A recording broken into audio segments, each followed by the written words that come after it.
9. We're in a round-robin stage here. I'm not sure of the implications of this game, what their records are in the round-robin. Oh, quick tie-up by Deathrock. Stevie Eiserman puts that in from Paul Coffey. Nice goal. But the way this works is you got to win 4 games to make it to the main bracket, the main dance. If you win less than 4 games out of your 8 round-robin, you are in the Duke of 94. You still get to play. Oh, another goal. Deathrock's pouring it around with Dino Cicerelli. Picked up that rebound. I think a little confusion on Boston there. Could have had that back. But here we go. Deathrock's up 4-3. Moving in with Stevie. Uh-oh. Feeling a lot of momentum here. Detroit just controlling the puck. He's got a one-timer opportunity. Doesn't let it fly. Just controls the puck and just puts it right past Andy Moog. I keep forgetting which one it is. So it's Moog. Apparently the synthesizer brand is called Moog, but it's Andy Moog. Andy Moog lets that one in, and Deathrock's going up 3 quick goals, put him up by 2, and just like that, Raymond Bourque, the best player in the game next to Mario Lemieux. Those 2 guys share the 100 rating. Puts that in to get basket case within 1. A lot of goal scoring here. And again, a reminder, Deathrock's playing on keyboard. He's normally a controller player. That's got to be pretty awkward. That's amazing if he's got 5 goals on keyboard. I was controlling it. I mean, yeah, it's so hard. I was doing it when I was debugging the website. I needed a save state on my other computer. I scored like 1 goal the whole time. It definitely takes some time. So this is pretty impressive. I don't like his chances in the tournament if he's got to play with keyboard for the entire tournament. Yeah, because he's got to get through the first 2 rounds. Super Nintendo, this is shaping out again. Ooh, to be just an insane tournament. A lot of big-time names, all the former champions, I think, are in there. McHale's in there, Jammer's in there, Fed's in there. Everyone, all the runner-ups are in there. All the online, second place, Anatar's in there, Bob K's in there. So it's going to be just incredible to see once we get to bracket play how this all shakes out. You got to play on top of your game. You got to get a few lucky bounces. The professor who dominated the A Classic League recently and is doing it again. He's a force to reckon with. I just love the. Not unpredictable, but just, there's really, it's hard to pick a favorite here. Very nice goal by Deathrock there, Stevie I. Super Nintendo, you just had no idea who's going to win. Right, it makes every single round, every single game excel. Pretty undefeated, at least in live tournaments. Yeah, Smaz, I think you're right. Oh my God, right back. Joey Juno, basket case, just won't go down without a fight here. If I had to bet, I always bet on King of 94, Mikhail. Having won 2 of these tournaments. And then, when he won the last King of 94 in Toronto, King of 94-4, it was like the finals were, I don't know if he swept. I think he might have swept, or maybe gone 5, but it was like not even close. He was total control in the finals there. And that's just something unheard of. So we'll see if that translates to online. He also won the Mario Lemieux Sochel. So he's the guy I would bet on if he's in full force with no issues. As good as everyone else could be, he's just got something above everyone else. But back to the action here. 6-5, Deathrock's up with Detroit. I wonder if he's having trouble with goalie control, because that's a lot of goals to give up. He did say, now that you mentioned that, in the Discord chat, he did mention that, that was one of the hardest things to learn, because the dedicated button has got to feel a little odd. I know I've tried keyboard with Genesis, but you're only using 3 buttons essentially. So to add 4, 5, 6 buttons, it's got to be awkward. But I don't know. He's doing a good job. He's got to just score more here. That's going to be another one, but a good hold by Sweeney prevents that Eiserman goal. This is dangerous, and yep. Forehand, backhand. Steve Chason puts it past Moog. Up 2 now. So Ruzicka, another difficult one to pronounce on the Bruins. Vladimir Ruzicka. He was the coach for the Czech team or something in the last World Cup or Olympics or something. Really? Yep. That's good. Jim Pack from Pittsburgh. He was the South Korea coach in the Olympics. That's going to be a great stop by Shovelday. That'll do it. All right, look like an exciting ending here. Death Rocks wins that game. I'm gonna make a I don't save know. state just in case they forget in the moment. That's true. Not a bad idea. Can you do that Yeah, it looks like it worked. I saw something pop up on the screen. as an observer? All right. Giving us a stats Well, look. So yeah, Boston fantastic. scored on like every shot practically. Just 2 Yeah. saves. That one at the Shoot end. more. I mean, look, Yeah. you score 5 goals. That's typically the average or above average, I think, in SNES. It's around 4. It's right under 5, I think, is what I see. Tickiness could probably confirm that. But yeah, if you give up 7, that's you got to tighten up that defense. I find like Corsi is really important. The guys who win a lot, they just shoot so much more than other people. Yeah. Not a lot of guys just have that high shooting percentage, except in Sega where you can have pass shots, which don't count. So it looks like you're not shooting much. Right. Right. The shots don't count until they go in, and it counts as a shot in the goal. It's funny because the goalie still makes a save animation. So it's like the goalie knows it's a shot, but the game doesn't. Just add it to the list of things you got to fix, Miles. You know, Tecmo's asking, what's the Fenwick and the PDO? We could calculate PDO pretty easily in this. I should add that into the stats page. That would be pretty funny. PDO. So it's been backronymed to percent-driven offense or percent-driven outcome, but it's actually just some guy's forum name. And it's you take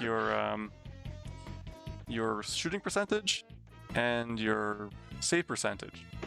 If they're above, if you add them, and it comes out above 100%, you've probably been lucky. So if you have a team with like 104% PDO in the NHL, you can go, that team's getting lucky. They're probably going to regress a bit in future games. Because typically teams, the shooting percentage or the save percentage... It'll come back. Yeah, there's not a lot of variation. It's hard to every year get like 102%. I can see that. Yeah, it's almost like looking at a luck factor. Yeah, that's pretty much exactly what it is. And yeah, it's just named after a guy on the Edmonton Oilers, some Edmonton Oilers forum. XG, expected goals. Yeah, no, I don't know how to do that. Okay, I only have Death Rocks as having played 2 games, so that are at least uploaded. Late getting started. Well, it's 2:31 in the PM on the East Coast here. I think the round robin play should be wrapping up soon. I'm not sure. Halifax is the commander in chief. I think we're just going to wait for T-Vota and Death Rocks. We'll probably just let them finish their schedules. They got another game going? Because I think they're both here. All right. Vota, very good Rocket League player and a super nice guy. Met him a couple times. Lives in St. Louis. Yeah, he's been to a bunch of the tournaments. Yeah. He holds the 4-player record in NHL96 for most goals scored against the computer. It was me, Vota, Arda Ocal, and who was the fourth? Was it Jeremy. Jer 33 from Toronto. Where's Jer, man? I don't know if he's in this tournament in the Sega one. We stayed up after Vegas, King of 94 2, and just decided to make a new world record for most goals scored in NHL 96. I think we ended up with 5 or 6 goals. So it wasn't very impressive, but it was a good time. It's a fun Or there was one where we set a negative record. Like we lost the game, but like no one else had submitted the score, so yeah, that was during the Olympics. Maybe we shouldn't submit in it. Let's try to redo it and actually score a positive goal. So yeah, it might have been 4 in that, but hey, it's the only one, so still counts. All right, well, let's see if there's any other scores or games happening. Gonna look at the challenge bracket as it's up and running. Oh, I gotta update the team names here. Oops. So Death Rocks this time is Montreal, I believe. And Basket is Washington. Oh, they're playing another game. Yeah, this is game 2. Let me get back in there. Sorry. Super Nintendo Post. All right, let me get back in the game. My bad. I hope I don't interrupt their game. Yeah, can you actually let me know if there's a stoppage so I don't want to jump in on there Okay, stopped right at the now. wrong time? Hence penalty, so you got a little bit of time. Got it. Perfect. All right. Ally Frady in the box. I saw last night. Fed scored 6. He won a game 6-2. Every goal was Ally Frady. I'm not sure Fed what is was yeah. going on there. He said he was Well, he'd been drinking a bit last night, so maybe that was, I don't know, that's his guy when he's drunk. well, I guess if you know the other thing is if you know what if the defensemen in SNES are sort of you could see right away from the beginning of the game if they have some speed on them. So someone like Ally Afraidy, who's big, Oh, yeah. strong, has got a big shot. It's like they become massive offensive weapons because it's hard to stop. You know, all your forwards are in front. I've seen that with you know, obviously like Ray Bork. You know, you take even McSorley on LA, who's like humongous. There's like one out of every 4 or 5 games where he just feels fast on the ice, and So it's there's like, like really no way to take him down. Not like there's a beat yeah, check. he's like the best player on the ice. So it could have happened, but I also think, I mean, if you're scoring 6 goals, I mean, Fed's one of the top players, so I'm assuming he probably played someone a little weaker in this bracket to make that happen. But back to the action here. Oh my God, Oh, the SNES post. Savard stopped that. Oh, he did. One. Yeah, Oh, it no, hit his own dived. player. It wasn't even a post. Hey, let me know if I have the sound, if it comes as an echo to you, then I'll turn it off. No, as far as I can tell, it sounds good. Okay, good. So it'll I'll help me ask here the as chat. well. For me, at least, the game volume is pretty low. Do you want me to turn up the game volume? How is I, my voice and Raf's yeah. voice? How balanced are we? Give me any tips about what needs adjusting on audio. Perfect. All right, here we go. Corbett says good. Montreal out with the puck, looking to tie it up. Oh, Muller just went a little too far here. Ally Afraidy now on the right wing, which is I'm a pretty gonna good asset bump up there. the game volume anyway. I like the atmosphere. Mm-hmm. Is it working? He's going to get the puck to... and so Death Rocks is now Washington, or he's Montreal? He's Montreal. He's the away team this time. Death Rocks now ties it up with Dennis Savard, who saved his own goal there. All right, 2-2. Game 2 of the round robin here. 3 minutes to go in the second period. Death Rocks versus Basket Case. Basket Case controls the puck, just gets hammered. Ridley, that's not going to work at that angle. Here we go. Death Rocks with the puck. Lebo. You can see that he's on keyboard because he skates like perfectly straight or perfectly diagonal. He's not. He doesn't have the. Yep. And yeah, he's doing no goalie. Well, that's one option too. Just don't let them shoot. Yeah, concentrate on that defense. That's a pretty good pirouette there. He if he wants to make it through the bracket rounds, he's really gonna need to get a high seed, so we can hopefully squeak through. If he gets a bye, that's gonna be huge for him. That's gonna be huge. Oh, just a shot there by Basket Case. Patrick Watt stopped that. Here's Muller. He's going to come in forehand. Saw that coming. Basket Case just a little late switching over to. I am hearing an echo in the on the audio. The game, but I think it might be on my end. Just let me know. I'll turn it off here. Because if it were from you, I think they would be very delayed, but it sounds just a smidge delayed. So I just turned my audio off, and then let me know if it actually helps or hurts your echo. Okay, I'm gonna crank the game volume just to see if I can narrow down where it's coming from. All right, Death Rocks now up 3-2. Looking to take both games here in the round robin versus Basket Case. And I don't know. I'm not familiar with Basket Case. If he was a live player, I think he's a new guy. Could be from a live term. We have a few guys who have played live before. Yeah. Well, hey, he's keeping that. I get that Death Rocks is on keyboard, but he's still keeping up with him here. 3-3. It's got to just tighten up that defense. That's the only thing that's he's scoring enough goals, which he can. He's just got to, he's like a half second late with the goalie on Beaupre here. Let's see what happens here. Schneider, Muller. gets taken out by the AI. Hatcher. Patrick Waugh with the puck. Moves it right back out. Schneider. Muller. Bats a one-timer. Hits the post, I think. But still controlled by Montreal. Montreal coming in. Nice takeout by Hatcher. Hatcher just murdering everyone on Montreal. Tries to fake out Deathrock. Deathrock's, like you're saying, not taking the goalies. Just go at it. Basket case, you just go right at it. Do the deep goal. That's going to seem to work because I don't think Deathrock's taking that manual goalie. Oh, another post. Jeez, that's unlucky. That should have been in. Oh, should have been, would have been. Here's Christage. Super slow. Ridley. Oh, he's going to get the interference penalty for running into Patrick Waugh.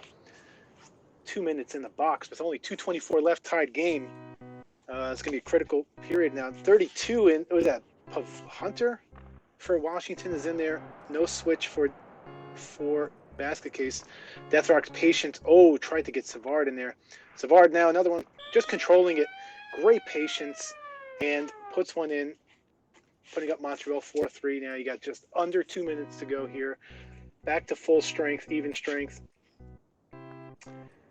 Basket case doesn't win it here. He needs the goal. That's going to hit another post. Savard with at least 3. Oh, he's floating that in. Big mistake. Big mistake by basket case giving up that puck to. Sorry, I was just a little distracted. I think someone's at my door, so I might have to go get that. Okay. Might have been a package delivery. I'll be right back.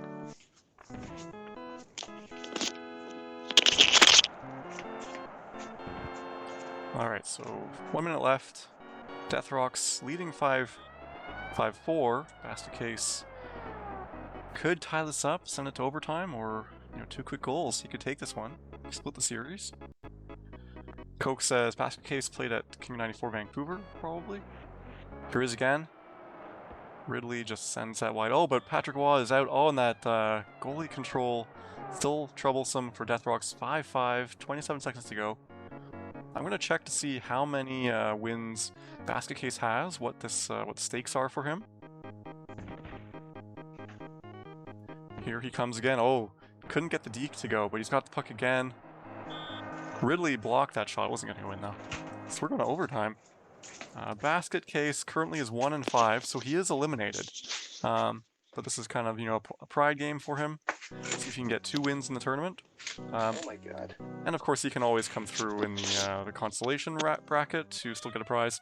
And Deathrox wins it right there. Wow! First play of the overtime. Stéphane Lebeau. So Deathrox wins both his round robin games against Basket Case. Basket scored 2 goals in the last minute to tie that up. I came back. I thought this game was gonna be over. See, it's right in overtime. So Deathrox was using the goalie, but you could tell he was kind of floating around. That's having trouble with it. All right, so Deathrox wins his 2. So I'll see if we can find another game. So he is going to be, based on this, if those will be uploaded, he'll be 2-2. I guess he lost his other 2 games. Basket Case, wow, is 1-7 now. So Basket Case definitely not going to move on. He finishes his 2. Yeah, see if there's any other games here.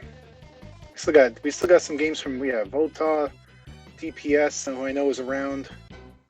Miller Time Vancouver's around. Pierre Man, we played last night. I think he's got to play Eskimo. I think either that or that's my group, or Mooney. Mooney's in. No, Mooney's got 3 wins and 5 losses. So he's out. No, so he played. So it's got to be, Basket Case and Eskimo. So there's a couple more games to play here before we get the show started on the big brackets. Let's see what's happening on the Discord chat.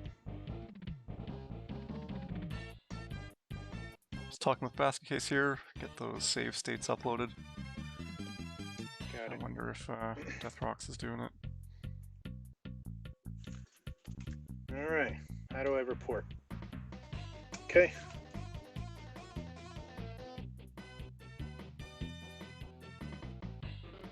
Yeah, Lego, awesome. Lego, awesome streams. Always looks good. I think the more streams we have, the better. So if there are 2 concurrent games, why not have 2 streams going? I always like to go. I personally like to go back and watch some of the games if they're good ones. And I always feel upset when we have like semifinals or something, right? That's a typical example. There's 2 semifinals on each side of the bracket, and you're like, you kind of want to watch both, but you also don't want to wait for both so you can just stream them, because then all of a sudden it becomes like a huge time suck to wait for all of these games to wrap up and finish. Sorry, I'm talking on Discord. That's all right. Managing stuff. I'm gonna get the standings up on the stream. I think that'll be interesting to see. I'll speak on behalf of everyone who is playing in the King of 94 tournament. We appreciate everything you do, Smoz, and Thanks. Halifax, all the work behind the scenes, the stream, the website, the brackets, the setting up, the emails, the registration. That's a lot of work that goes down just to make this happen, and it wouldn't happen if it wasn't for you in Halifax. So thank you guys. Halifax does a lot of the organizational work, which is stuff that I cannot do. So I do this stuff. The stream, and this time the website. I'm going to look at the bracket in the meantime. Yeah, I've got it up on the stream. Well, we have so many players that I can't get them all on the screen at once, or it's going to be super tiny. Oh, man. The way it's looking up now, it looks like I got Coke 45 in my first round matchup. That dude is the classic West champ in the A-League. And, was in the finals against the Professor and lost a great series there. So, and he's I played him a few times in this season's Classic for the first time. He's obviously super strong.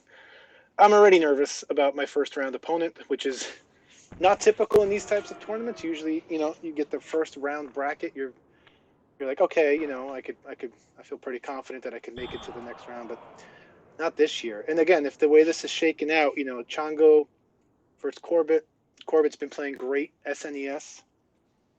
He's pretty deadly with his deeks, so if he gets that timing down, he's a great gens player. And his SNES game has gotten up. Dangler and Anatar.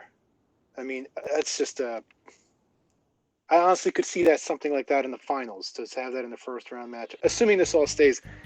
AJ gets the lucky draw of playing the King of 94, Mikhail. That's absolutely brutal. But that's technically a round 2 matchup here. Then we have in the round 1 sort of play-in game who don't get buys. DPS McMarcus. That should be a great matchup here. Fed and Straka. Fed as the 13th seed so far. Surprising, that dude is just a super. He's a super solid player, obviously, and just I've never seen someone play more aggressive. Like if you take a second to breathe, you're getting checked or shot. Like he's unbelievably quick. We got the 90 jacket in Halifax. I think those guys are buds, which is kind of fun. Joe to see Tecmo John. I'm a big fan of his, and Joe to see is a tremendous player, so he'll have his hands full there.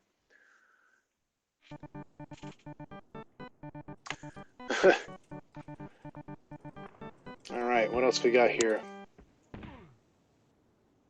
My daughter is asking me a question. All right, let's see while we have a break in the action.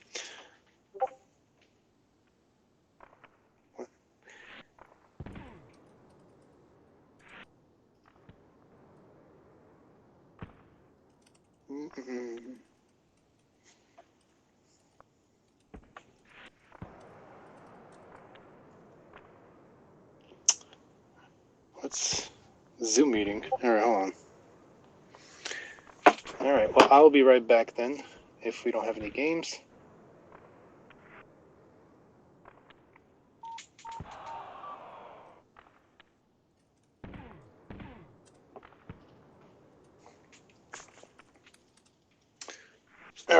I'll be right back, Smalls. Okay.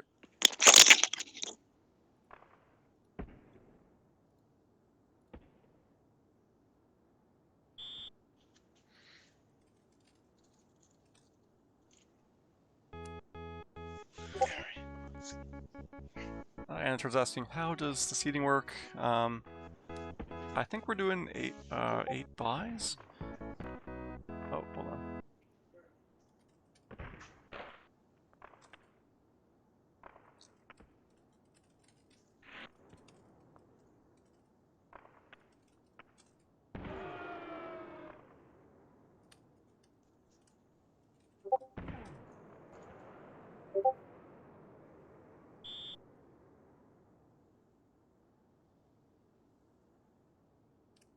I do think, I mean, I'd have to ask Halifax, the tiebreakers, it's probably goal difference.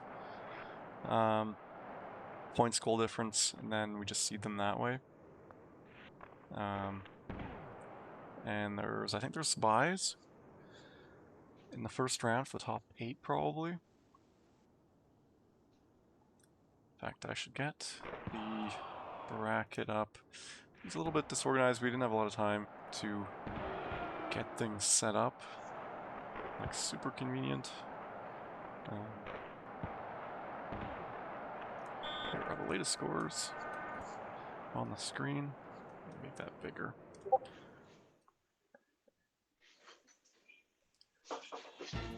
So with the Super Nintendo, I don't have the player stats parsing yet, and there's some kind of issue with the scoring summary. You can see the last goal, it's called the fifth period goal. I don't know why that is. And the players are wrong for some teams, because Super Nintendo has different players on the teams than Sega version. Sega has, some teams have more players, like you have John Van Beesbrook is still on the Rangers, so that screws up the player orders. So this stuff is correct, and on some of the teams, the players are correct. The team, I think the order of the goals is correct, but there's something wrong with these period numbers. I'm not sure what it is.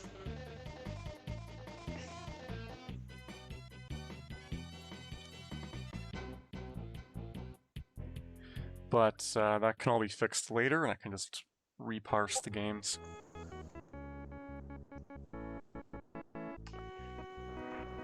Alright.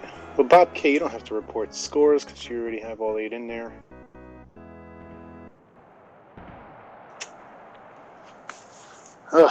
Yeah, so one of the things, when we do these live, it's nice because you could just focus and play and be surrounded by, you know, we're all together in a room and we're just focused on 94 playing.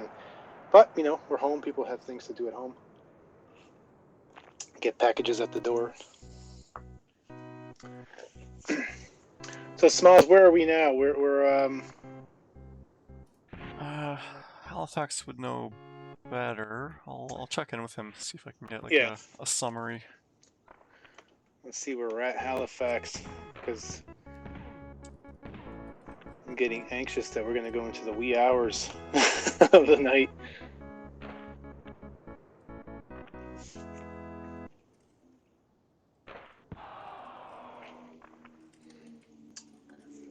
Well, for those watching the stream, though, we are just getting underway.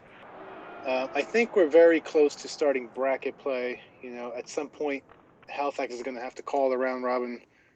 There's been plenty of time. We started 11 a.m. officially Eastern this morning, the King of 94 tournament, but many of you guys have played throughout the week to get these round robins done. Going to have to call it at some point. Or, you know, obviously, I think the goal in Halifax is right. You really want everyone to get their games in and play.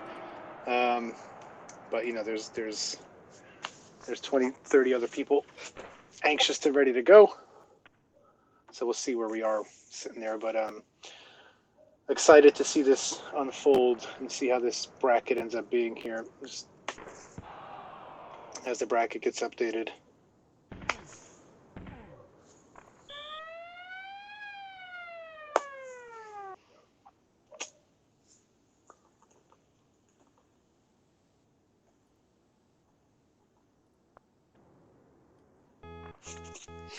Yeah, appreciate how difficult it is running a tournament like this online because you can't really see everybody. You don't know if everyone's around, and it's hard to make, I would say, global announcements.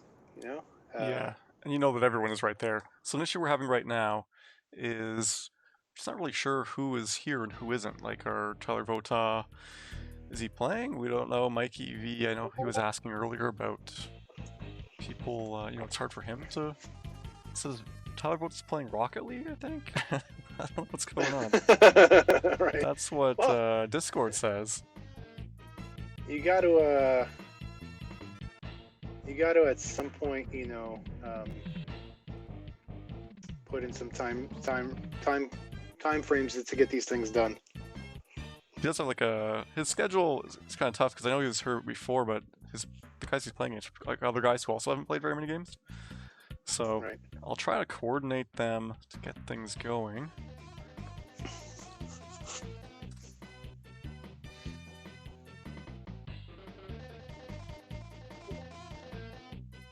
I was thinking before we should have organized the groups, given them each their own little chat room. Might have made things a bit easier. Maybe we'll do that for Sega.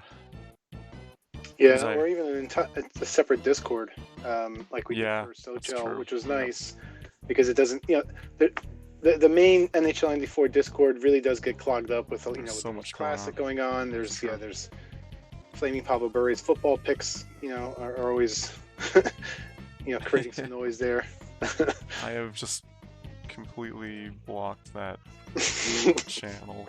Well, you and me both, but I know it's there, I think. Test game request, and then I think that perhaps that's one. It worked well for Sochel. There's a whole separate server, and then it's just we should have done that. I am excited to see the 2v2 tournament as well. That's more for fun. Is that in the same bracket? I think we can. Yep, 2v2. If you just change it in challenge for those who have it, I'm looking at it here. Fun matchups. I think the favorite there is Chongo and his brother Mikhail, King of 94. I've played a couple 2v2s with it. It's again like Mikhail just is this next level, even in 2v2, where it's like he'll just dance around you and score when he needs to. But what I did like, though, everyone's having a lot of fun with the 2v2, giving themselves some names of old WWE/WWF tag team. So the Bushwhackers on there. It's the only one I remember. The Legion of Doom was great, which is a good one. Some real flashbacks. Power and Glory, I think, is Halifax. I only know like pre-1992 probably. There was a point where I realized, oh, it's not real. They're not actually fighting. I watched probably through. I was heartbroken. Yeah, probably through the later '90s. At some point, right, like whenever like The Rock and stuff came in, that's when I stopped. Yeah, I missed the Rock era. I know I was a little bit. Yeah, I think I stopped a little bit before then. Yeah, the Rockers. I remember the Rockers. Moody's mentioning. The Rockers are good. Marty Jannetty and someone's there. AJ and I are playing together in the SNES 2v2. We are the Sega Powers, which is a throwback to the Mega Powers, Hulk Hogan and Macho Man Randy Savage, which I thought was great. The Sega Powers, Mega Powers. I love it. Awesome. It's perfect. Well, that's what happened. I was like, hey, AJ, you have a teammate for 2v2? It's like, no. I was like, all right, it'd be fun. And then Halifax like, yeah, you guys could be the Sega Powers. And then I was pretty much like, now I have to do this. I sold it. I was like, I love that name too much to not do this. And then AJ immediately put the like GIF of like Macho Man and Hulk shaking hands to like partner up. I loved it. Yeah, the Mega Powers. What was that? Did they face like Andre and Ted DiBiase? No. The Mega Powers. They faced what? The Twin Towers. I think they faced Earthquake and Typhoon. I think that's what that was. I don't know.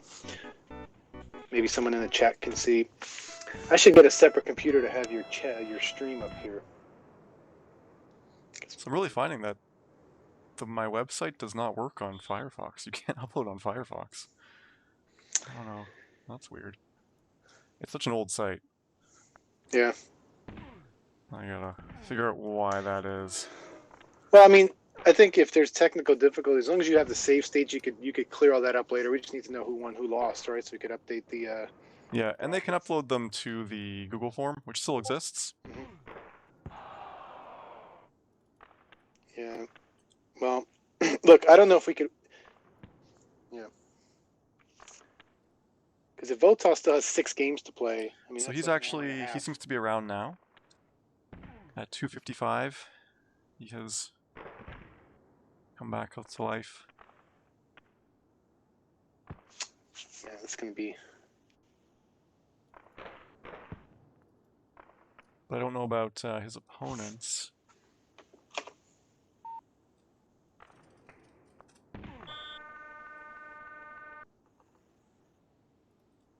Was Rexer playing Death Rocks?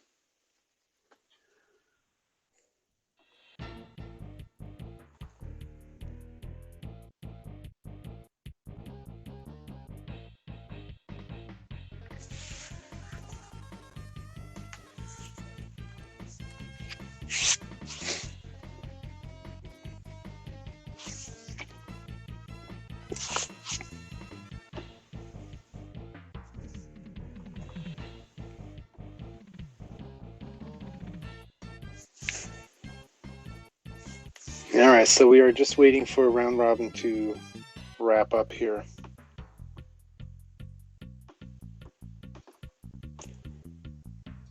So I think verified forfeits are Street Mage and Miller Time. And so Votal was like on the verge, but he's here now, so we'll see what happens.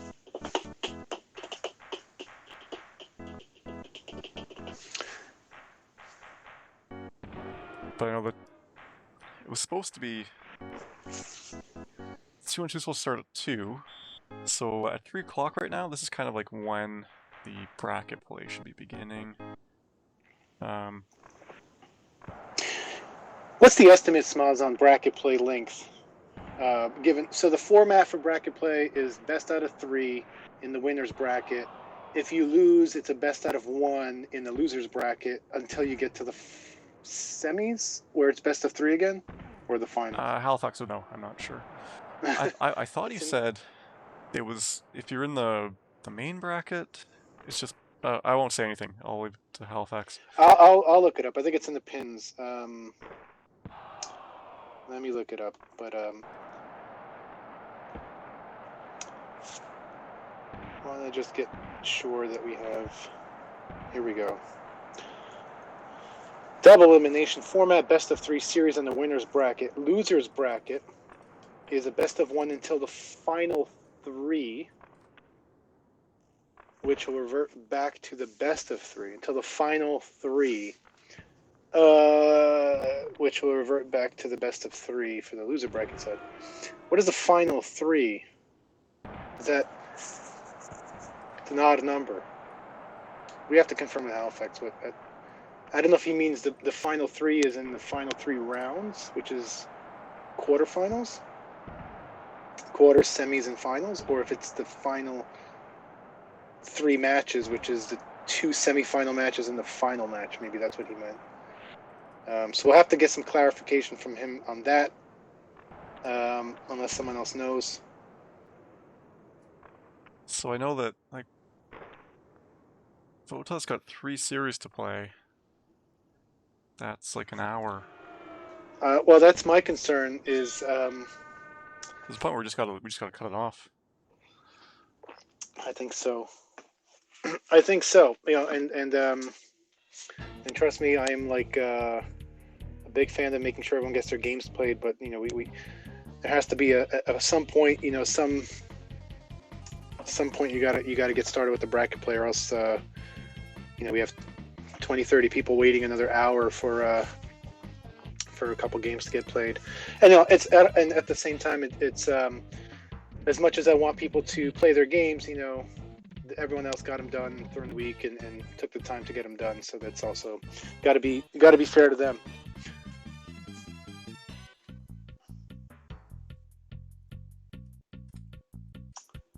So we shall see. I mean, if it's the way I'm looking at the standings here and the challenge bracket, the way it's shaken out, we're going to have a round. We're going to have a round one. Get back to the main bracket as it's looking. King of 94. All right, we're going to have a round one, which is a best of 3, which could take up to 40, probably will take 45 minutes. Let's just call it an hour per round to get scores in and reported, etc. Then you have round 2, an hour, round 3, 4, 5. So this will be about 6 hours. We're going to be into the, and that's also then 7 hours probably waiting for the losers to finish up, to come back up into the winners bracket final. East Coast guys, get your coffee. As I have got my coffee ready. We're going to be up for a while here. Sorry about not having any game on the stream. Yeah, I mean, look, hey, Smoz, if you want, we could, just wait up until, fire up the stream later when we have some clarity as to what's going on. Maybe Halifax could use some help here from. Yeah, so I think I'll just leave this up, the standings, and I'm just gonna work on like getting the forfeits into the schedule, so it's easier to calculate the who moves on and all that. All right. Yeah, so I'm gonna concentrate on that. I'll just leave the standings up on the stream, and yeah, I'll go with that. All right, let me log in.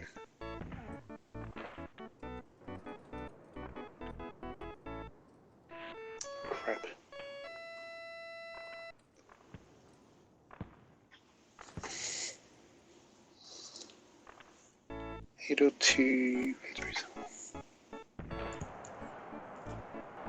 I'm logging into Twitch. Computer, it's asking me.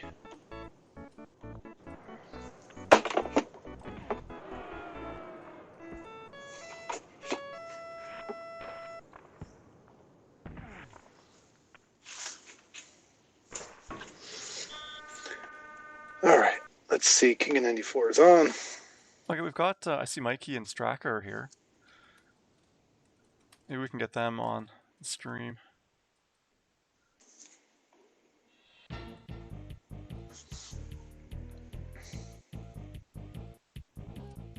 There's too many Mikeys in the... so fine.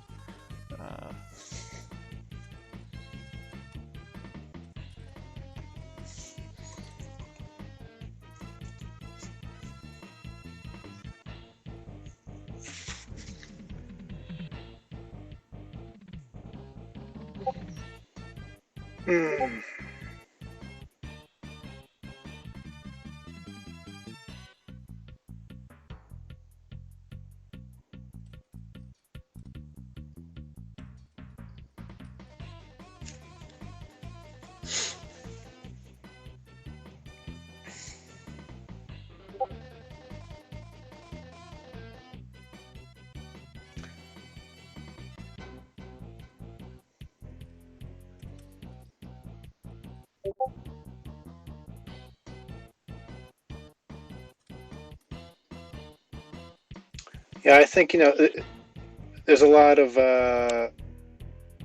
first time doing the King of 94 online. There's some lessons learned, I think, and maybe this will help out for the Genesis brackets for next week. Kind of maybe make it very clear. We're gonna make a new server. Make sure. Yeah, maybe that's a good one, and make sure that maybe deadlines are enforced or at least explicitly clear as far as. I think we just gotta check in with guys the whole week. Like, are you gonna be there? Are you gonna be there? And if they're not responding, then we kind of have to assume the worst. Yeah. Yeah, or just again make it clear, like, hey, like very clear instructions. You need to play your games. You have up to the day of to play your games, and then when the King of 94 tournament starts at 11 a.m. Eastern, you have from 11 a.m. to 1 p.m. to play your round robin games if you don't have time during the week. After that, if you're really not on and you haven't responded, I mean, at some point you just got to say you've communicated that, you've done that, and then we got to get started here.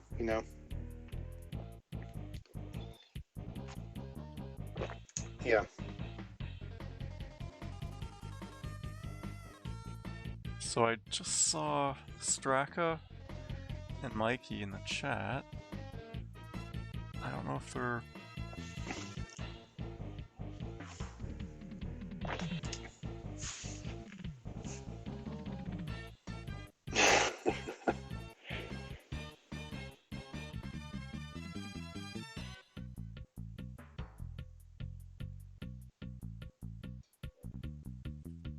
Yeah, keep it PG, gentlemen.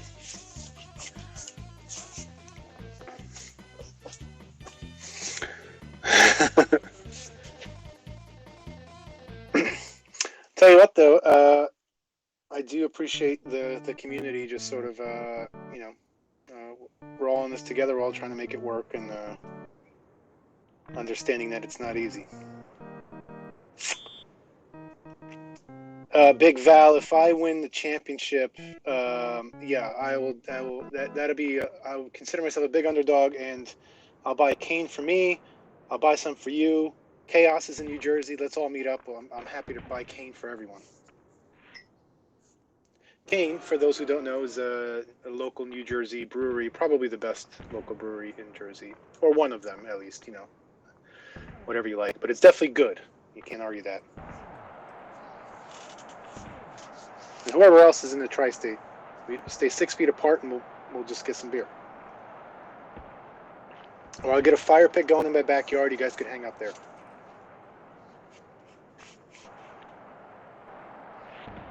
Top 3 easy. I agree.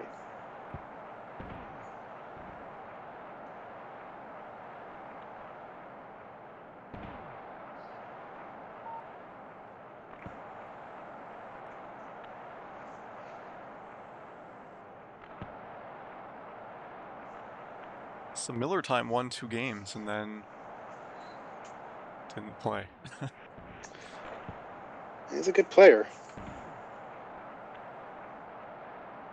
I think he was 3rd in Vancouver, right? Like in the King of 94 Vancouver. Yeah, I think so. I didn't make it to Vancouver. That was the one King of 94 I missed. I think you guys held it in October, which ends up being October, November, December. Right now, literally, is the worst time for me as far as work is concerned. And then to fly across the country, East Coast to West Coast, for just to drop in and play 94 and fly back just didn't work out for me. So was upset because I do want to visit Vancouver one time. It's a beautiful city, I hear. Now, Dan, I'm not a pilot. I would have purchased my ticket and had someone else fly me.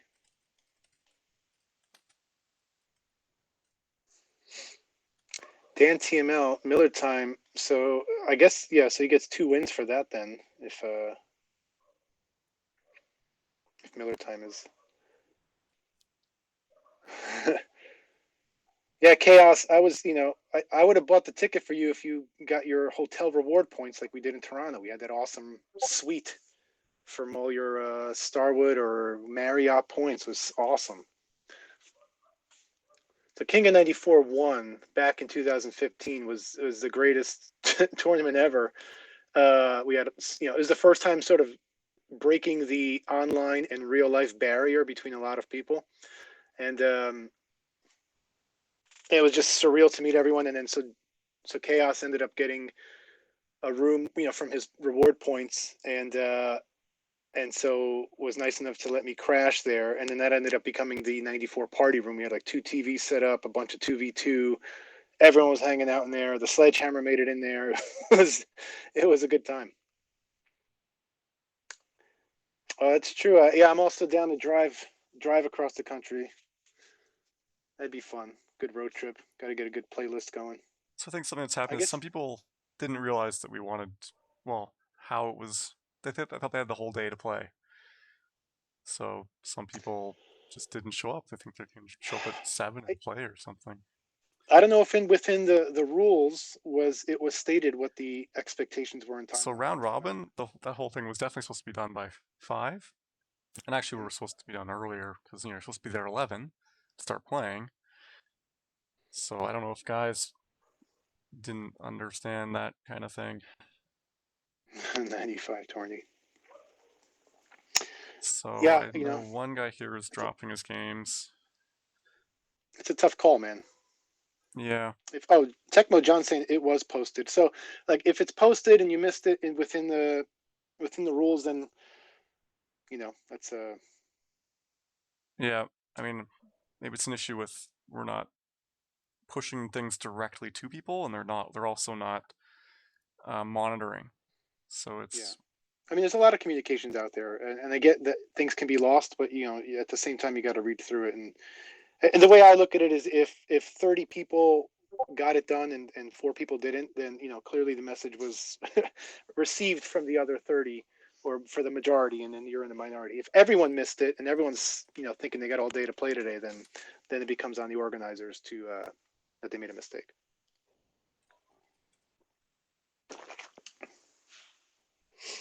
it's like when I was running Blitz, my kind of motto was no one reads anything. So you gotta. This is a fact. I thought we agreed too. We're supposed to make infographics for the next Socha because you need like 5 pictures for people. Yeah. Like treat people like kindergarten.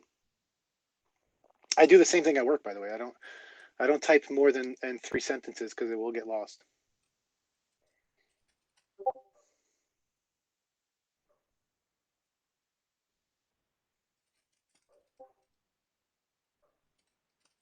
Yeah, Dan, I could play you if you want. I'm just hanging out.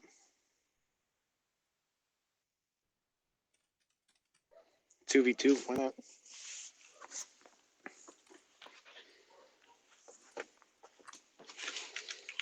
All right, Dan, host it up. All right, I'll join Dan just to kill some time here.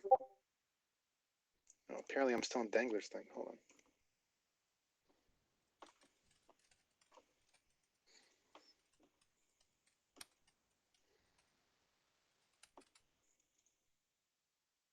on. All right, 1v1 versus Dan. Oh wait, that's OBS.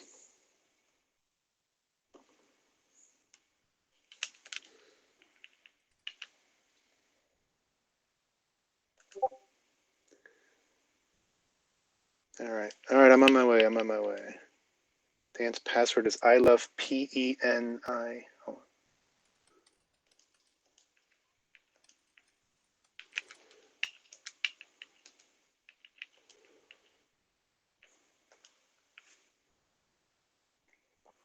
on. All right, let's rock and roll. Oh, sorry. What? I think I'm just playing Dan.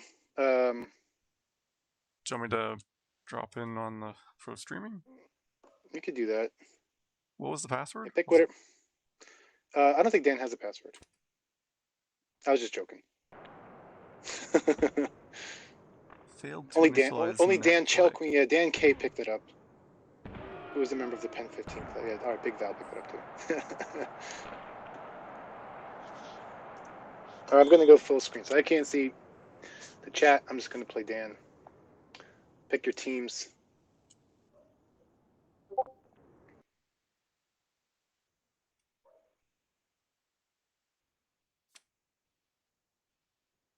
Ottawa. What the fuck?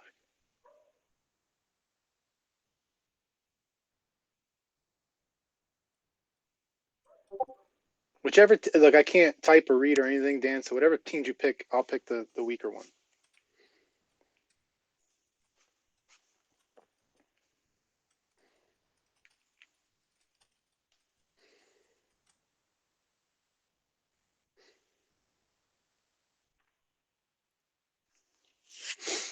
All right. Hartford, Toronto. Exhibition game while we wait for the King of 94 to be cleared up. Turn on a defensive control. Never really works well for me, but that's all right. Zalapsky, Lefty, Weinrich, Sanderson, Castles, Verbeek is the right. That's fine.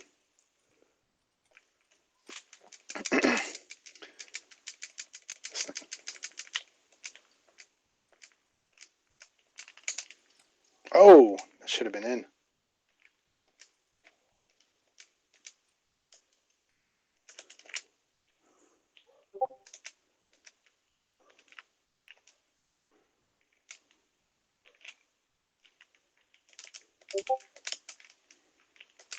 Let's go right at the net.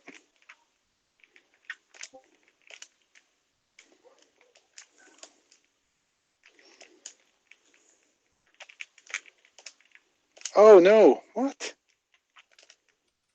Oh my god. Tecmo John's watching. This is such fucking bullshit. Interference. Patty Verbeek. Former Ranger. Eventually made his way onto the Rangers like everyone else. All right, let's go ZZ. Oh. Weinrich. Can't get a pass going. ZZ getting in the corner.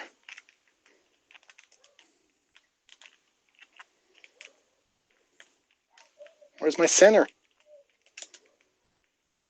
Jesus. Oh, that's going to be a penalty shot. Let me get the volume on. Here we go.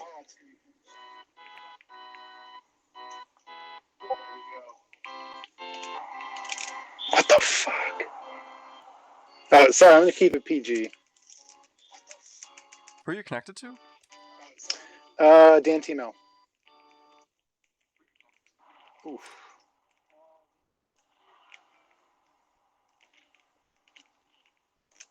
What the frig? Freeze your game?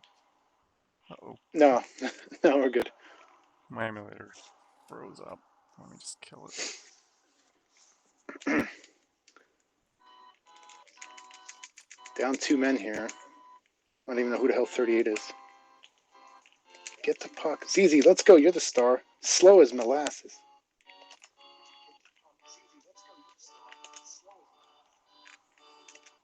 Fuck. No. Let's get this puck.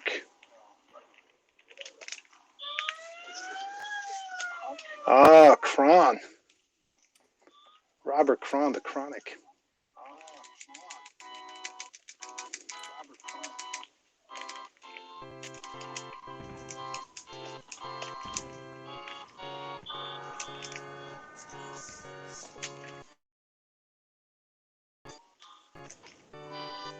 All right, now this is on stream.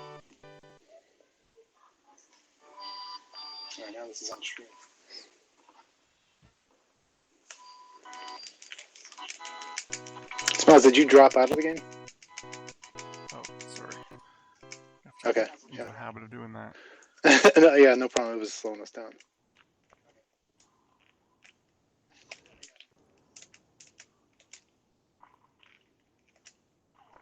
Oh. Don't mess with Kron. What the frick?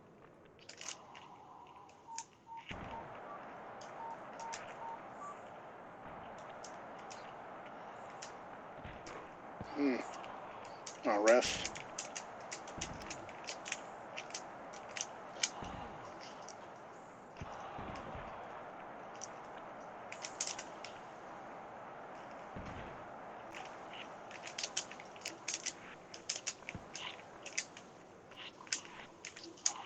Kron, MVP.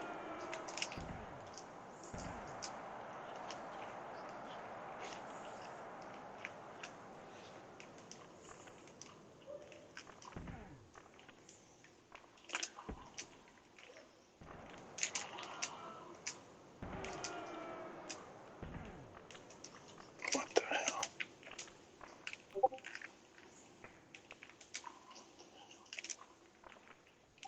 on.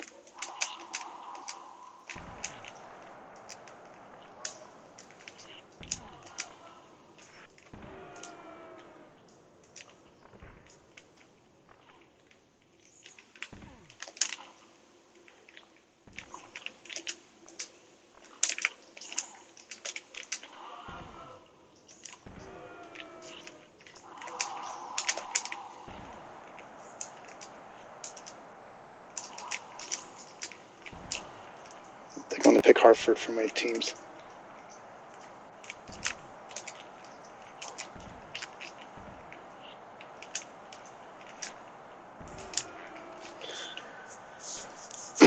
All right, here we go.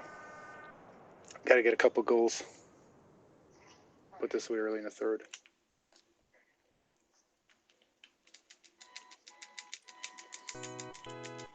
Guys feel so slow.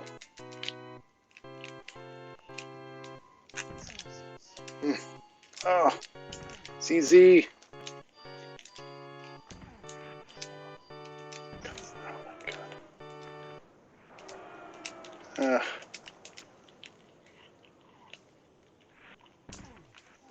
Can't get anything to work here. What the fucking interference?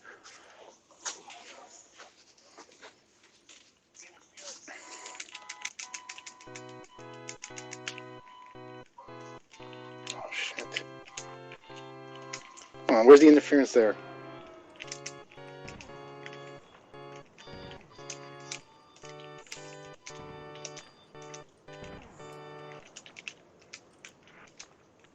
Why is Kron in? Alright, that's because I'm always in the penalty box.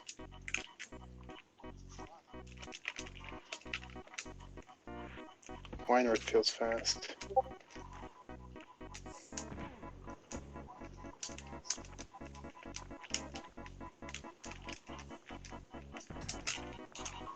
Oh, I got lucky. Where's freaking Kron? Can't get pass.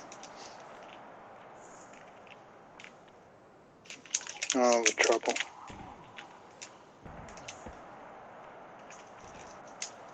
Oh my God.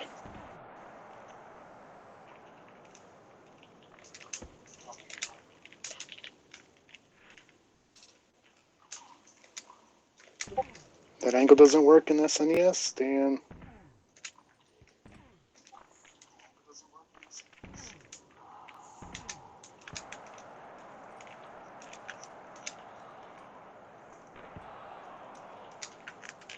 Oh my God, get the fucking puck.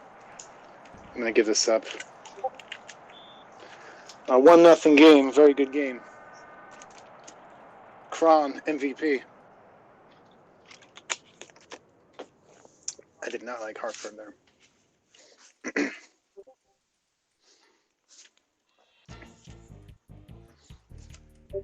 Pretty close game.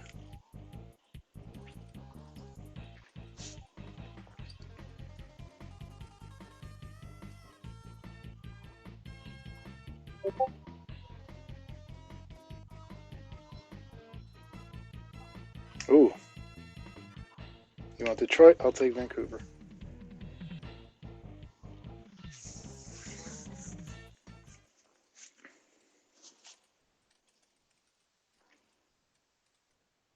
All good? All right. I don't want Ronning at my center. I want the big guy, Linden. I want Bure on my left wing. Do I take Geoff or... Let's just take...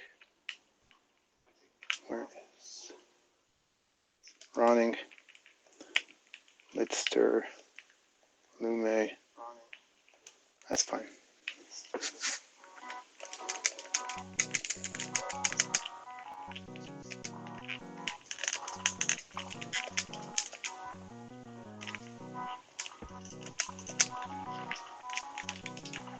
Oh, there's my interference.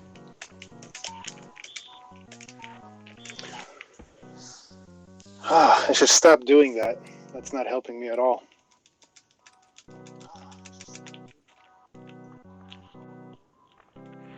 low percentage play. Oh crap. Let's go Russian rocket. Steal this.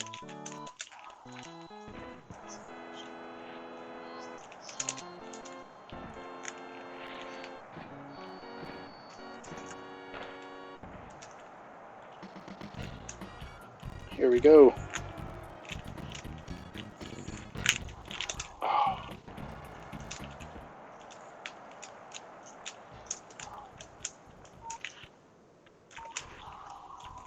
How come there's no interference when Dan hits my goalie?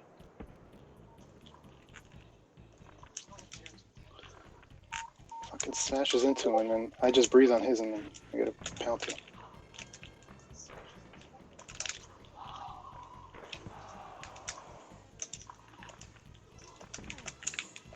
God.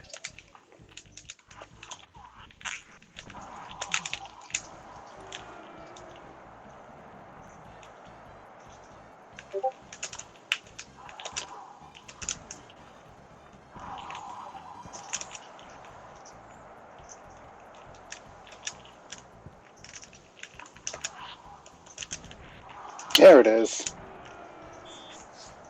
Take that.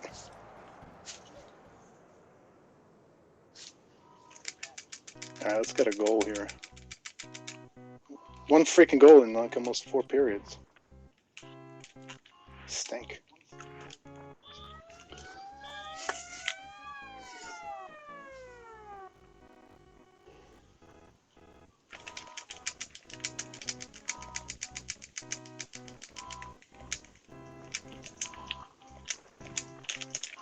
Oh, what the f...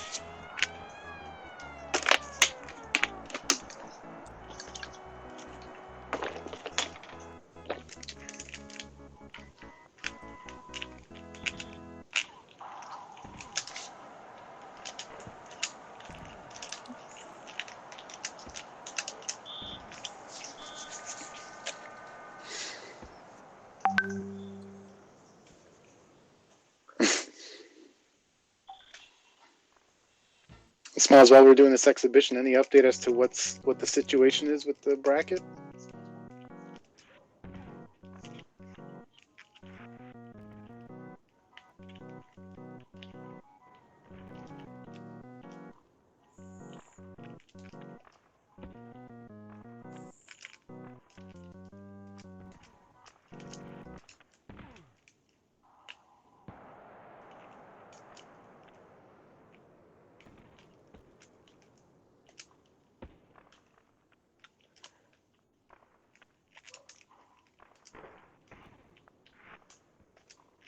What?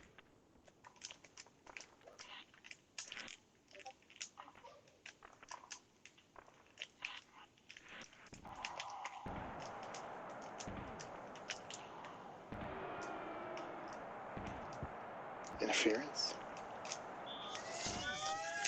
I will never know. It's probably interference.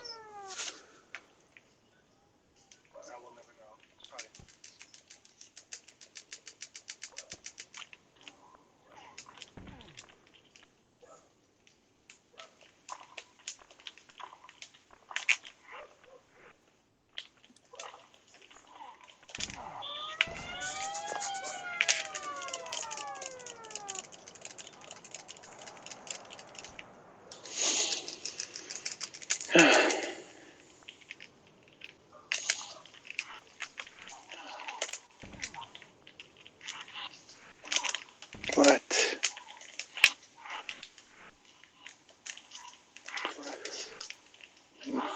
Let's let the AI do the work.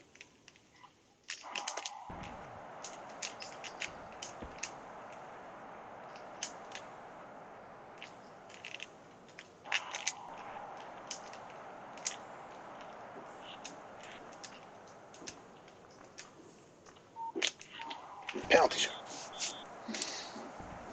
The Russian rocket.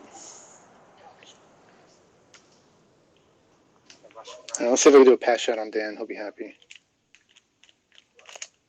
Oh!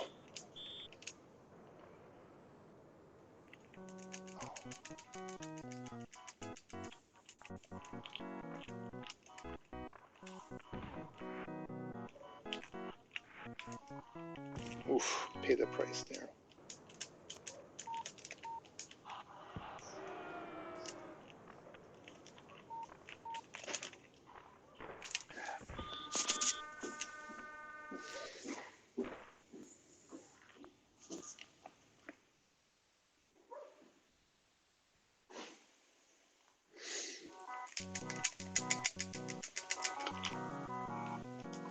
Oops. So slow.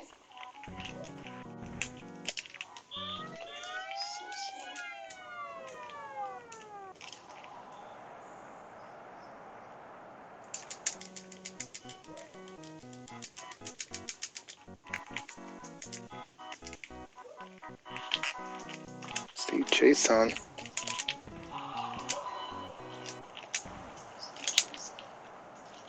And then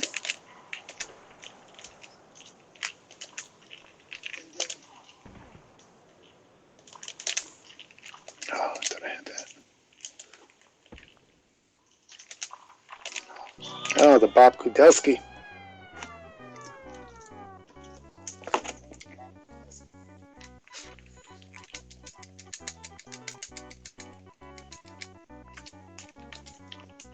Oh, it's a goal. Oh, should have had that.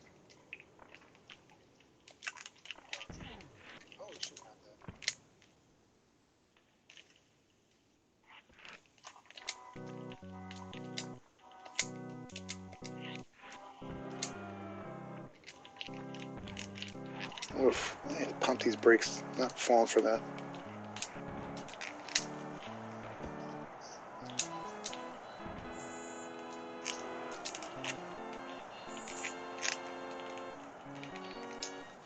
Oh, that was in. Chase on. Save that.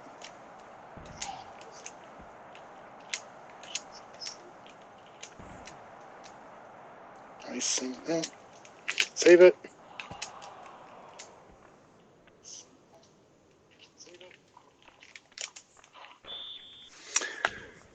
Roning's 2 accuracy showing itself there.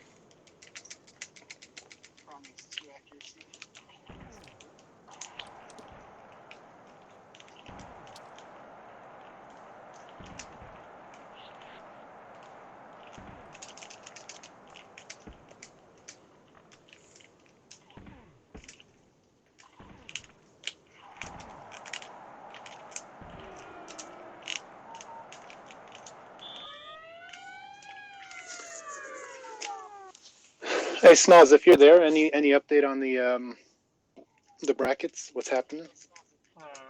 So yeah, not too sure. I see still some games like Devil and Drizzle. Now leaving up to Halifax to keep organized. I see the Miller Time and Fed played. Mikey and Kalabota have one state uploaded. I don't know why it's only one.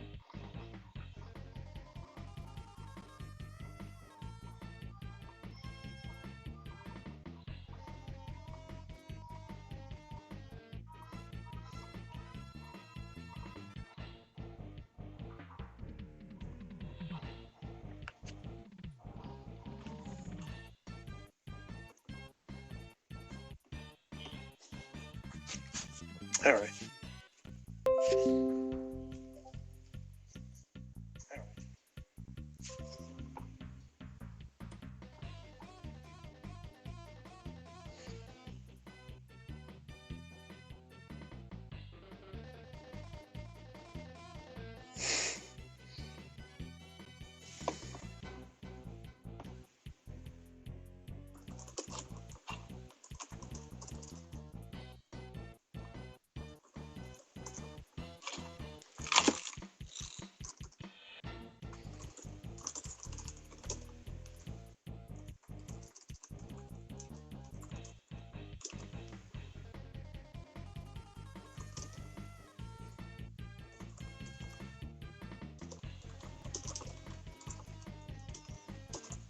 Just working with everyone to get things ready for the next update because I'm trying to get them done.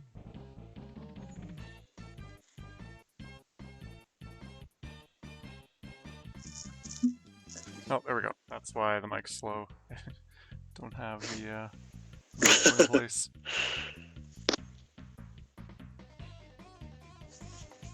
Oh, apparently I'm disconnected from Dan's game. I'll reconnect to him.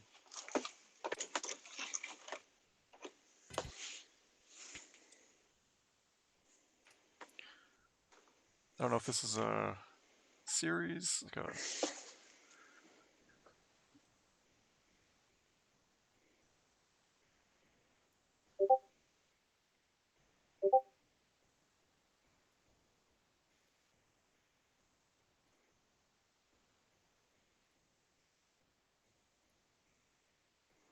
Okay, we got Deathrox and Dan TML playing.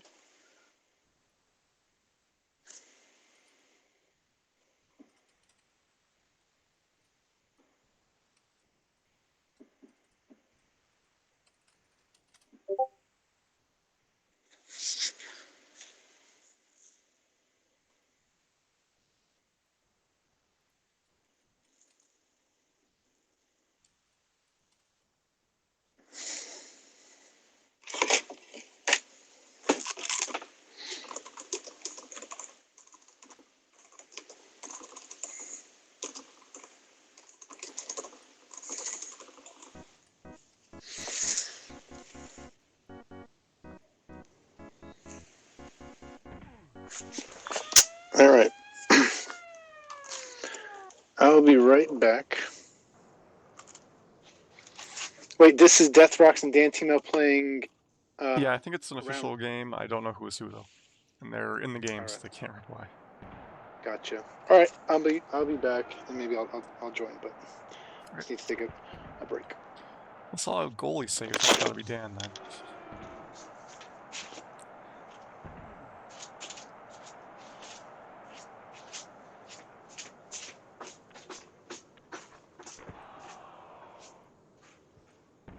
Dan the man with Van.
So what I'm hearing from Halifax is it sounds like we're going to be able to get all the games done, except for Street Mage, who isn't here. So I'm going to upload all the the forfeits for Street Mage, and yeah, I guess everything else is going to get done.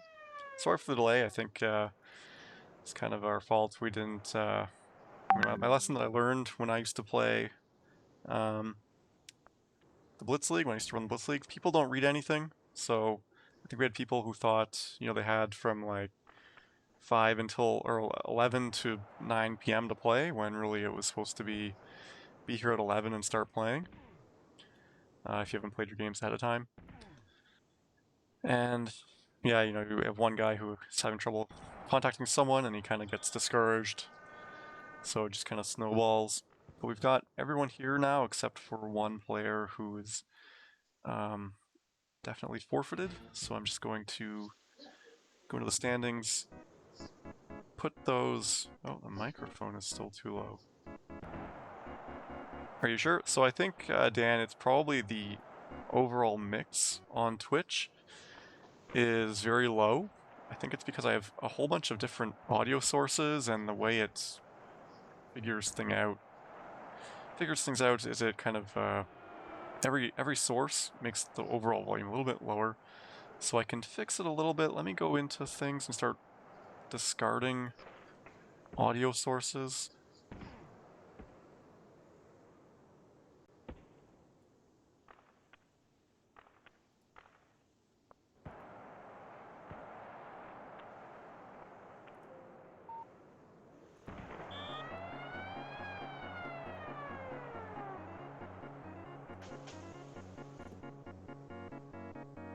Okay. Is it even a little bit louder now? Because I just discarded a few things. It should start getting louder. Is it start getting louder right around now? I just discarded some sources that weren't being used. Like I had like a donation goal, which had an audio source. I figure they all start to interfere. So we got Death Rocks still on the keyboard, still winning, still getting. Yeah, I tried playing with the keyboard this week a little bit, trying to simulate scores to test out the uploader, and I could not play very well. So this is kind of amazing that he's winning games on the keyboard when he's not used to it.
I hope I'm not chewing too loudly.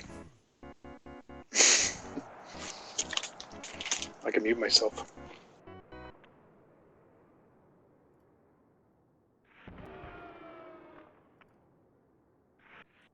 So we've got Death Rocks and who was the other player? Dan TML. Oh yeah, Dan TML's the host. So yeah, Death Rocks keyboard 5-2.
All right. Have to get a quick snack. We're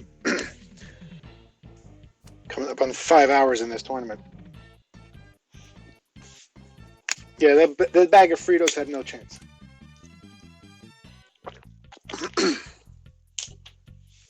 I just didn't want to have that be crunching.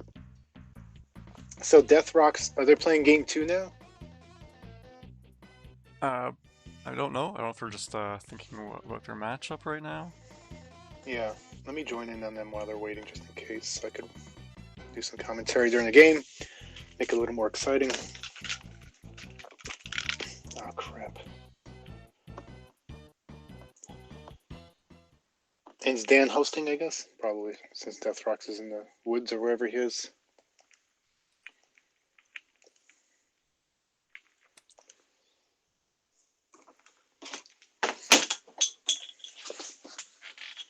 All right. Here we go.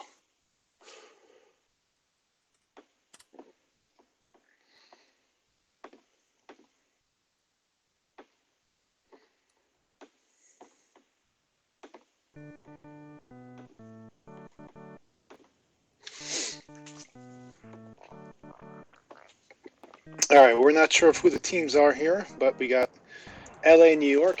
I like the matchup. Death Set that Rocks up. versus Dan TMO. So Death Rocks this time is LA. Death Rocks is LA. All right, Dan TMO is my New York Rangers. Pause. Oh no, Dan is LA. Don't pause. Dan is LA. Dan's LA. He's got Robitaille streaking in. Oh, the backhand hits the post. Did he do a pass shot? He's got to get off that. Nice hit by Sandstrom. Dan's coming back in. Put it on net, man. There we go. Oh, he's got Richter diving. I don't know what happened with that shot. It looked like he kind of pump faked it and didn't let it go. I don't know if that was on purpose or not. McSorley's got that speed. This is what I was saying before. When the defenseman like that is fast, it's such an asset to have. So Dan should use that. Oh, Death Rocks had the one-timer, but Messier was on his back. Oh, Sandstrom squeaks right by Gretzky with some power hit. Sandstrom from behind the blue line, that's not going to work. A little bit of chaos going on right now here, but here's Tikkanen. Good defense by Dan. That's dangerous. Oh, hits the post, Brian Leach does. Fast and furious is the action here. Death Rock's trying to come in with Tikkanen. Tikkanen's hard to knock down. He's coming in looking for that one-timer. Save. Good defense. Dan, a little bit of trouble, a little bit of confusion here, not able to get out with that great save.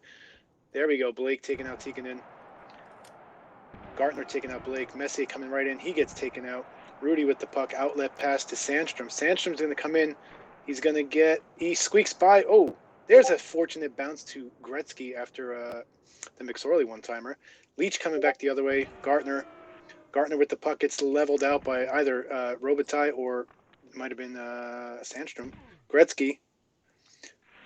Oh, to Sandstrom. No, he doesn't pull the trigger. There it is. There he got it.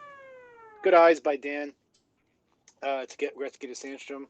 You know, it's interesting. I've used LA a bunch here and have watched other SNES players. And Jimmy Carson is like I don't know. He plays a lot better than, in my opinion, than like even Sandstrom or Robitaille.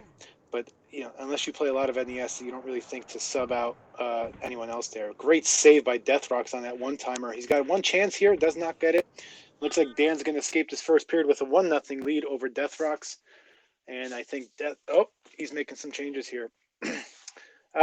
Jimmy Carson. Someone's listening to the stream. Puts in Jimmy Carson here. Who I think is a good choice. He's got a heavy body, but skates very well. I don't see Gretzky being as big of an asset in this matchup. Face off, start of the second period. Leach gets knocked down. Tikkanen, loses the puck. Sandstrom gets in there. Oh, Leach misses it. Opportunity. Sandstrom avoids the checks. Gets the puck poked away. Richter outlet pass. We got a penalty, probably interference on LA. Let's see. Oh, yep, interference. Wayne. McSorley just took it out on his own player too with a slapper in his face. Patrick. Oh, that's a really great save by Dan on the goalie because that's hard to do off the faceoff when the defenseman gets it. Oh, had the outlet pass to Carson. Why'd he put Carson in there? Blake. Down. Sandstrom. Leach. Oh, Carson running into the goalie. Here's Deathrock's got an opportunity. Oh, he's just going to pull it in there. Tries to sneak it by Dan on the goal. Didn't go for the one-timer. Tikkanen's laid out for the period. He's going to need 3 minutes to recoup here. 3 minutes, 17 seconds, and Blake's in the box. 2 minutes for roughing. Two-man advantage here. Deathrocks needs this to tie this up. All good. Richter with the puck. Outlet pass to Messier. Messier, Gartner. Ooh, I thought he had the one-timer to Messier. It just didn't pull it. I'm not sure why. Messier controls the puck. I think Deathrocks just want to go in and do some dangling in here. Here's Leach going right in. He had the Messier. Messier is going to go in the box for interference because he ran into Rudy. Can't do that. Interference. The number one penalty in the game. But despite that, still a power play advantage for the Rangers here. Eddie Olczyk now coming in at center for the Rangers. Phil Bourque takes out Marty McSorley. We got a hodgepodge of New York Ranger players here. There's Gretzky looking very, very slow here. He's escaped faster than that. Must be kind of cold. Here's Patrick. Loses the puck. Leach looking good. Leach gets taken out by Huddy. And there's Olczyk. Couldn't put it past Rudy. Rudy's playing great here. Here's the great one, 99. Dangling around. Avoids the check. Just dumps the puck. They're on the power play now because the two guys are out of the box. We still got Messier in there. Or was it Messier? Yeah.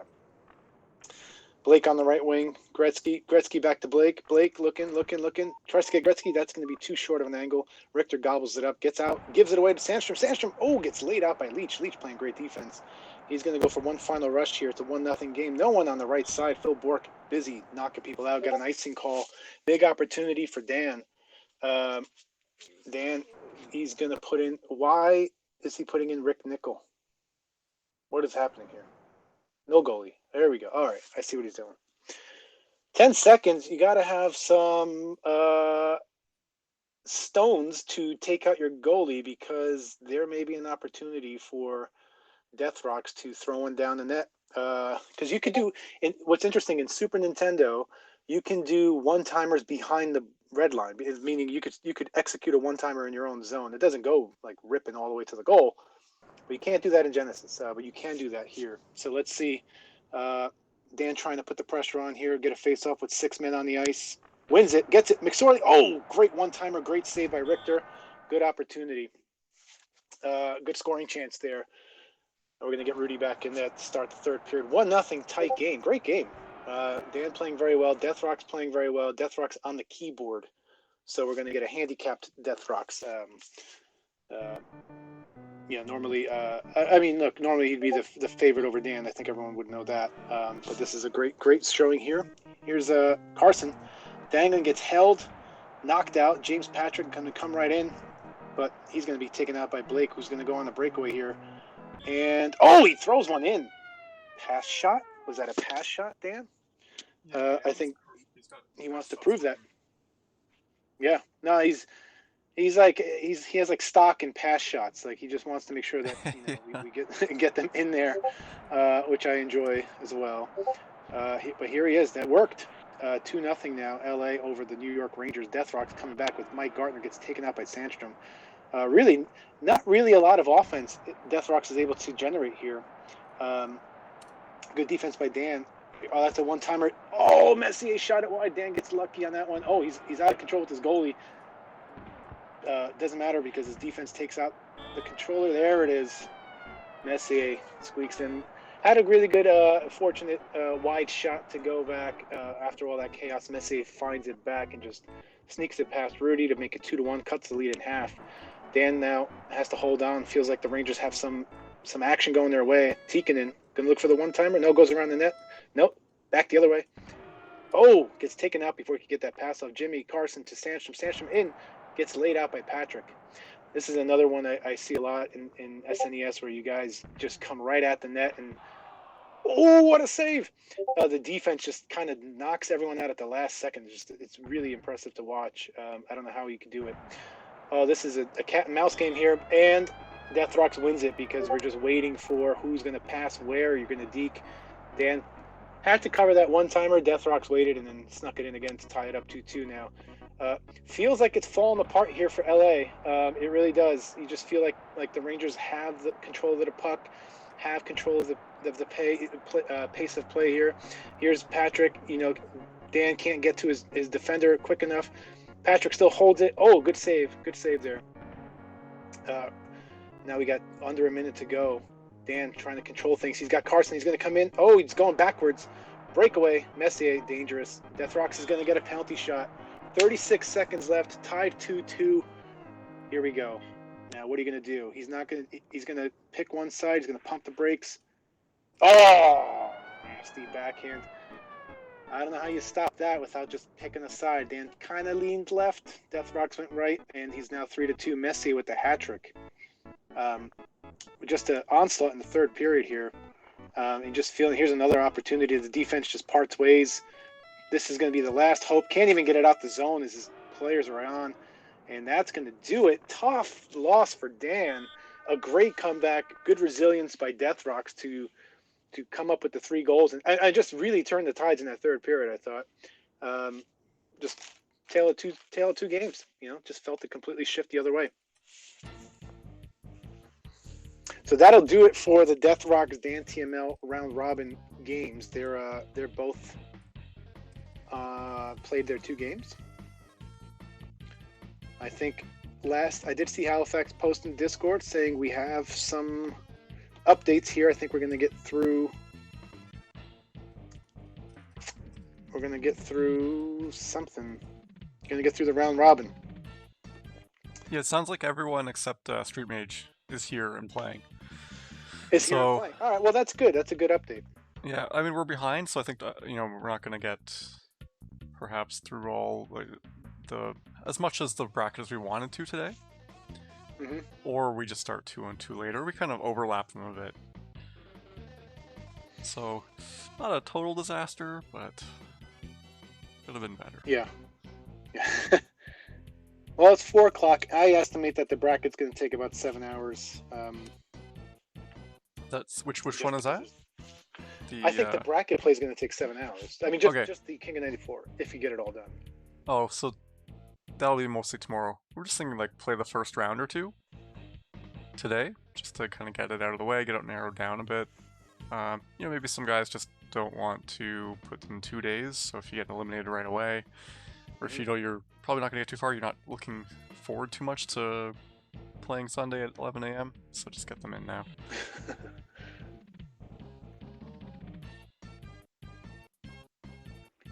Well, it'll give AJ an opportunity to go buy his whiskey, which he did not buy this morning.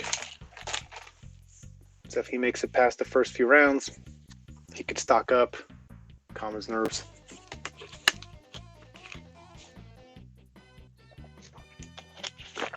So I'm going to put the standings back on the screen. Let's see where we are.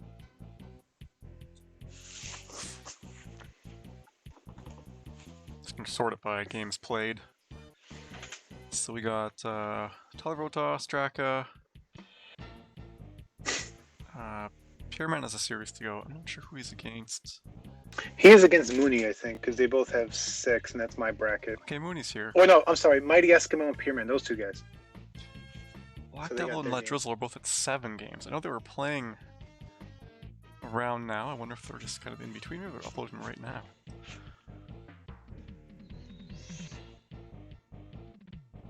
Maybe they're uploading between games.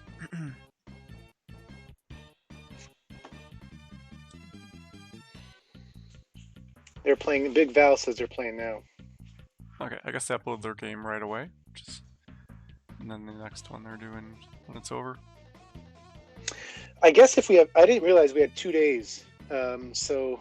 Oh yeah, it's the kind of like the final 16 is tomorrow. Oh, that's not as bad as I thought then. You could blame me for not reading the. It's infographics are the way to go. We said it at Sochel, we need infographics. We didn't do it. It's hard to, I know both the Halifax and I were pretty busy, more busy than usual the past couple weeks, or month even. So we would have, had that not been the case, we would have done a little bit better at this, but I think, yeah. We gotta really, that's our second online tournament. Really have to make it super clear, because you can't just get everyone in a room and just tell them what to do. Everyone's in a different room. Yeah, exactly. The communication is much more difficult online. Or Team Zoom or something like that. And just get all 30 people in the Zoom and be like, That's everyone, a good idea. Yeah. Listen to what we're doing here. If you're not in the Zoom, you're not in the tournament. Yeah, exactly. I mean, that's how we do live meetings these days. Yeah, I mean, like at 11 a.m., just say you're supposed to be there. If you're not there, we kind of assume that you're not playing. Oh, there's the Discord streaming as well. Although I thought that you could only do 10 people at once in that. So streaming? Yeah, Discord has streaming in now. Yeah, Zoom, Google Meet. I mean, we have all those free platforms, and just to have a bunch of people, and then people want to hang around and talk.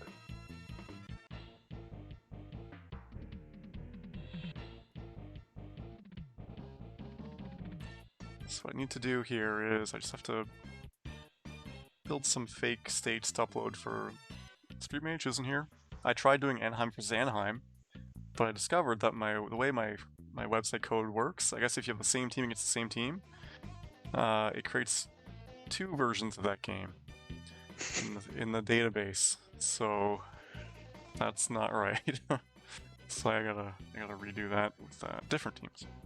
Cause I don't think anyone's used Anaheim yet. Anaheim, yeah, the only team no one's used. There's one game with Florida, so I'll make Florida against Anaheim, and I'll just do that now.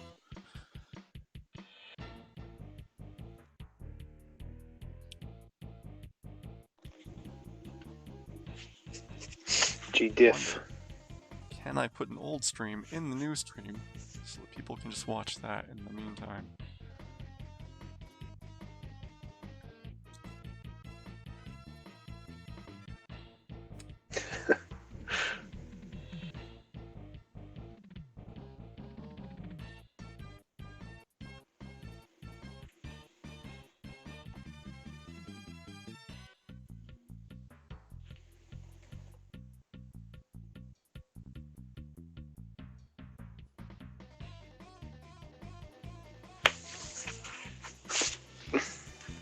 There's a stream going on. There's no interface to go look at the old streams.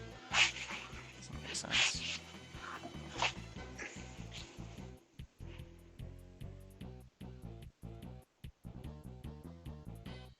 The old stream?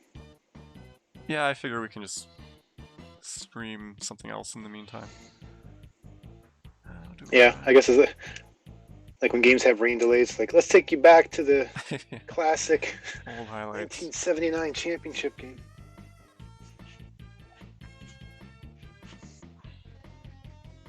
We got Sochal. We'll go back to Sochal.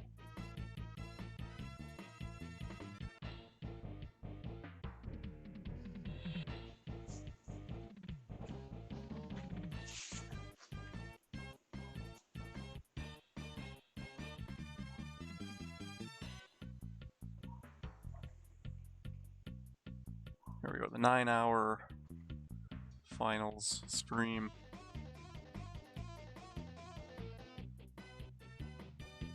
These two teams separating. King Raph from elimination. Always slides it in short side. Alright, bracket's not loaded yet, so no point in looking and determining your fate here. Although the bracket did change, and I have a bye. Ish. We'll see. Alright, so I guess, Smiles, if I understand, the goal is to get through the round robin today, get through maybe the first two rounds, and then if we have the final maybe 8. Since we're supposed to be doing the 2-on-2 at 5, maybe we just don't really do first round. People can play if they want to, but maybe we'll just move on to 2-on-2 and they can play in the background. And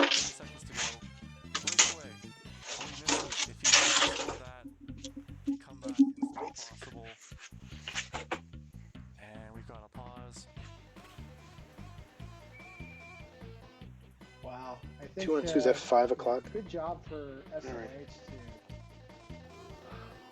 to play two incredible games. I mean, you look at it, I mean, to hold Raft to 1 goal. I guess I could also, if anyone wants to play it's just unimaginable. Classic Leaguers, And let so me know. credit to him for his defensive play, his goaltending. I thought I'd be out of the tournament by now. So congratulations And just doing to Sully. commentary, Play which is why I'm all NJ set up in here. the final. We'll get that on later this afternoon here Post. as we are wrapping up the Sega Genesis side of things. The consolation bracket. Probably there was 3 series left. Might be 2 series left now, depending on if Mr. T won that second game.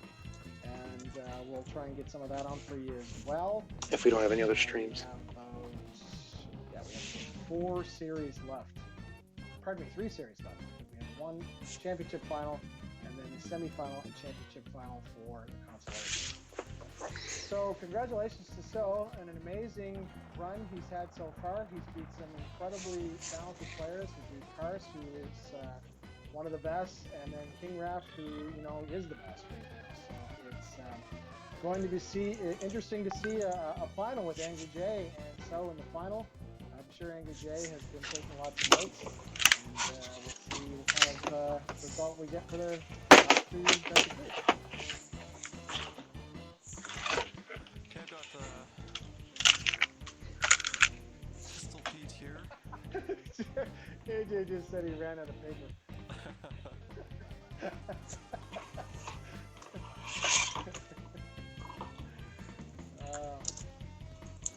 Funny guy. That's why we love him. Pistol Pete says they're ready to go for Super Nintendo. Do you want to stream that game for it's a compilation bracket?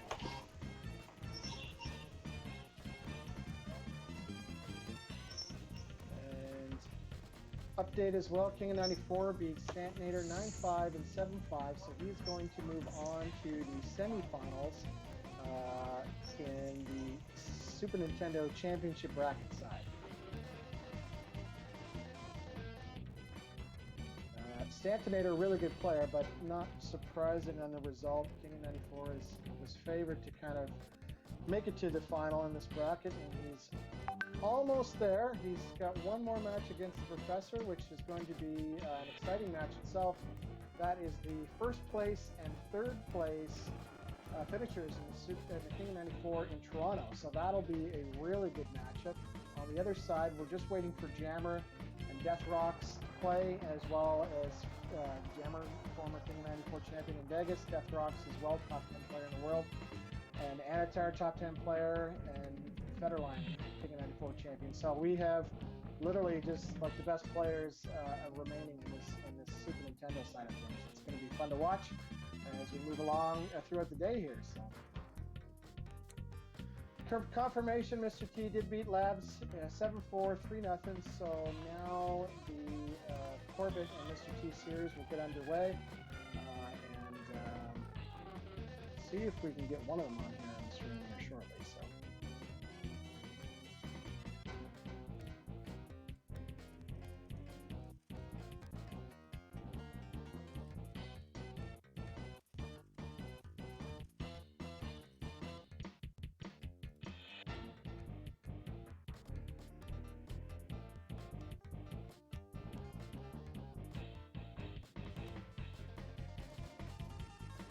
So the Pistol Pete game, that is Super Nintendo.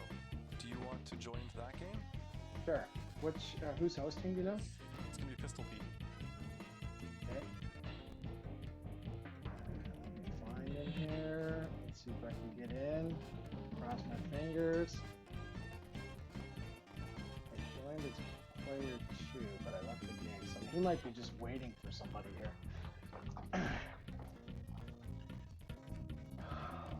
And that is Pistol Pete and Gian Fonz. So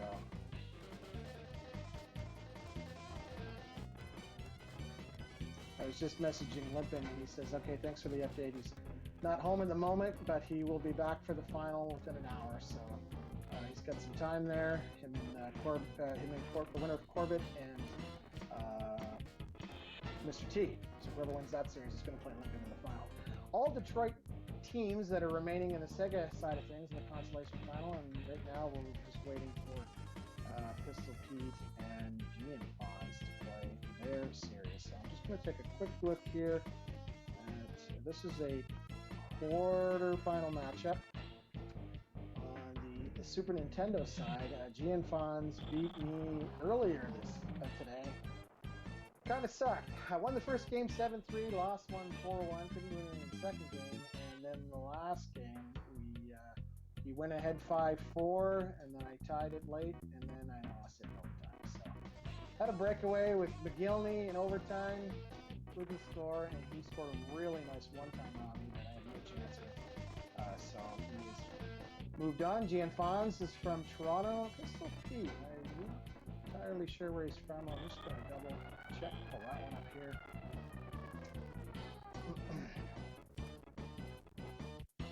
Pistol Pete's a pretty good player. I played him in a couple exhibition games. They were really close games. So this should be a good one to watch. And he is from, according to this, he's from the United States. So they're in there now. Are you able to join? Yep, I am in there. Okay. I'm watching it right now. Who is Chicago? Let me check that. Oh, so that Gian Fonz would be Pittsburgh. Yeah. Okay, so this is a quarterfinal matchup, as we mentioned. Pistol Pete has the Blackhawks, Gian Fonz has the Penguins, and it's a best-of-3 series, so obviously the wins moves on, and the loser is done for the day. Gian Fonz has it with Murphy now, playing some passing back with his defenseman in his own zone and trying to work his way up. Gives it to Yager. Yager to Mario, and Mario is going to be dangerous. He was dangerous to me today, scoring a ton of goals. We have a pause here, and we are exiting the game, so I don't know. Oh, they were just testing for a couple minutes, just to see. Yeah, I forgot about that. Sorry. They just wanted to test the connection out first. Got it. Everything looked good. You can tell them that, at least from our end, anyways. So that's game 1. 0-0 is the final score. We're going to play game 2.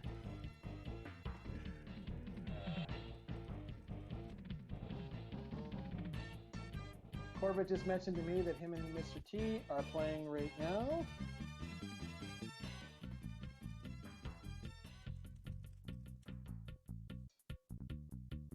And so Sega, they only have 3 series left in the entire Sega bracket, which is good.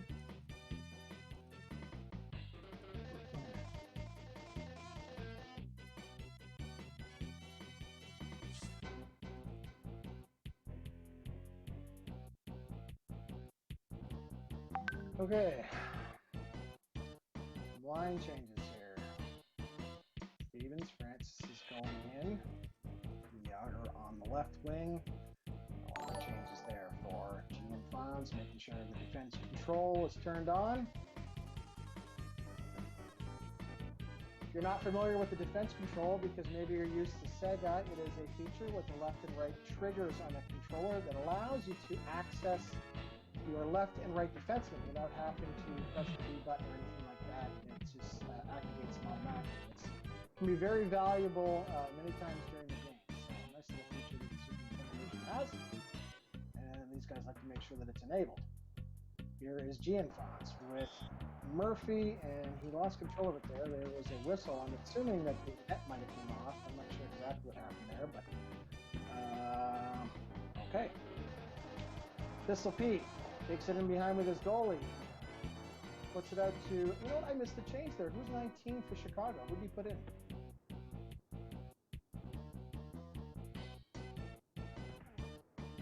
There's Pistol Pete. And he loses control of it there. Coming in with Larmer. Putting Larmer at center. Interesting choice. And he's got Roenick out there. There's a nice play by Gian Fonz. He takes the lead here in game 1 of this consolation quarterfinal match. Up 1-0 with Pittsburgh. And he's back for a second one there. A nice one-timer on the side of the net. But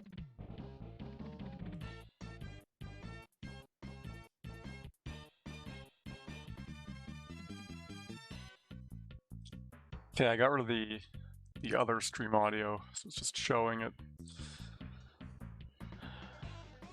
This looks like Deathrox is playing Rexer, and I need to sim those forfeit games.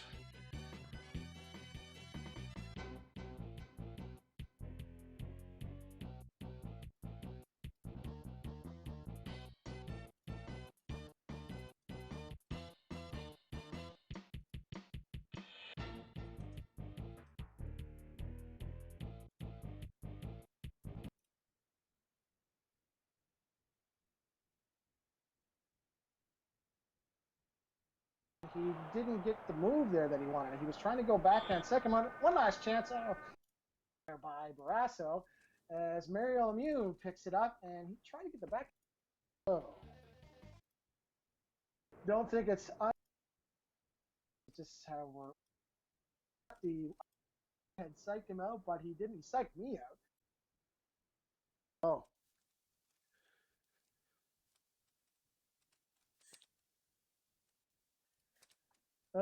Okay, sorry, I'm just going to refresh again here, and okay, should be able to start it up now as I saw myself disappear from that last one, so let me get this going here. So net play, host, start net play. Okay, so I have my game up now. I have backed out so they can join the game. Well, it is almost 10 o'clock Eastern time. It's 8 o'clock, almost 8 o'clock my time. I'm Mountain Zone in Saskatoon, and we are down to the last two series of the night. We have the championship for you right here, the championship bracket between two of the best players in the world right now, the number one best player in the world, against Anatar, who is played him, lost to him a few years ago. So they are going to get underway, and then after that, we are going to give you the consolation final between Mikey V, who's from Alberta, and Joda from Montreal, Quebec. So Quebec is well represented in these finals today. Good to see. We're spread across the country. These guys are looking to get the game going here. And if you had caught any of Mikhail's game, a little bit of it earlier, and watched his goaltending, you're going to see it again today.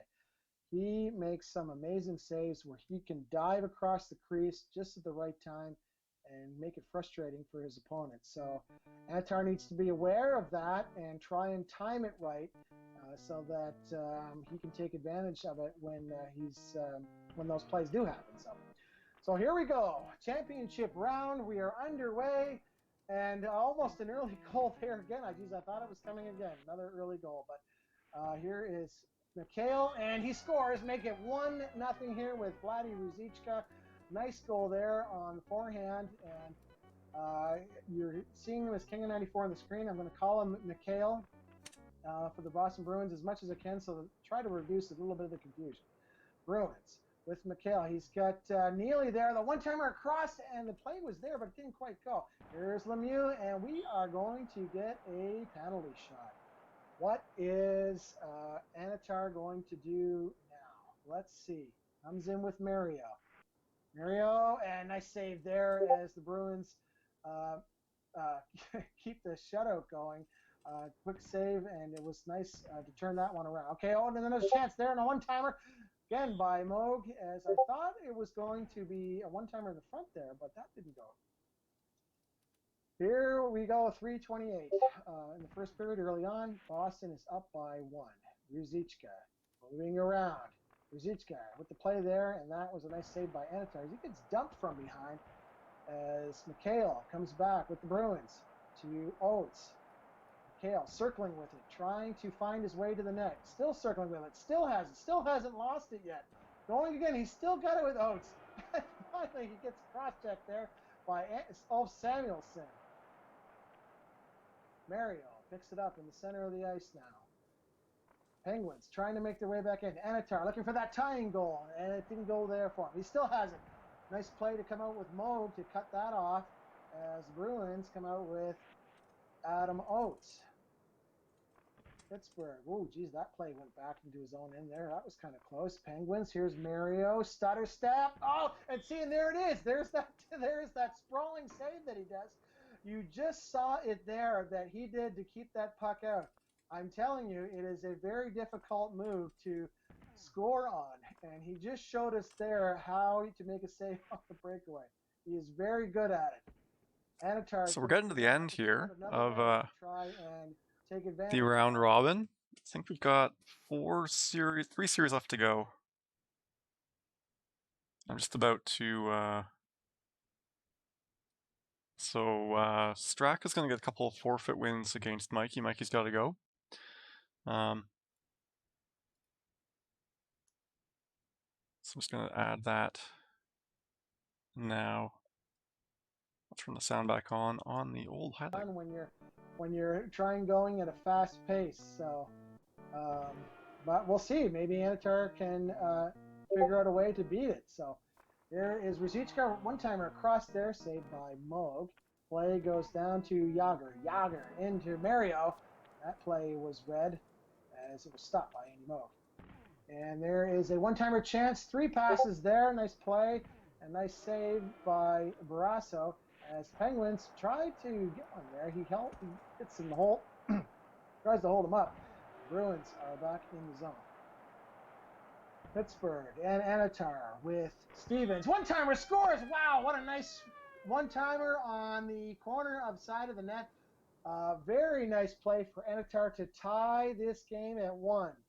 And really, that is what he's going to need to do, is find those plays like that against King of 94, Mikhail, to try and see if he can... So I'm just playing some Classic A in the nice backhander goal there as he swung around and had caught Barrasso going the wrong way. So Mikhail takes the lead now, 2-1. Ontario versus Quebec. Pittsburgh versus Boston. Anatar versus Mikhail. There we go. There's a nice try there as, oh, geez, he gave it away back to Mikhail as he has it with Neely. And Neely gets decked. He's out for the period. Are we going to see a change here? No change. So interesting choice. Say we've got 3 series left to play. Taking center. Whoever I know at least 2 of them are currently being played. I think that might be Duras, but I'm not sure. 2-1 Boston. There's 2 minutes to Maybe go Carpenter in the second period. You think it might be Carpenter? Just a guess. Just a guess. Angry Jay will tell us, I'm sure. Hope so. And the Bruins, Glenn Wesley coming out here. That is up to Ruzicka, and he gets hit from behind there. As now the Pittsburgh Penguins are going to back the other way. Oh, there's a nice chance for the Pittsburgh Penguins, but he stayed out. And I just got my number there. It's Dave Poulin. Thank you, Bob Kadelsky, for that. Dave Poulin says. So here are the Penguins again. Anatar trying to work his way in. Can he do it? No, he still has it, though, with Mario. And, oh, he tried to work his way in there. Couldn't get that to go. It's still 2-1. There's a one-timer coming. Oh, nice save by Anatar as he keeps that to a 2-1 game. 15 seconds to go, and then the chance the other way. Oh, two.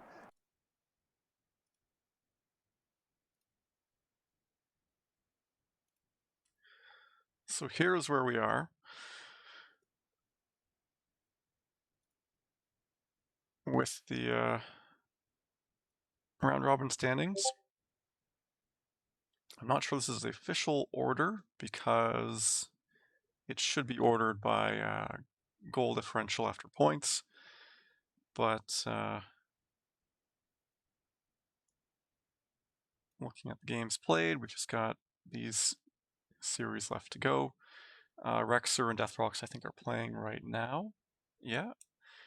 I hear that, yeah, the other games are also being played right now, I believe. So we're pretty much done. We put in some forfeits for Street Mage. So you see Street Mage here. And we had another series that we called a forfeit. Mikey had to go, so he forfeited to, I think it was Straka.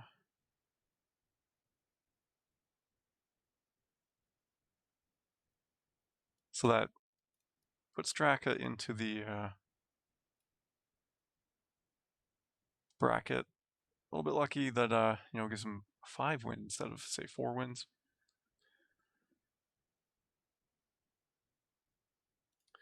Body check champion is Dan and Indio. Indio's a newcomer and a great body check differential for Indio. I know Dan K had a few extra body checks because he had that 13-minute overtime. It's practically an extra game. Rexer, also a lot of body checks. Chongo, Bob Kudelski, heavy on body checks. I think body checks after the whistle do count. I know they do on Sega. I'm not entirely sure on Super Nintendo.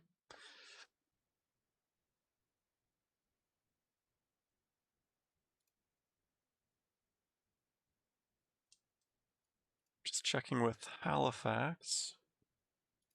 Okay, so then we're going to try to do the first 2 rounds of the bracket, and then we'll go to 2-on-2.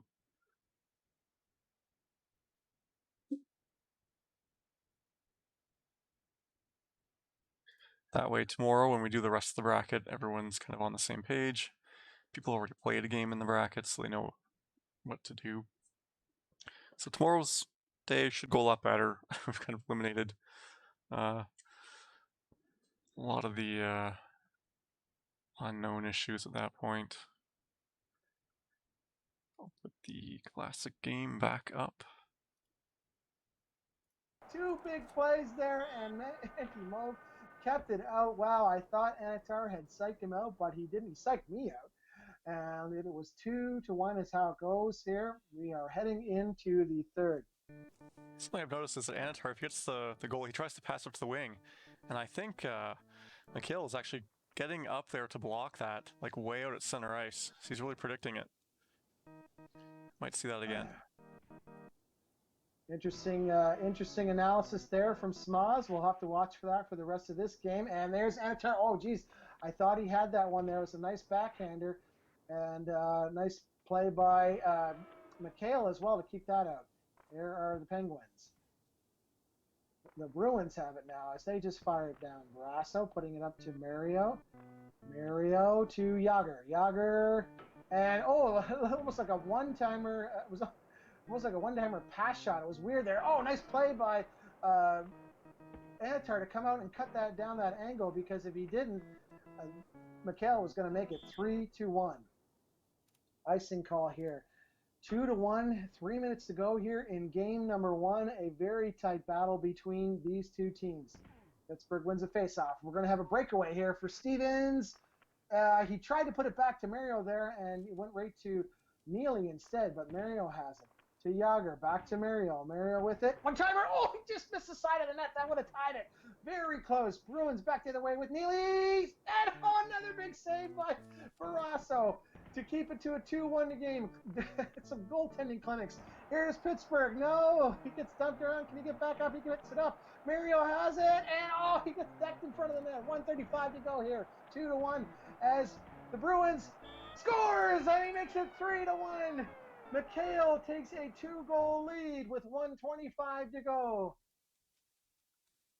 We are seeing a change of lines here, and no line change there. So 1:25 left in the game, and that could be the insurance goal that Mikhail needed. Mikhail in again with Neely, and he gets dumped along the boards. Picks it up with Wesley. A little flick in there, and just trying to see if he can kill a little bit of time. He's got it again. And another save there by Barrasso. Now, Anatar, he needs to get one here. Can he do it? Can he get the goal to get it within 27 seconds? Time is winding down here. And that probably is going to do it. There's 15 seconds to go. This is going to do it 3-1 as Mikhail So, Raph, wins I game 1. don't know if you heard, we're going to try to get through, I guess, the first couple of rounds of the bracket. Put himself in good After position this, here. everyone's playing right now, so we just have like 3 series currently ongoing. Perfect. King Raps is that missed one time. I just, Major. Yes, in the I know, meantime, it was played a there couple for And the net was SNES there, A but games it just versus went Joe to wide of the C. net. We You know, I split those find 1 game that that each. seems Very to good happen games, a my lot with the friend. visiting teams. Super tough. Those one-timers seem to go wide a lot more than the ones when you're playing So I at home. guess, Maybe that's just me. That's yeah, always the Dangler's way I asking what kind of time feel we at think that. bracket You have play to kind of starting. work extra I hard think to 1:30 get p.m. those ones to Eastern. go in. Dangler was the original Yager, not time a we great thought shot bracket to play was going to Bob start. Kudelski. Yeah, that was solid defensive that didn't game. happen. No, I guess Hey, if everyone's playing their last series, would 5 o'clock be game a rough number estimate? 2 here, and now we So are playing tonight, in Pittsburgh. yeah, this morning. I It's think the 5 opportunity o'clock. for We'll Antar get to the come because back into this Halifax game. needs And a little bit of there time we go. We to see adjust it the again. bracket Another according to the goal final off the games. face-off on the first period. 11 seconds in, and McHale makes it 1-0 for the Bruins. Wow, I don't know why it is. He's back in again. Nice save there as We were Brewer watching some had a chance. Sochaux.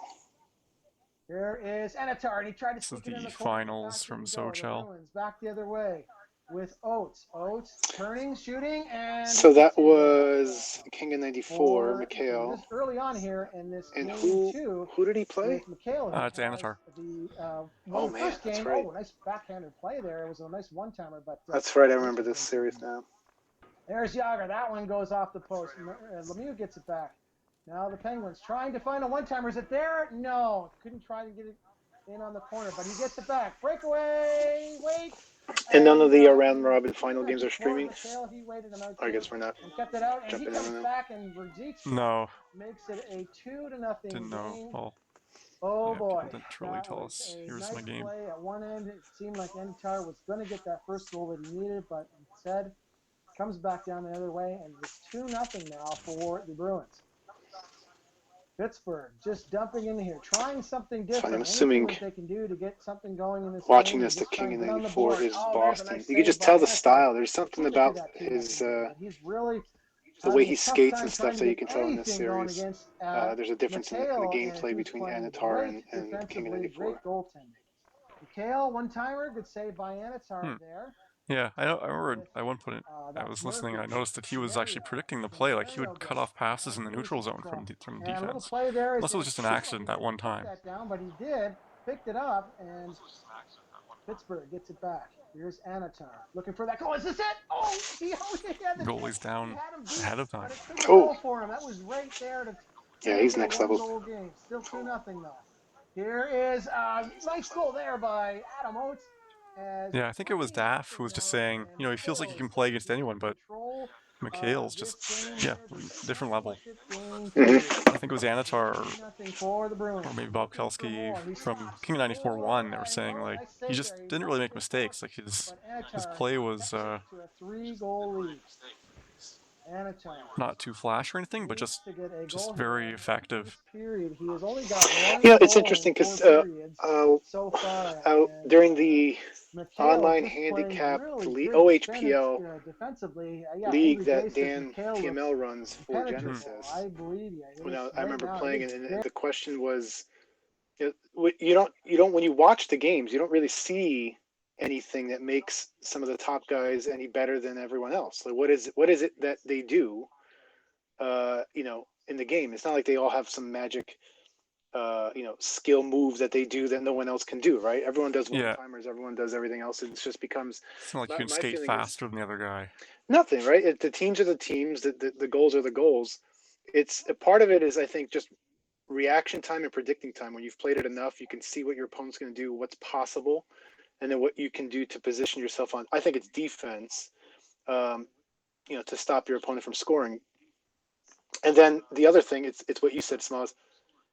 It's just the better players tend to capitalize and make less mistakes than everyone else. So, like, if you make a mistake and I get the puck on the breakaway, I'm going to score more often than someone who's not at that same level. That's like the main difference. So I think AJ said it, like, you just the best guys will capitalize on your mistakes more so than the others. So that's all it is. And I do think defense is the biggest thing, where if you could not predict, but I mean, if you could really shut down your opponent, knowing where he's going.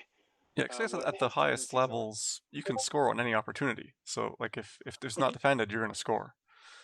Right. So an issue I know that holds me back a bit is I'm not very good at deking. Like if I get a breakaway, it's not a guaranteed goal even against the AI goalie. So that's one thing that holds Right. me back. But yeah, when you're up at that higher level where any breakaway is a goal unless the guy does something. Unless the guy does something, exactly. It becomes a mind game. I mean, that's what's so exciting to watch when you have two strong players. It becomes all the mental game. It's the it's a nice goal. I know I'm on a delay here on my audio, but because I'm watching the stream, but I know that I'm live with you, so my commentary on what we're watching is a little delayed. But it's always the most fun part to watch and to see what they're doing. Filthy. So yeah, Dangler asking, I think again, I don't know if this is an older message, when the bracket play is It's been around starting, for a so while. I'm guessing around 5. Games are being played currently, and like the final round robin games currently being played. So I'm thinking Any minute now. 5-ish, yeah. I see Rexer and Deathrox have uploaded one of their games.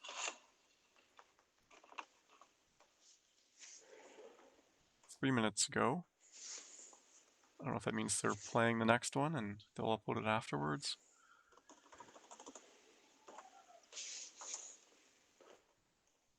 So we've got these games left to play. And these were some debugging games I put in last night, so ignore those ones.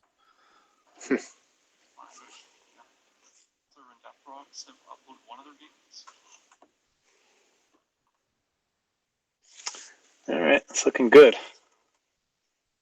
was hoping to have time to bring my blue screen setup down, but it's been busy the whole time. Yeah, you got it. Save it for the big show tomorrow when we get to the quarters or the semis or however far we go. Yeah, I'll do it after the. I'll probably during the 2-on-2. We'll be pretty settled into the stream, and I can just go run it at that time.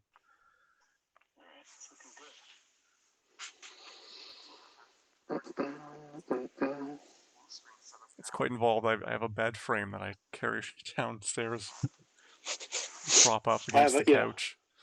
I have one of those partition walls, and I just drape a blue tarp over it, and you A work blue your magic. sleeping bag. I bought these like a smart light that can be any color, so I'll be able to really light up it with blue, so it's a pretty consistent color. Because the thing the sleeping bag has kind of a pattern woven into it, so there are like dark spots on it, and you get weird patterns on the blue screen.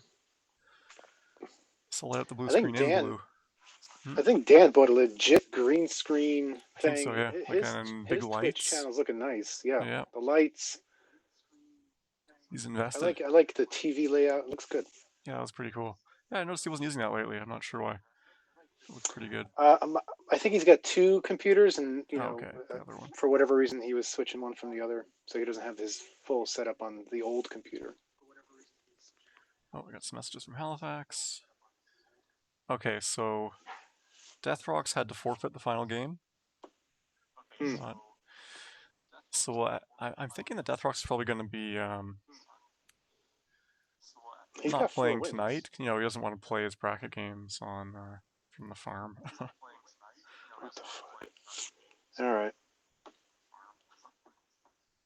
And I think someone already uploaded a forfeit game there. No, they didn't.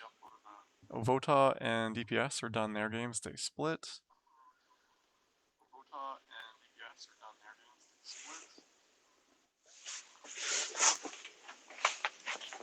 So we're waiting on Eskimo and Pierre. Good job, Halifax DPS. told me they were playing. Friday and Smiles.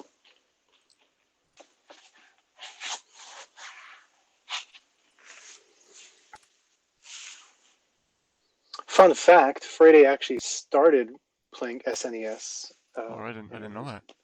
Makes sense, he's Canadian. Alex. Yeah. And then when they got online, they switched to Genesis. But they actually had a physical SNES console. That's how they actually started playing, and then became super awesome online Genesis players. I got back into the game in my final year of university. We had a suite, like a 4-person suite with a kitchen and 4 bedrooms. And someone brought in a TV, and then over Christmas break, I went home and I found my Sega and my Super Nintendo, and I grabbed whatever games I had, and we started playing NHL94 and just had a blast. Like, I was actually experienced with it. My friend Dennis, you've seen at tournaments, he started to learn to play it, and then our other friend Samit. Um, and even though we were all quite different skill levels, the game's kind of like 3 different levels. Like if this were a league, it'd probably be A, B, and C league players. We still had a lot of fun. We could switch it if our friend Samit was playing. It would be like Chicago against Ottawa. He could hold his own with Chicago. Yeah, so it's just those final 4 months of university, got really into it. We were playing the Sega version, 94, and then at one point someone was like, "Hey, why don't we play the Super Nintendo version?" And we popped it in. It was 95 though, and we played one game. Oh And man. on the Sega game, we were always close, and I just like demolished Dennis. Like it was like within the first period, like 5 or 6-0. Just like this just doesn't feel as fun. so we never played 95 ever again. I mean, like growing up, we played 94 a bunch, and then 95 was exciting simply because of season mode, like playing at home by yourself. Yeah, it's definitely a I better remember just replayability game. Like if you're playing on yeah. your own. It's probably got fighting too. 95. I don't remember. I don't think 95 has fighting. Not I either. don't think Okay, so. probably I 96. think Maybe they brought it back in 96. 96 maybe. I didn't play much 96. 95, I know the cool thing was like the trade a player, so I would always like Yeah, trade back for Mike Gartner for the Rangers or whatever, and get my favorite players. Create a player was fun. Then season mode, and you could actually play. AJ confirming no fighting in 95, 96. Yes. Um, I remember I simmed like season after season after season, and I wore out the battery, or yeah, it stopped working. Probably the cartridge got really super hot or something. I don't know. When you're running the just CPU, burnt it well, I out. think the CPU's always ran at full power. So Yeah. I don't know. It was like 3 or 4 weeks in and stopped remembering anything. I But like doing yeah, like I the simmed. I didn't fake play the game pass. much. I just simmed it. Oh, because you could just say, yeah, play season, and it just goes. Yeah. You hope Yeah, I your remember created doing that. Well, character yeah. wins the scoring championship, but actually, even though he's 98 overall, he plays on the third line. Well, I remember like the issue was, if you actually play your seasons, your players were so far ahead of Yeah. like just you win the Vezina, you win every freaking trophy there is at the end. But it was that part was still cool though. And again, I like the fake shot would get the defenseman to lay down, and you could go around them and try a one time or whatever. I think you could do the drop pass too to a one timer, but all right. All right, I'm just going to upload the final forfeit game. I think the remaining games just don't affect the king bracket, so probably Halifax is going to finalize that pretty soon. Well, this is exciting. All right, good. King bracket's coming up soon, so Maybe I'll get him on the phone. He can update us. I'll ask him once I'm done doing this.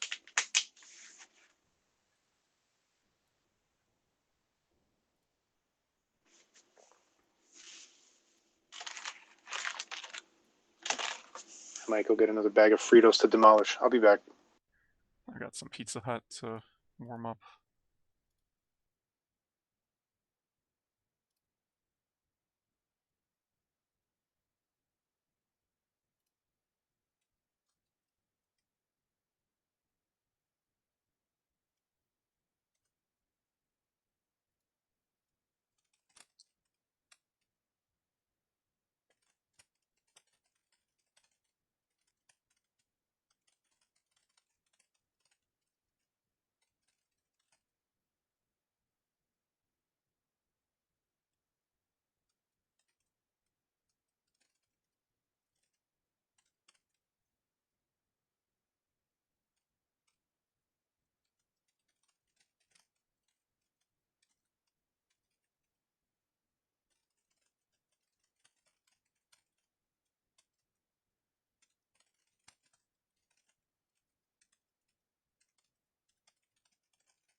All right, so I think basically we're ready for the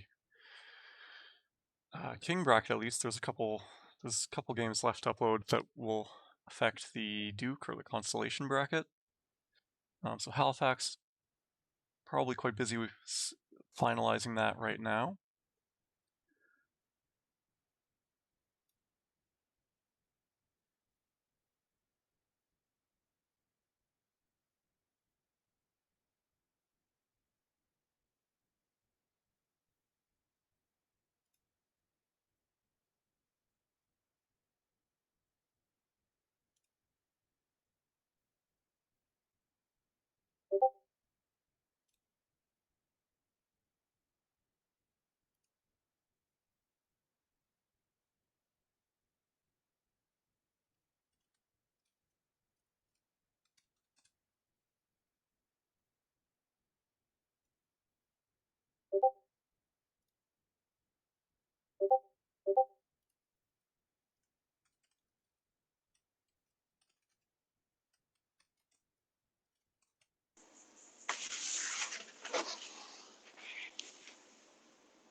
So yeah, I think Halifax is just looking at the final standings now.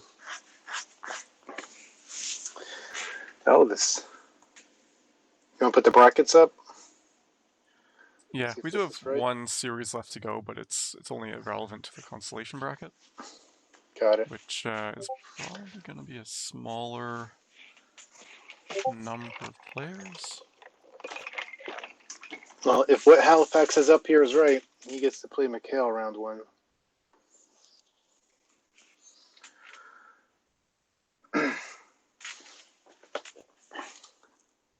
AJ says he thinks he's the number 13 seed. So we've got 24 coaches. That works out really nicely because you get 8 buys and Yep. 16 players who match up against each other. That's right, yep. I think AJ might. Well, Halifax is double checking the standings. I guess there's. Do you know what the tiebreaker is? If there's, is it goal differential? I'm not sure. It's probably goal differential. But in terms of absolute goals, not GDIF on the website, which is goals per game. Mm-hmm. I got you. Just goals for.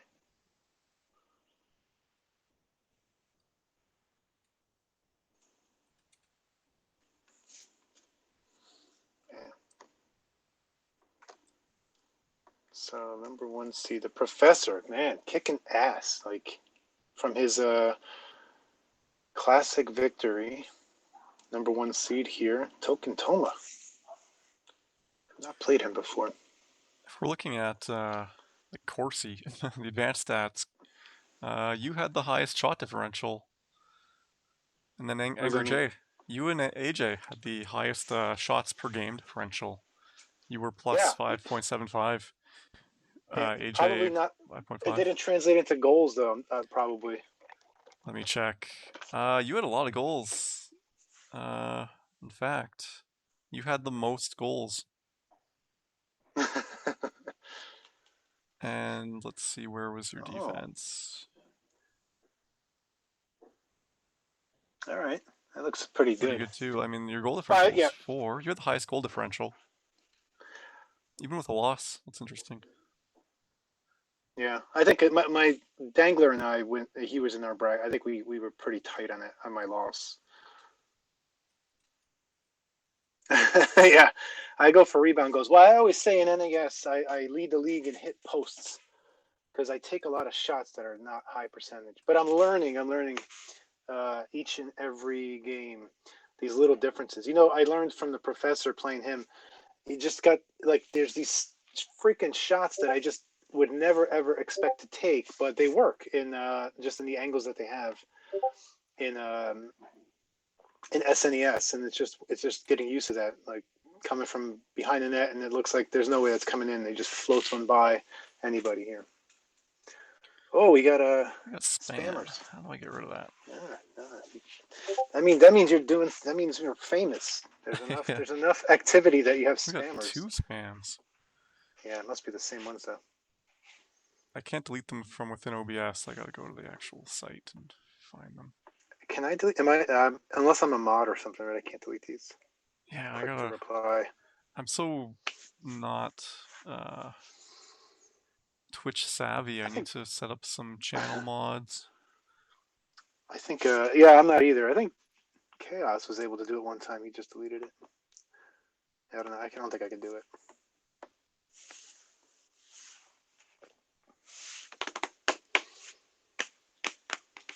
All right, Dangler, give me the tips. Don't go for rebound goals in SNES. I still have wounds from this 5-goal lead I gave up to him in our Classic A regular season game. I was up something like 7-2, feeling, gonna Am I not a put this mod on one in my the own books. channel? What is going on? I don't know how to delete it. I probably have to do it from like the. There's like a different interface for when you're the. Oops. Everyone's Does seeing anyone know what's going how on here. to delete spam? Or just don't click on it. It's like a different interface. I just don't know where it is. Streaming. Dashboard. I gotta be in the dashboard. I think. Stream manager. Content. Why is this hard?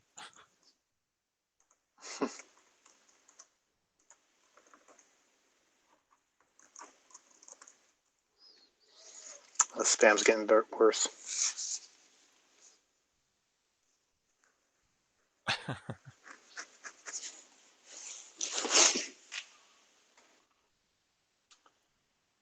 Hallie versus AJ. All right, hold on. Brackets are updating then. I can just ban the guys. I don't know if it deletes their stuff. How do I go to the pop-up? This is terrible. This system is terrible.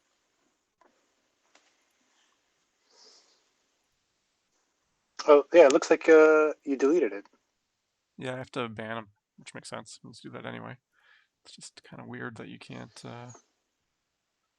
Once Yeah, I click on AJ, I something, think this pop-up comes up and I you're can't right. get rid of it. Doesn't make any sense. If these brackets are settling in, as AJ says, we got. I don't know if you could pull it up, Smoz. Oh yeah, let me find that. We got Professor number 1 seed. Looks like 2 is Token Toma. 3 seed Kudelski. 4 seed Jammer. 5 seed is me. 6 seed looks like Chongo. 7 seed Anatar. 8 seed Dangler. That's your top 8 seeds after the round robin getting a bye. We got some tough matchups in the beginning here. Rexer Show John, Corbett, Miller Time, Fed and Death Rocks. That's gonna be interesting. I don't know if they'll get. I guess they can't do that one today. Joe to C McMarcus, King of 94 versus Straka, and yep, that does look like I get the winner of that matchup. Angry Jay and Halifax in the first round. Jammer gets the winner of those guys. Coke 45 DPS. That's going to be tough for DPS. Coke 45 playing great. Gets to go against Dangler, winner of that matchup. And Black Devil 19 the 90 Jacket. Winner's moving on to face the Professor. So how did King of 94 end up the 12 seed? He must have lost one of his round robins. Someone beat him in 2 games. Whoa. And it was like someone completely unexpected. Well, let's see King of 94's bracket. Yeah, he has 1 overtime loss, 1 regular loss. All right.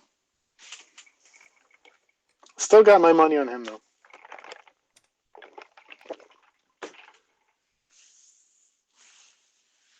It was Token Toma. Token Toma beat him twice. Oh, Yeah. wow. So that's where Token Toma goes 8-0. He's the number 2 seed. Yeah, 6-5 in overtime and 7-5. He beat him with Washington over Montreal and Detroit over Chicago. Wow. Token Toma, then. I'm not familiar. I don't think I've ever played him before. I know he's a known entity. Yeah, Chaos. I don't know if the brackets are all set. We're just looking at the latest and greatest. We didn't get the green light from Halifax. I think he's just double checking it, right? That could be it. Let me double check here. The Duke games are being uploaded. Halifax says I'm done it.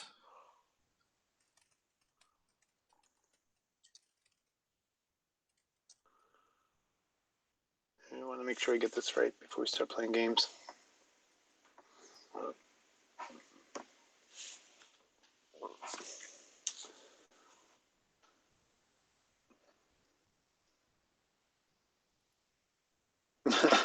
AJ makes a good point. There's like $6,000 worth of trophies in our little bracket there. Yeah. AJ has won money. I have won money. King of 94 has won money. Jammer has won some money. Nice little group.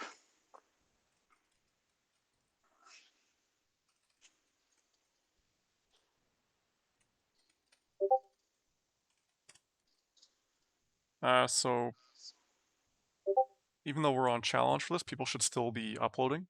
You can't upload to the website, Oh, yeah. but if you go to the website upload page, it directs you to the Google form to upload it there.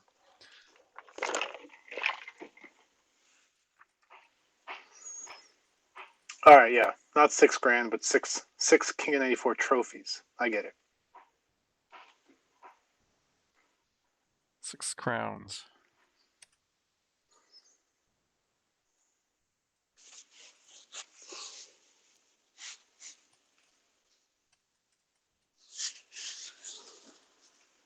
Although Vegas had a big dollar prize, I remember. Yeah, I think we gave out $7,000 total around there. A lot of that was Mikey's money, I think. Yeah, well, it was also like $100 entry, right? Or $94 entry. Yeah, I think it was 150 Yeah. to play in both, something like that. So the income that way was more. It was supposed to be a $10,000 tournament, so we ended up. Yeah. Yeah. So I think AJ, if you and Jammer won $5,000, I won nearly $1,000. We're probably, and then if you count in 94-1 Canadian, It's actually on kingf94.ca, and you go to the results. Actually, the prize was there. I think first place was 2,350. Yeah, no, we're over $6,000. Like Mikhail won 1 and 4. A lot of damn money in this one. Jesus.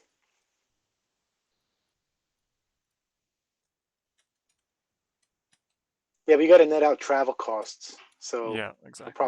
it's probably No one we're makes in the money. red. Maybe Yeah. maybe Jammer and AJ made a little. No, because we were there. You know, you got to pay for No, hotels AJ and has to flights. fly. We got the hotel, all those rum and cokes. Yeah.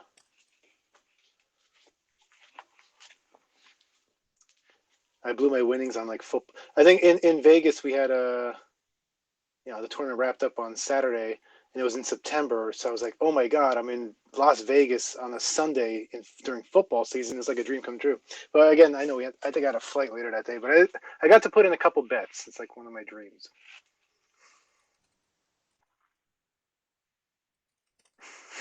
It's a business expense. Anatar's right. Mm-hmm. Anatar I still have a kinship with Anatar because King of 94 won. We both had the same situation where we ended up in the winners bracket, and then we lost, whatever it was, 2 out of 3 to, Anatar to Mikhail, me to KG Man. And I'll never forget, we were in the hotel hanging out afterwards with, playing all the exhibitions. He's like, you realize that the final game of King of 94, the difference between first and second was Yeah. like $1,000. He's like, we played one game of NHL 94 for $1,000. And I'm still feeling like shitty that I lost. And I'm like, no, I didn't really think about it that way, but thank you for that. Now I feel even worse than I did before. I'll let you mention. Now that you mention it, let's have some more beer. So I've got a message here from Lego. We can do. They've got a Duke matchup. I'm not entirely sure the Duke is. I'm going to ask: is the Duke bracket finalized? Yeah, drizzle. One of my, I always wanted to be in Vegas on like a football Sunday, sit in the one of those betting rooms and just watch all. Like it's amazing when you go to the like Caesars or something. They have every game on TV, 500 different lines up there. Just never get to do that. Although now New Jersey has made it legal to bet, so you could do it on your phone, which is not as exciting as Vegas.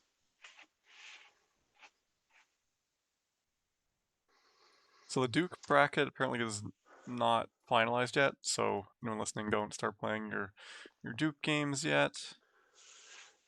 The question is though, is the main Duke bracket is finalized. Duke is finalized. Oh wait, I don't have Discord on. That's what it is. So yeah, all the brackets are ready. And Lego has volunteered their series. Ideally, we'd get a main bracket series going though. Not that When he's been drinking for 5 hours. did matchup, yeah. Yes, matchup. Okay, yeah, and if you were keeping track of your mashups in the round robin, it's all reset now. All right, Halifax posting on Discord.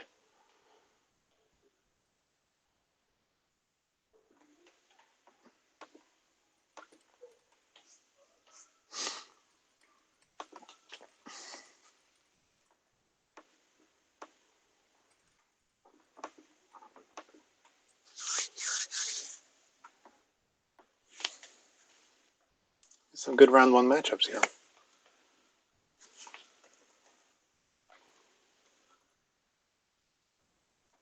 I mean, ideally, I would love to stream the AJ Halifax matchup.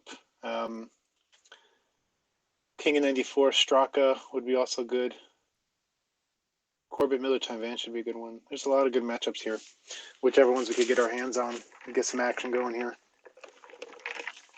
I think, unless, I don't know. Halifax has the call here. Give us the green light, buddy.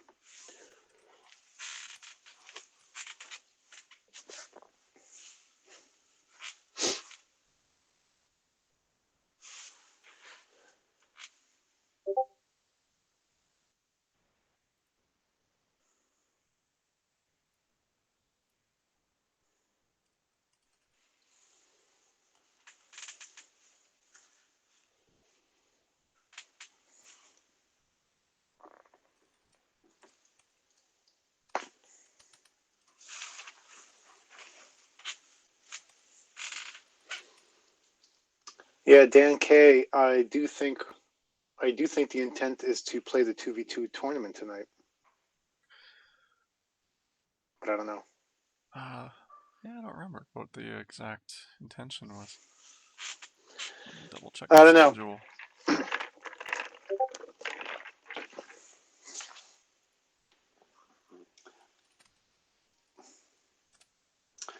We need to clone like Halifax three, four times. Yeah, we need a Halifax behind the scenes and a Halifax on the stream, telepathically connected, telling everyone everything.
So are we getting some games going here? I don't know what's going on. It's so hard to keep track. Doing other stuff. Okay, let me see. Maybe we just call Let's just do. Halifax, Let's put him do. on the stream.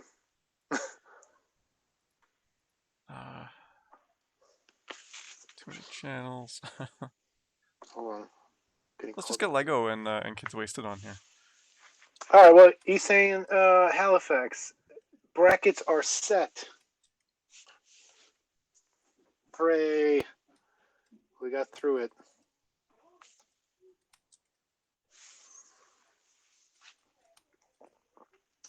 Matchup choices are reset. Yeah, Joe to see. I think we start clean now. So the only rule is in your 3-game series, you just can't pick the same teams, right? So by either player.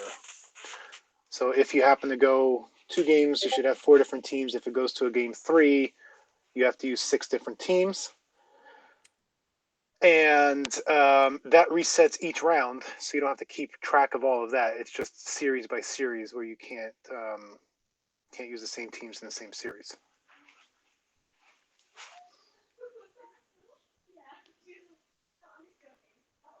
Yeah, verbal announcement by Hallie would be nice. Well, let me see.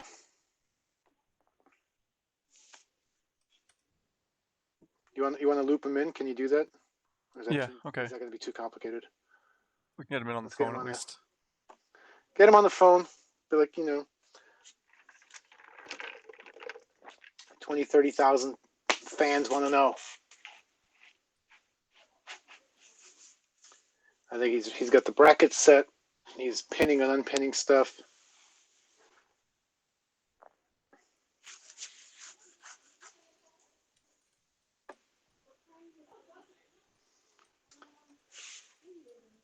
Oof, man. I got the 5th seed, and I get to play the winner of King of 94 or Straka 82. Now, assuming King of 94 wins that, he's the favorite there.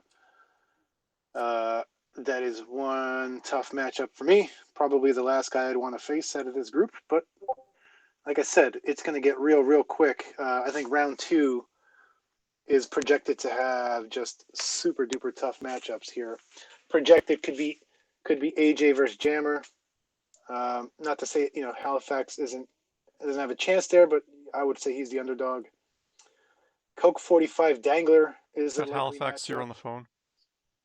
Hey, Can everyone hear the phone on the stream? Do you want to keep talking, Halifax, just to?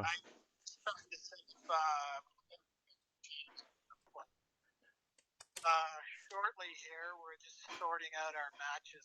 I just have to sort out our matches first, and then once we do that, then we'll go in and play. So even if we're gonna just sort out 3 matches now, but if we only end up playing 2, then that's okay, and it just ends up being 2. So I ended up winning the coin toss against him, so he's just gonna give me his first matchup, and then we'll go from there.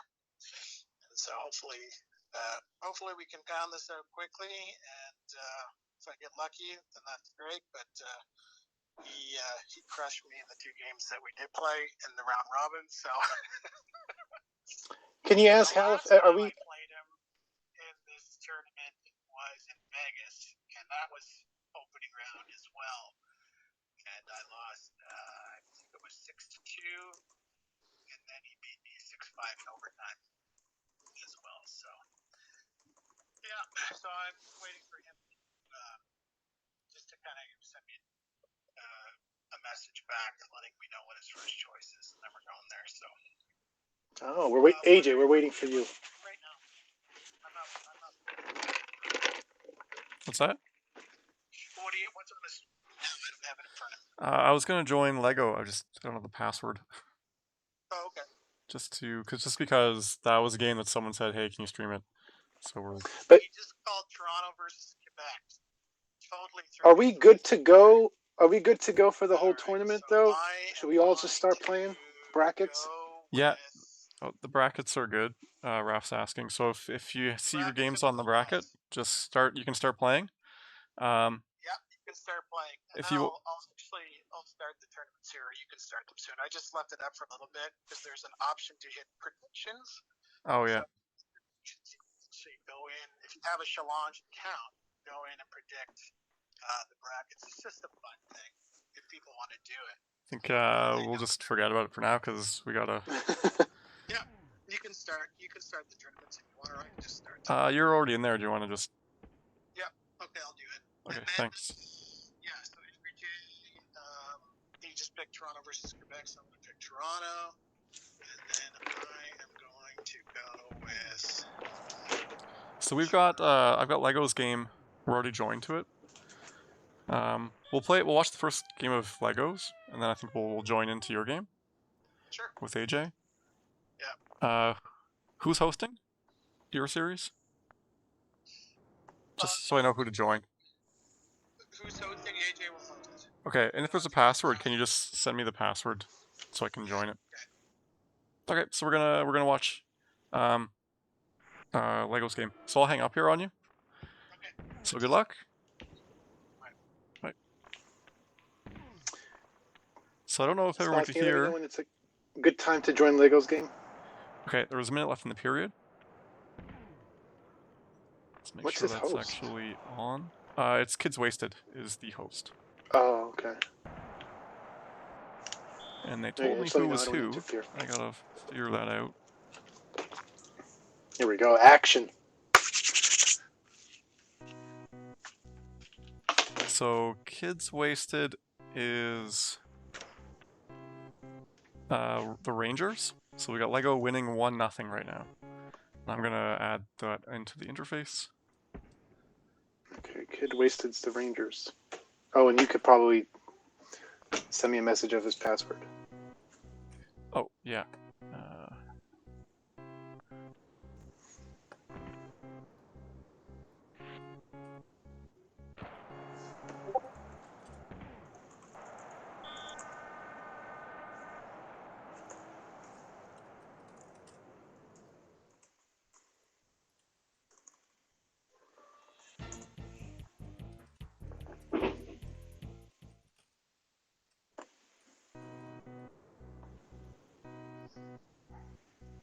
Just let me know if it's a good time to join. Oh, they're going again. Okay, now. Yeah, stoppage. I know. Okay, great. Here we go. Kids Wasted is the New York Rangers. He's controlling the puck now with Messier coming down. And, oh, he's got a deke opportunity. Oh, Moog had it. Lego had it. He just went a little too much, a little overcommitted on there. Leaves the net open for Messier to put that in there. Tied 1-1 now. Now, we are in the opening round bracket play of the Duke of 94 tournament. Brackets are set. Everyone, was waiting patiently for a lot of round robins to finish, but we are finally here. We are underway here. The Duke of 94, King of 94 is also happening, can happen simultaneously. We're going to go over to the other series after we watch the results of this one here, as we're mid-flight. Nice shot, nice goal. Kids Wasted, Messier to Tikkanen, squeaks it by Tommy Barrasso to go up 2-1. So here we go. This is a best of 3 series. No, I'm sorry. Yes. Wait. Yeah, it is a best of 3 series. This is a best of 3 series. I'm mixing it up between the bracket, loser bracket, and other bracket. So both the best of 3 series double elimination tournament. And this is a little different than King of 94. Oh, that's an interference penalty. You get to pick your teams. You don't have to necessarily wait. You don't have to choose a matchup, which is an interesting format. But Kevin Stevens going to the box here. It's going to give the New York Rangers and SAT can go into the box. So we're going to stay 4 aside for 2 minutes here. Kids Wasted versus Lego Condescendents. James Patrick. Here's Kids Wasted. Eddie Olczyk pumps the brakes, goes by. One-timer opportunity off the post. Messier hits it. Messier controls the puck. All right, let me know if that audio is picking up on you too. I just turned mine on. I don't want to create any feedback, but hopefully it's okay. Face-off in Pittsburgh zone. Messier wins it. He's coming in hard at the net. Murphy on him. Takes him out. Nicely done. Pittsburgh with the puck. Lego's got it. He's going to go in strong with Mario, who loses the puck. Messi on the counter is a breakaway. Ooh, had Eddie O for the one-timer. We just whiffed it. It was a good pass. Mario controls it. He's dangling. He's trying to escape Leach. Leach is trying to poke him. I can't remember who 20 is on Pittsburgh. So I actually had the teams backwards. Lego is the Rangers. Lego's the Rangers. Lego's winning 2-1. Kids wasted. Oh, right. Lego's the Rangers. So he's up 2-1. The Condescendants Twitch channel. And we're going into the third period. This is their first game out of the best of 3 series Duke of 94 bracket. What are their seeds? I'm not sure. Let me bring that up. How they actually finished this one. We got Tikkanen with the puck. Lego now controlling it. Tikkanen at center. Gives it up to Yager. Ooh, almost a breakaway for Lemieux. Richter outlet pass. Puck's all over the place here. Larry Murphy has it. Controls it. Yager gets tripped up by James Patrick. No penalty called. Got some home ice advantage there for the Rangers. Tikkanen diving in. Oh, he had the one-timer to Messier just stolen though. Now we got Super Mario 66. He's coming right in. He's going to go to forehand. Saved by Richter. Murphy now. Pittsburgh controlling the puck. Rangers can't get anything happening here. James Patrick once again playing great defense there. Just tripping up everybody who comes near him. Ooh, one-timer to Lemieux just missed. That would have probably gone in. Tied it up here. Here's Messier. Gets taken out by big Jaromir Jagr. Jagr coming through. Jagr one-timer to Stevens, who runs into the goalie. No penalty called, though. Fortunate there. Interference. A big penalty in SNES here. Can't touch the goalie. Barrasso gives it up. Giveaway to Mike Gartner. Gartner's going to look for the one-timer. Oh, kids wasted control on Barrasso a little too long there. Got to get off the goalie sometimes and just try to play some defense. Got fortunate there that he didn't get off. He did not give up a goal. All right. Ooh, long one-timer saved by Barrasso. Outlet pass to Ulf. Ulf Samuelson's going to ice it, but that's going to be negated by Mike Richter. Oh, and Richter holds on to it. This is a great opportunity for Pittsburgh now. Face off in the offensive zone. If they win it, they could go right at it, but they lose it. Leach controls it. Outlet pass just missed to Mike Gartner. Barrasso coming out. Coming up on a minute to go here. Pittsburgh's going to need one to tie it up. Here comes Lego with the Rangers. Oh, gets taken out. Great opportunity. Oh, he has a wide open net, and it's going to hit the post. Oh, and there. Oh, insult in the wound. We got an interference penalty on Kevin Stevens. That was probably the game there. This is going to be a power play for the Rangers and two penalties. What a fiasco ending for Pittsburgh. And an offensive zone for the face-off for the Rangers. Going to need a lot of help here, but you do have Super Mario who gets taken out by Mike Gartner, the stash. And this will be it. Shoot it. Just shoot it. Oh, okay. So game one goes. We're going to join the Halifax AJ All game. right, we are skipping over to Halifax AJ. We're going to the King of 94 bracket. And I sent you the round. password. Got it. And apparently I posted the wrong and inaccessible link to the bracket, so I'm going to have to redo that once we get started again. All right. So there's like a preview option. I thought the preview was, I don't know, it seemed to be a legit link. I guess it wasn't.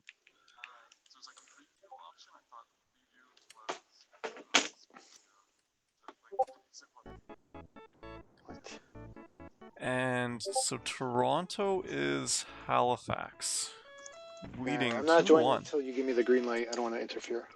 Yep.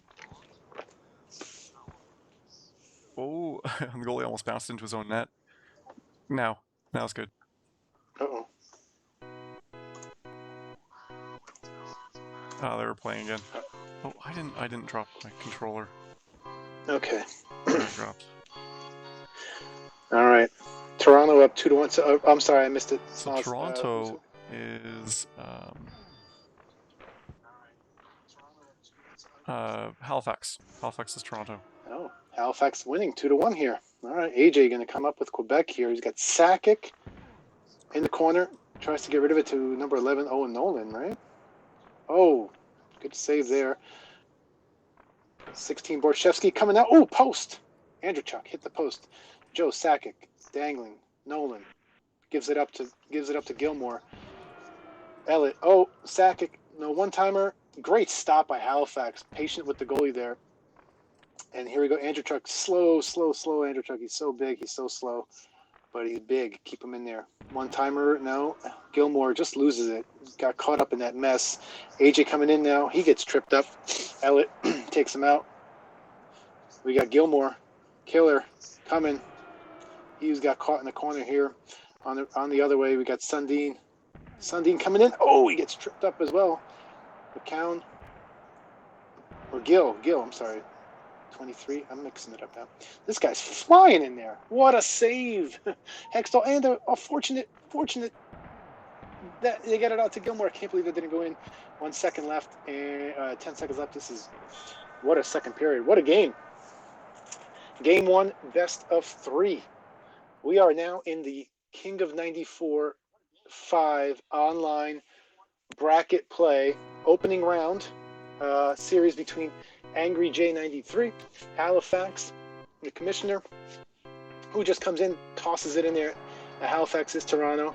He's coming in. Oh, AJ, fortunate that they didn't go in there. Hextall with a big save. Here we go. Sundin coming in. Got some ice. Couldn't get the one-timer off. I think AJ just is getting a little more patience here. I think he's gonna get one in here. Seems to be getting a little early on the shots. But we'll see. Halifax holding on here. Borchevsky. We got Andrew Chuck going back. Ooh, looking for the one-timer in there. Nolan coming out. Sundin going to get killed in the corner by Andrew Chuck. McCown, or 23, is Elliott. Oh, that's good D. Going backhand, back forehand. Borchevsky from Todd Gill. All right, it's Gill 23, Elliott 4, Borchevsky 16, Gilmore 93, and Andrew Chuck 14. All right, Nolan. Out to Sundin. That's right in there. Hits the post. Unfortunate. Needed that one to tie it up quick. He's coming up to less than 3 minutes to go. AJ's got to get 2 goals to tie this up, send it in overtime. Halifax looking to hold on, take a 1-0 lead. As far as seeding, AJ's a higher seed and the slight favorite in this matchup. So we got an upset brewing here, at least in game 1, but it is a best of 3. And since Halifax is the home team. Oh, that's a nice one-timer. Snuck it in. Halifax did take Potvin, just couldn't get over there in time. AJ cuts the lead into 1. I was going to finish my thought there. Halifax being home means AJ picked the 2 teams. Halifax chose to be Toronto and home. This will flip in game 2, where Halifax will pick the 2 teams. AJ will be home. Oh, another opportunity. One-timer. That's going to go in. Halifax now going to probably call a timeout. He's not feeling good about that, giving up 2 goals. He took, if you look at the replay there, he took Potvin, held off the corner on the deke. AJ also saw that, threw it up for the one-timer on the open side of the net, capitalized. 3-3, momentum going right to Quebec here. Halifax calls the timeout, tries to slow it down, has an opportunity for Borchevsky, couldn't connect on the one-timer. Here comes AJ now. Halifax in trouble. Sakic coming around the net, comes back the other way, looks for the one-timer. Nope, doesn't. One-timer again, doesn't get it, but controls the puck. Ooh, I thought he had it in the open net there, but the Toronto player, I think it was Gill, saved it. Oh, Gilmore coming in, will not be denied. This is a dangerous spot for AJ. Somehow manages to hold him off. A lot of commotion, 20 seconds left. Next goal going to win it now. We're basically in overtime. 12 seconds, last shot, not going to get it. We are going to overtime in game 1. What an exciting opening round bracket play here between AJ and Halifax here.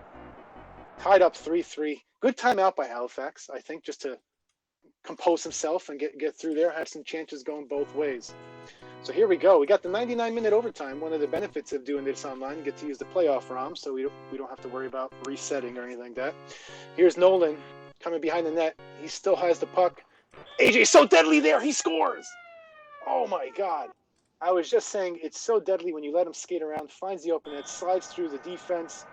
Joe Sakic buries it. AJ, great comeback to come down from 3-1, 4-3 in overtime. That one hurts. Halifax has to be hurting after that one, man. This is remember in Vegas, Halifax scored with like 0 seconds or 1 second to tie it, and then AJ still won in overtime there as well. So AJ's cool as a cucumber, man. Like, yep. Wasn't panicked. Scored 2 goals. Put in overtime. You know, had they already called the matchup Hartford Islanders already. They got it. Yeah, they prearranged it apparently. Well, I guess I wouldn't know who's who because AJ is gonna be the home team. So Give him the Islanders. I missed it. It was so quick. It's so quick. We got Curvers, Malakoff, Hogue on the wing.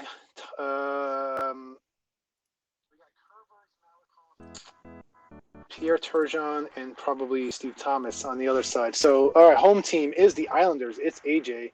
Halifax now with the Hartford Whalers. Pretty even matchup, I would say, these two teams. All right, Benoit Hogue. He's got some speed. He's coming in. Pumps the brakes. Halifax missed the check, but gets it out.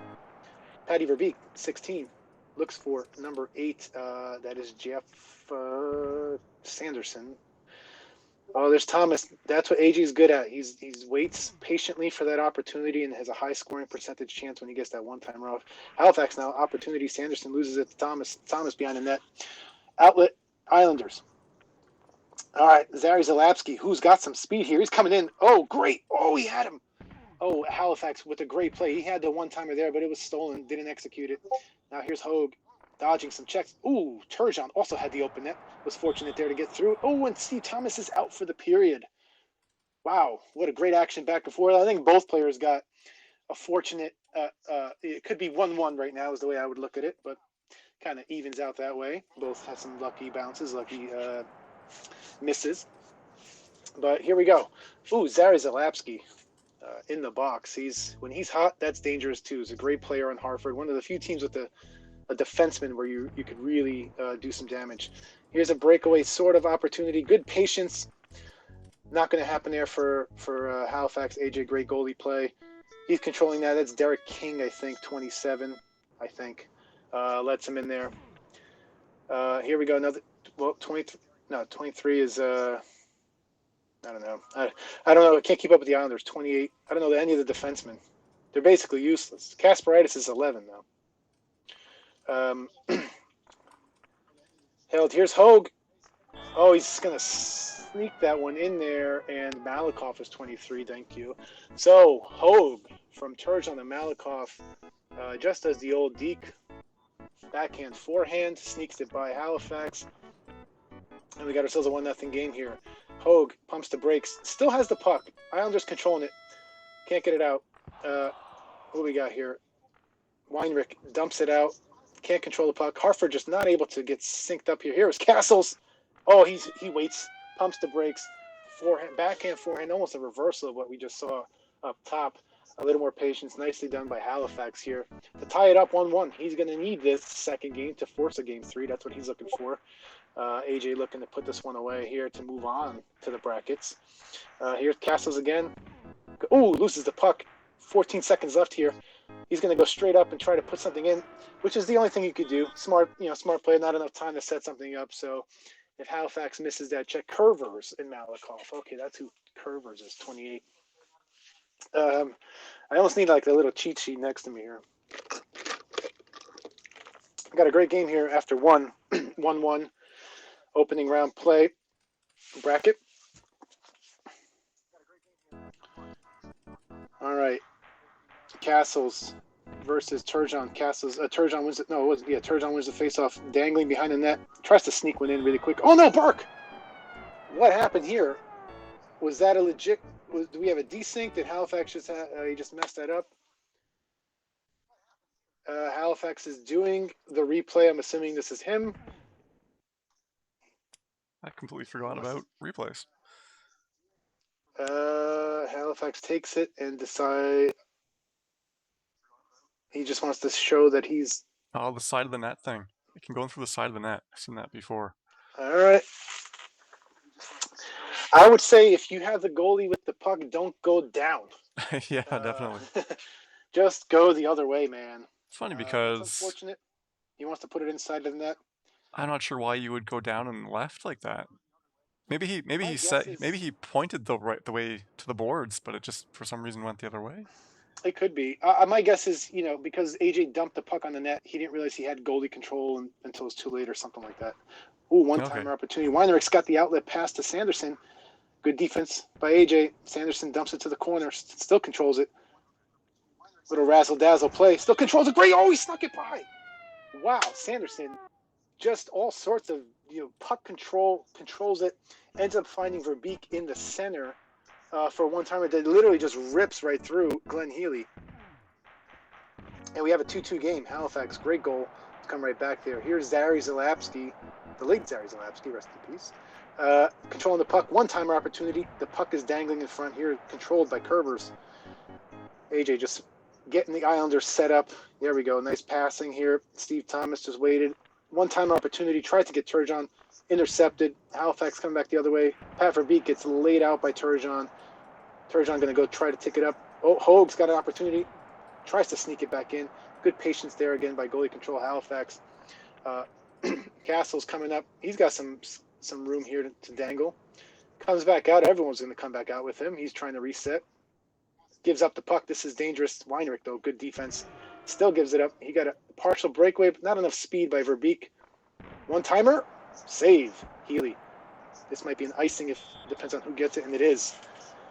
All right. Dangerous spot now for AJ. Halifax can win this face-off. Back to he wins it. Oh, he tries to get rid of a quick one-timer. Oh, they still control the puck, though. Islanders can't seem to control this puck at all. It's just going right through them. But as I say that, Hoag has it. He pumps the brakes. Big time one-timer from the blue line. Saved by Sean Burke. Ooh, didn't get it off in time. And we're going to have a face-off now in the Hartford zone. So here's AJ's opportunity to go up. Capitalize. He loses the face-off, though. Halifax controls it. Outlet pass. He's going to ice this, but probably not too much noise. AJ plays the goalie. Takes it out. Hoag going to get laid out in the corner. Now the ice is... We're flying around the ice now. Sanderson gets taken out. Curvers just flying down the ice. He's like, he's definitely fast. Oh, he's got an opportunity. Huge save by Halifax. Great. Controlled by the goalie. Saw that one-timer like everyone else. Went over there and made that save to keep it a 2-2 game. Holy smokes, man. We got a good one here. If you're just joining, AJ wins game 1 in overtime after coming back 3-1, and now we are 2-2 in the third. These guys are just playing evenly matched games. Really awesome. Opportunities back and forth. One or two mistakes here and there is the difference so far. Sanderson, one-timer to Castles. Just saw it in there. I think AJ was trying to intercept it with his goalie. He saw the same thing. But when you don't intercept it, you pay the price here. Halifax goes up 3-2 now with 4:30 left in the third period. Game 2, best of 3. Weinrich with the puck, loses it. Hoag. Hoag! Oh, Jesus. You don't want to get it up to Turgeon, who's got a rocket of a shot. And just like that, we are back at 3-3. Oof, that was quick. Tough one. Here we go. Weinrich gets a poke checked away, controls it again. Castles, someone's going in the box. Ooh, it's going to be one of the Islanders. What happened here? 23, Malakoff in the box. It's going to leave whoever the replacement is here. Oh, good chance. Halifax gets that shot off, but did great save by Glenn Healy there. Going toward the center of the net. Oh, that's great manual goalie, because I think that would have gone in otherwise. Good late stop. Another great stop by Burke. Halifax hanging on here. He's on the power play. He's going to need Verbeek to get it. Doesn't get it. Turgeon's got it. He's going to wait a second, get himself set up. There's Kasparaitis, who has come in from Malakoff. Kasparaitis skating very well. Skates by all of the defenders, coming around the net. Got an opportunity. Oh, because it's caught up in the side of the net. Halifax, though, just dumped it out. Loses the puck. He's going to want that one back by Burke. Now we got a penalty. Hartford in disarray. One-timer. That's going to sweep in, close to being in. Squeaks by Burke. But man, oh man, oh man. That seemed like Hartford had lost their way for a second. 3-3 now, even strength for just a little bit. But then we're going to have an Islanders power play once Malakoff gets back out the box. Opportunity here for Sanderson. Oh, he has it. He's got it. Beautiful patience. AJ has to play the backhand. Halifax just waited that extra second, got the open net, popped it in there, goes up 4-3. We got less than 2 minutes to go now. AJ on the power play. Islanders on the power play. Zalapski controls it. He's going to try to take it. No, all the way. Sanderson's got the one-time opportunity. Doesn't pull the trigger. He's in control of the puck. Gives it away. Hartford in control of the game. Time is now AJ's enemy here. Oh, breakaway opportunity. Doesn't want it. Oh, my God. He got it. I can't believe he made it back in time. Pumps the brakes. Oh, great play by Halifax to save it. And, it's trickling. Oh, my God. Post. I don't even know what's going on. There it is. What hell kind of sequence just transpired there. It was on, it was off, it was saved, it was open, it was trickling, it was not, and then AJ just found it for the short one-timer from Pierre Turgeon, number 77. Just what an unfortunate way to lose that one. Halifax now, 10 seconds left, and ladies and gentlemen, most likely gentlemen, we are going to another overtime. These guys,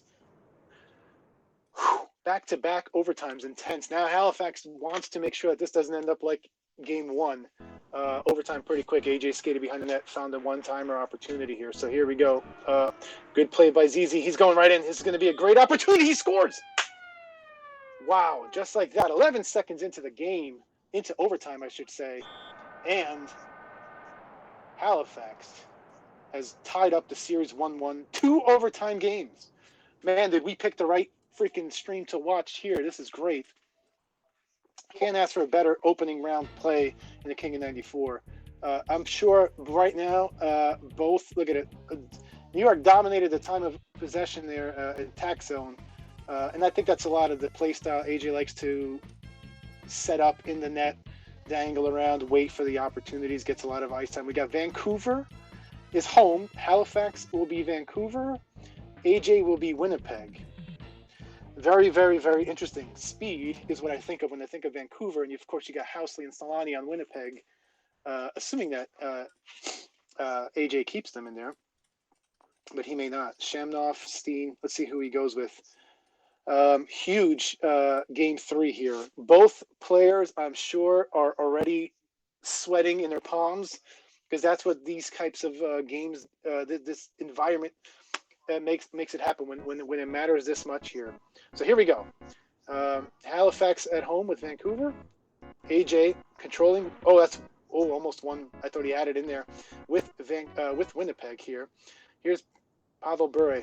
Halifax dangling. Oh, he's got an opportunity. Had it for a second, didn't get it out, but that one's going to go right in, which Jeff Courtnall. So Halifax going in with the Courtnall Bure running all speed all day. He's going to try to outgun him on this one. Linden stays on the bench here. For now, we'll see how this goes. Meanwhile, AJ looking to answer. Jamnoff looking for the one-timer, did not get it out. That gets cleared all the way down. With all that speed, here's Solani. Here's the finish flash. He's coming in. Passes up to Steens. Oh, Solani gets one off, but easy save by McLean. Bure. Not a breakaway. Ronning at center. So Halifax not even changing Ronning at center. Just sticking with the run and gun here. Steen. Ronning gives it up. All right. Burke. McLean. Sorry. I'm used to the previous one. McLean here. McLean to Bure. Bure gets it. Oh, he's got him in there. So hard to stop all that speed. And Halifax jumping out to a 2-0 lead against AJ here in the opening round. An upset, given where the seeds are.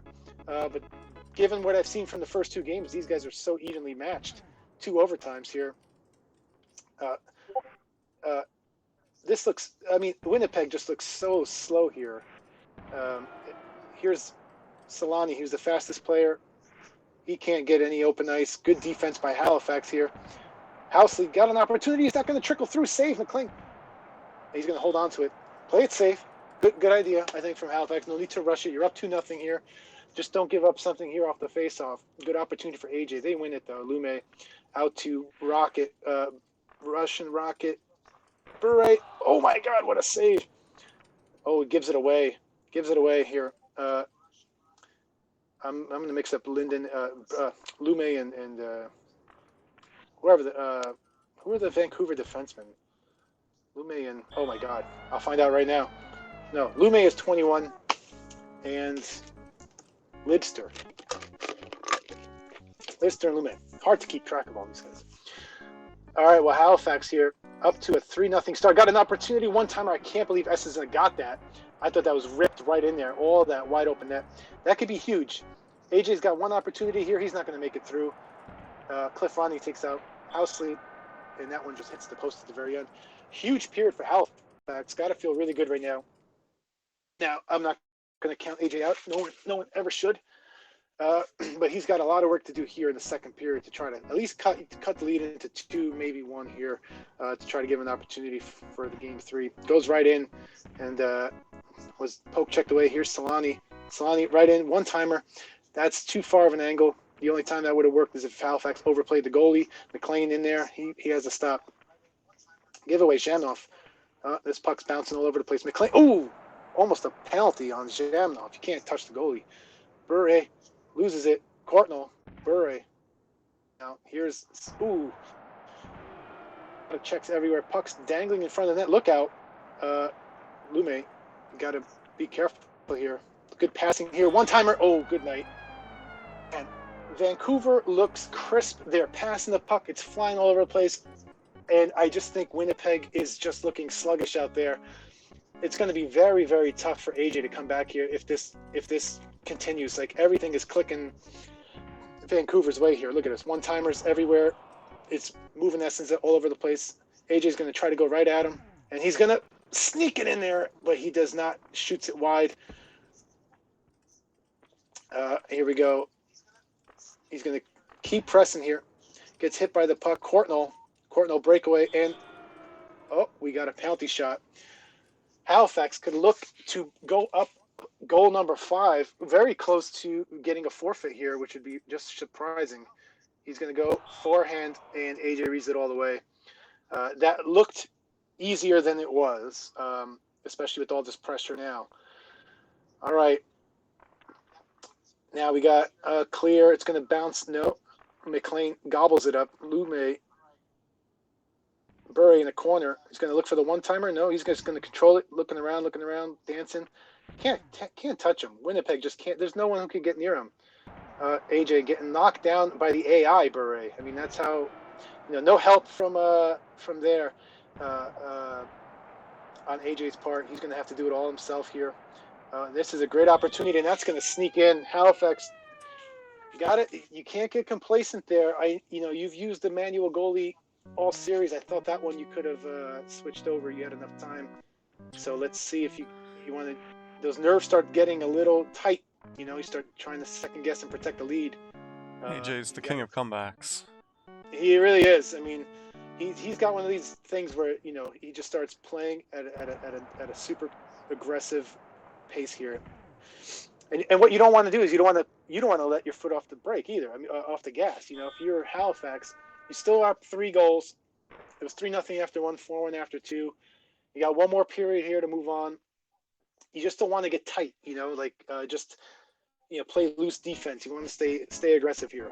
So let's see if Halifax can pull off the round 1 upset in the King of 94 online here. But here's AJ coming right in. Oh my God, that is scary. Halifax probably going to call the timeout. Yep. This is what I'm talking about, Smaz. This is the nerves, man. Even I'm feeling them. And I'm not even in this game. We got 4-2 now. In 8 seconds, AJ cut that lead into 2. Now the puck's in the zone. Halifax now coming out. Let's see if he could get those passes going again. There's a one-timer. Didn't get it off. He still has the puck.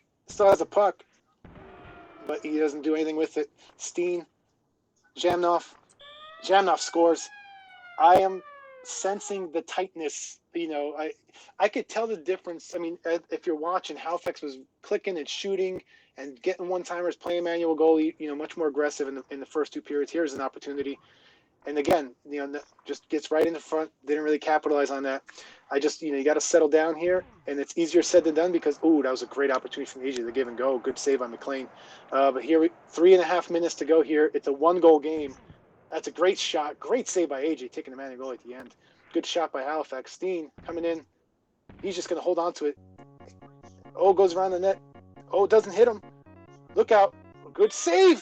Halifax didn't hit the save, but the goalie's save just got in front of it, but it squeaked through. And OMFG, we are freaking tied again with just 2 minutes and 45 seconds left in Game 3. First 2 games went into overtime. Here's Housley. one-timer. Solani. Halifax was there. Played it nicely, but that's still scary. Solani's got a rocket shot here. But, I mean, it is now all Winnipeg, man. All that momentum that Vancouver had is just gone away. Look out. Bure. Almost had it. Almost He's had gone forehand like 3 or 4 shots in a row. it. Yep. I think you just trying it. Steen. Oh, Steen just puts it in. Oh my God. How you can't call another timeout here, but you just feel like AJ is feeling confident. Halifax is getting a little tight.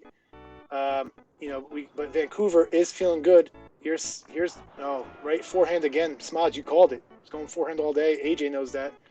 Oh, giveaway. Ronning. Halifax needs this. Let's go. Courtnall coming around the net. He's gonna try it. Oh, the goalie did that dumb poke thing. You don't want that. Oh, look at his passes now. That's in. That's just filthy. That's when you know AJ is freaking feeling it. That was a beautiful play, going one way, come the other direction, get the goalie going away, one-timer for the goal. Beautifully done. And this just went. This is a nightmare third period for Halifax here. AJ is going to control that. 19 seconds. This game is over. AJ scores 5 goals. 5 goals. Am I right? Yeah, it was 4-1. It was a 5-0 third period. Unbelievable series, unbelievable resiliency, I would say, by AJ. Unbelievable, just opening round play. It was fun to watch. It was fun to call. Tough, I like both these guys a lot, obviously, and I root for them both. I feel, tough for Halifax. He was so close to pulling off the upset. He really controlled the first 2 periods, and then it literally came down to one tight period, a 5-0 period that decided the entire series, because the first 2 were basically a push, 2 overtime games there. Fantastic series. Congrats to both guys. AJ moves on to round 2, who I think AJ gets to face. Who now in the brackets? Jammer. King of 94.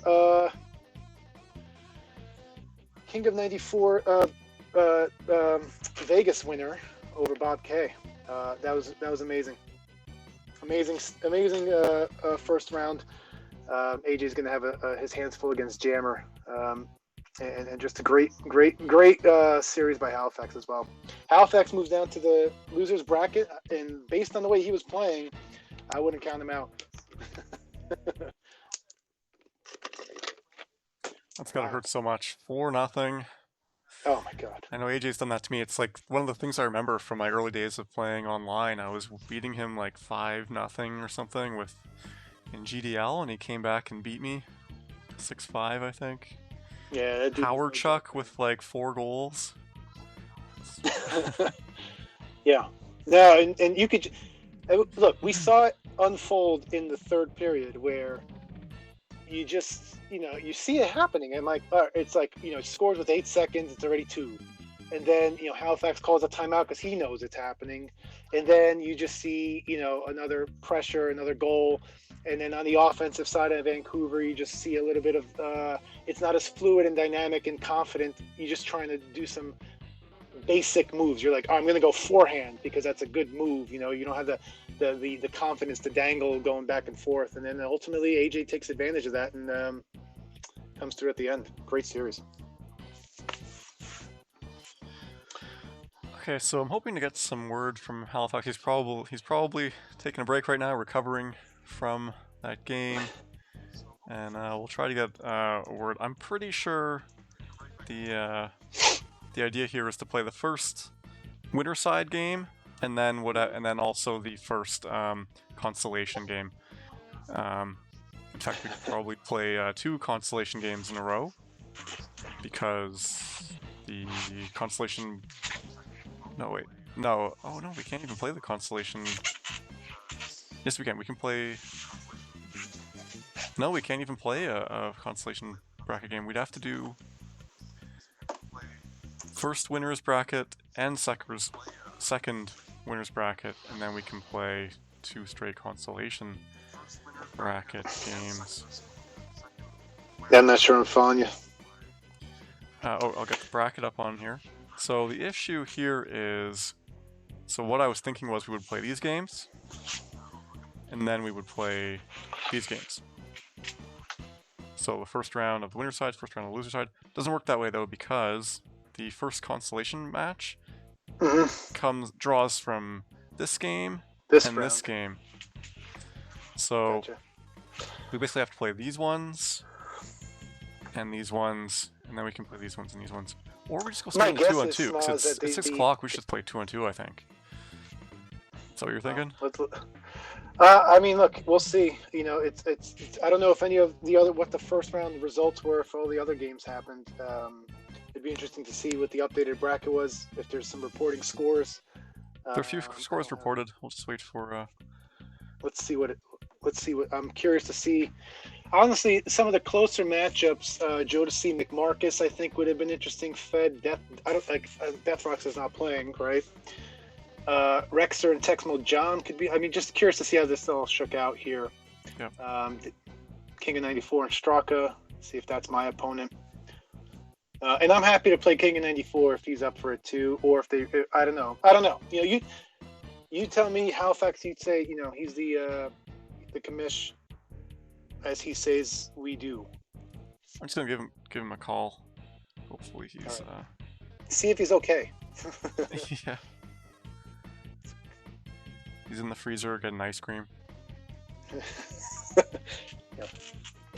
Some rum. Oh, that's tough. Ben and Jerry's is on sale this week, so I got a whole bunch of ice cream in my freezer.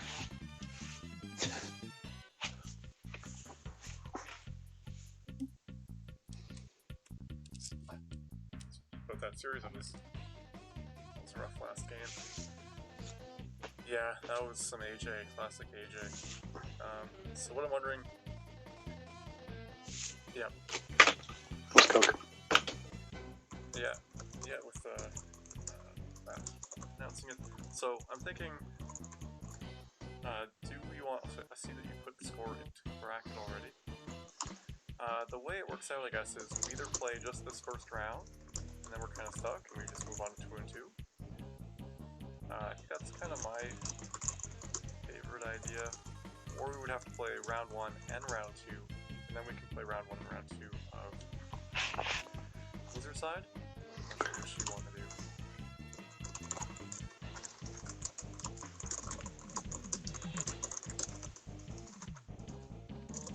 Okay, what's going on with 2 on 2?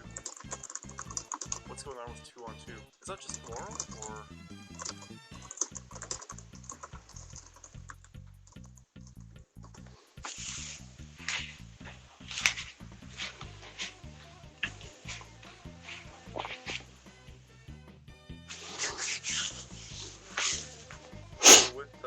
I mean, you can parallelize a lot online, so if you play the series today, tomorrow there wouldn't be. I guess there's not. Okay.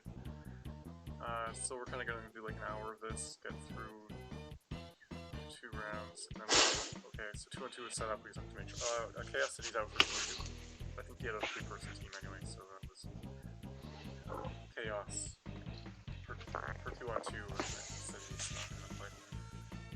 Didn't get into it. Oh, okay. Okay. Okay, so we're gonna do round 1 and round 2. Okay. Smoz is getting the. Good. Alright, thanks.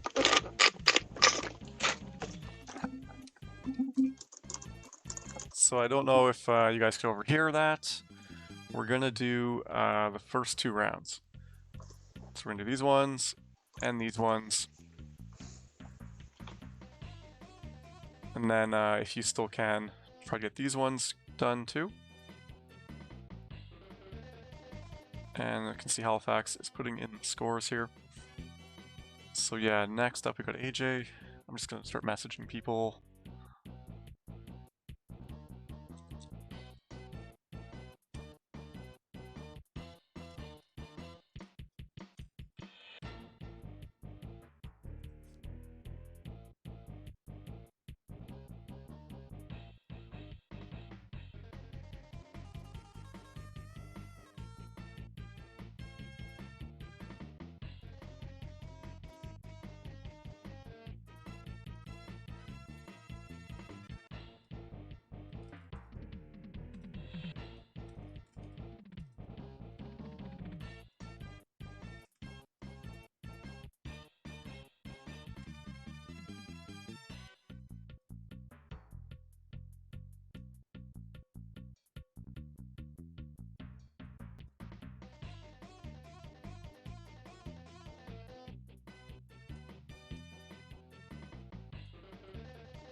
All right. I'm looking at the the bracket updating here. Do we know if King94 and Straka are playing?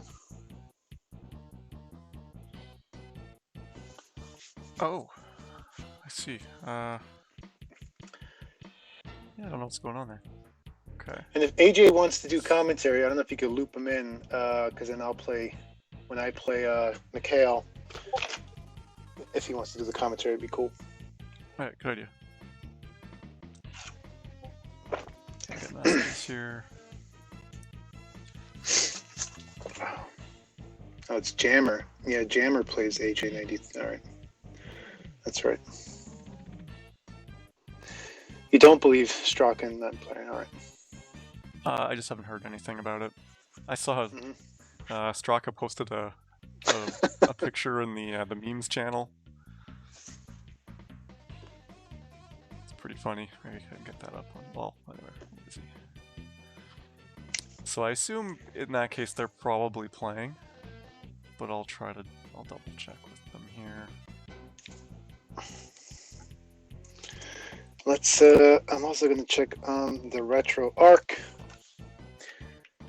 in the room list. Let's see who's there. I don't see anyone in here, so I don't think anyone's playing.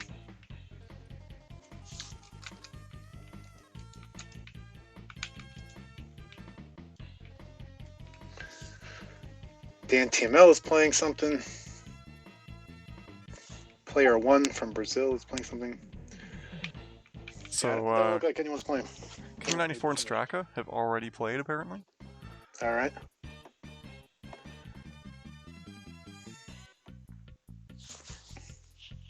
Oh yeah, it's there in the. Okay, a bunch of games have already played. It looks like so. I was gonna say, I figured if AJ and Halifax went to Game 3 overtimes, Yeah, two game they. overtimes, they probably would a have. bunch done. Everyone else would have been done. Is this the Ooh, bracket not Anatar updating can for play me? Fed.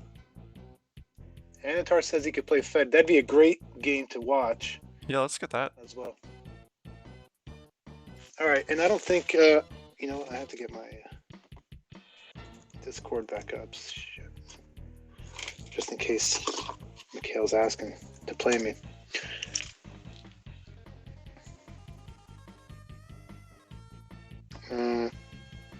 I can add some of these scores into the bracket.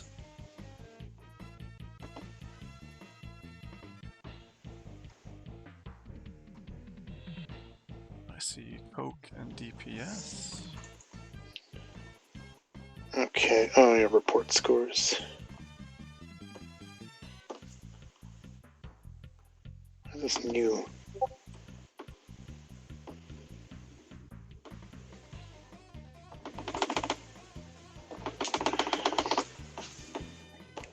Yeah, Anatar Fed would be great.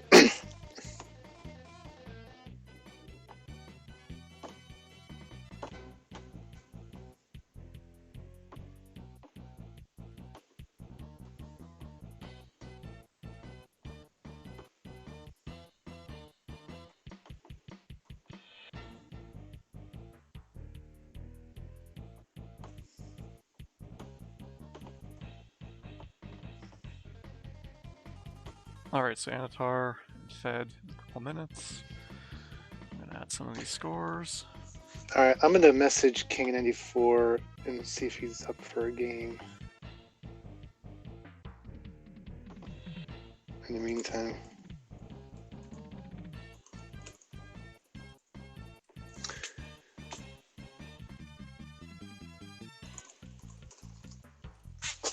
If I knew even how to do this.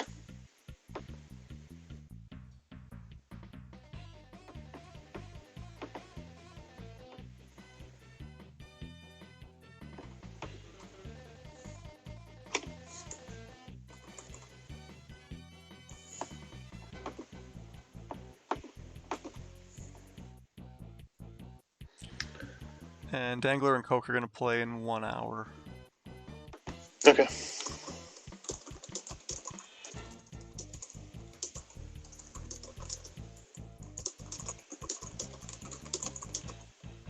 So they're doing their call. Anatar picked tails. It's heads. So Anatar's gonna have to pick the 2 teams. All right. So Fed's gonna be player 1. Boom. First game. So I'm gonna play King of 94. Okay. Just to get that done as well. If anything, I'll record the games too. So if That's a you good idea. watch on the Yeah. stream afterwards. So And the upload well, form thanks. allows you to upload also videos. All So right, perfect. So thanks for letting me do some commentary today. Yeah, it's great to have It was you. a great series, and if I survive against Mikhail, I'll be super happy. Assuming he takes me out, though, I'll be happy to jump back in later and do some more commentary for you. All right. Okay. Yep. Thanks. See you, Smots. See you guys. Wish me luck. Good luck. Mikhail and Straka did play. Mikhail won. Well, actually, let me double check. I think it was, yeah, I'm gonna edit those into the bracket right now.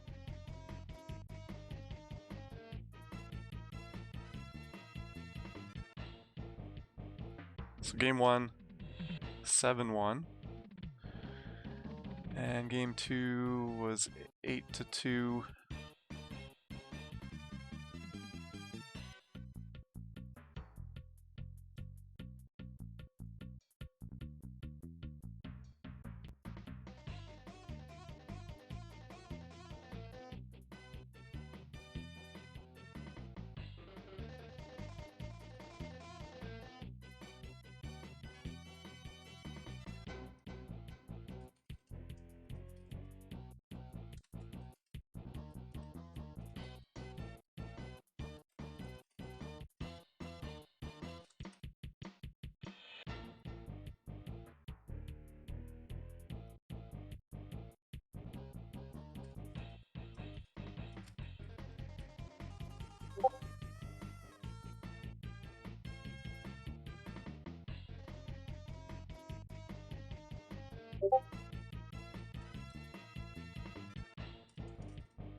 And we're gonna get AJ in, so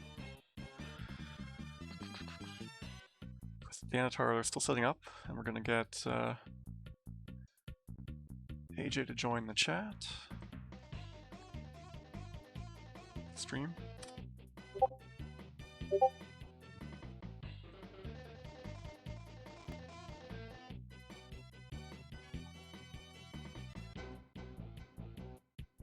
Alright, Anatar sent me the stream where he's gonna the password for his game. We'll join that now.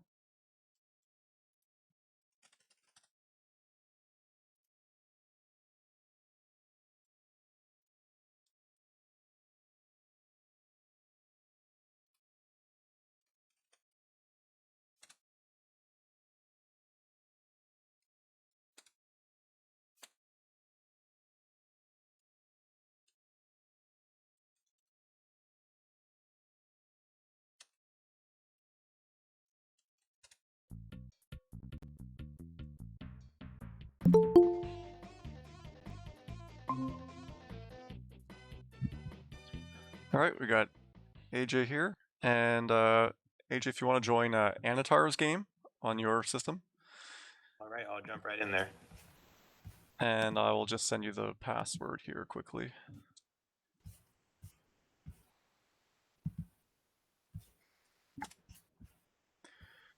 So we got Fed is Montreal at home.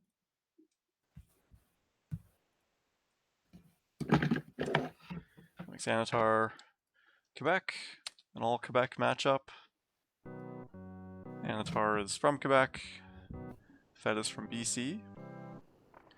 Oh, I need to remember to press I to drop from the game. That'll prevent any lag from being propagated into their game. There's a big pile up in front in the crease there blocking that shot from going in. Let me know when you're connected and you want to Do you want to call the game? I can enter scores and things. You can call the game in the meantime. Oops. Forgot to show the game. There we go.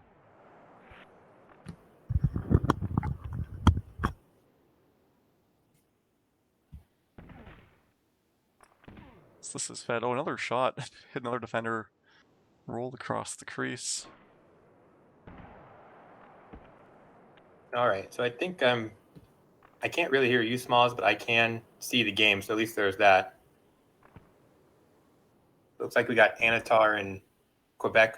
Fed is Montreal.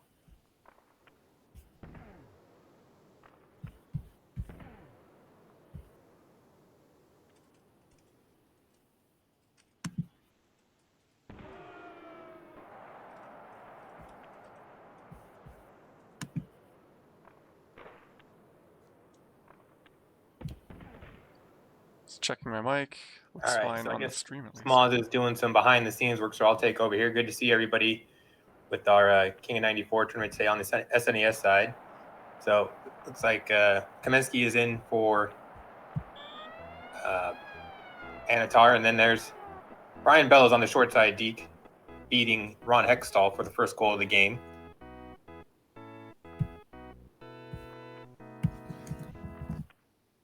This is just the beginning of an action-packed bracket for us tonight, and there's Stefan Lebeau quickly striking for a second goal for Montreal. Just a nice setup right in the slot.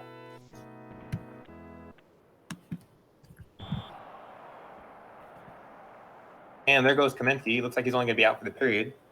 So here comes a sub, most likely. Schneider heads to the box. So hopefully Anatar can kickstart his game here with the power play. But he'll have to recover the puck, and he quickly does. Here's Joe Sakic twirling around. Finds Sundin. Saved by Wawa again on the save. Off of Owen Nolan, who just subbed in. But Owen Nolan picks up the rebound, comes into that slot, and slips a backhander by Waugh. So that's a big goal there for Anatar on the power play to take advantage of that injury.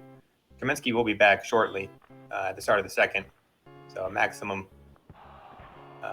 advantage there for Anatar off that injury. Critical face-off here deep in the Quebec zone. Quick one-timer could be a possibility here, and there it is, but doesn't quite come off the stick right. And Quebec dumps it down for the end of the first. 2-1 Montreal. Here comes that line change as expected. And looks like Dennis Savard's in the line. No, Kirk Muller. That's surprising to me. I don't know if Muller was subbed out in the first minute or two. I missed that part. If anybody wants to chime in the chat, just fill me in. But generally, Muller's the best forward for Montreal from what I've seen in Super Nintendo.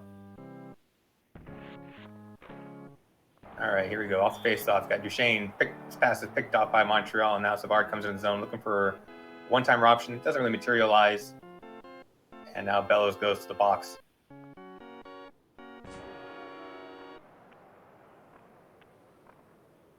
All right.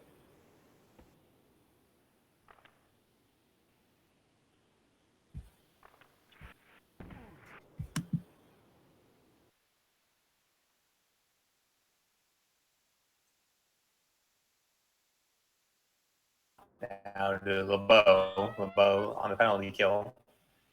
Trying to find Sundin up the ice off the turnover. And signature move. That's his.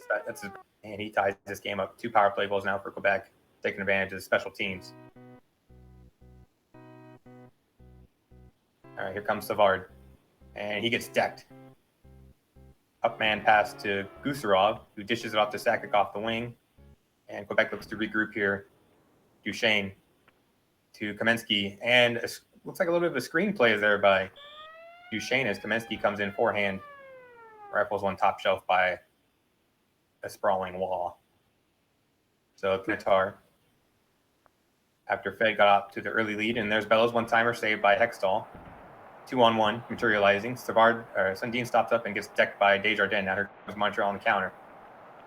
Bellows to Savard looking for an open man. There's Bellows, but he's a little too far out on that one. Not a good angle at that shot power. And Quebec now gets the puck deep. Here comes Sakic Waugh out of position, trying to take the puck away behind the net. But Sakic finds the loose puck, deposited in the back of the net. And now Quebec 4 unanswered goals. Montreal going back to the drawing board. There comes Kirk Muller after all. And LeBeau gets subbed for Damphousse. I'm surprised Damphousse was not in from the beginning with two lightweight forwards such as Savard and LeBeau in the game. Damphousse has a superior stick handling, and he's a little bit heavier, although 6-weight compared to 5-weight, it's not that noticeable. But in a Montreal matchup with Quebec, who's not very heavy in its own right, that could make a small difference. But Damphousse gets dumped right away in the corner. Montreal recovers the puck. Here comes Desjardins looking for a one-timer Muller, and he gets shut down by Hextall. Gusarov now works up ice, breakaway for Kamensky, gets tripped, but no penalty call. And Montreal looks to counter here.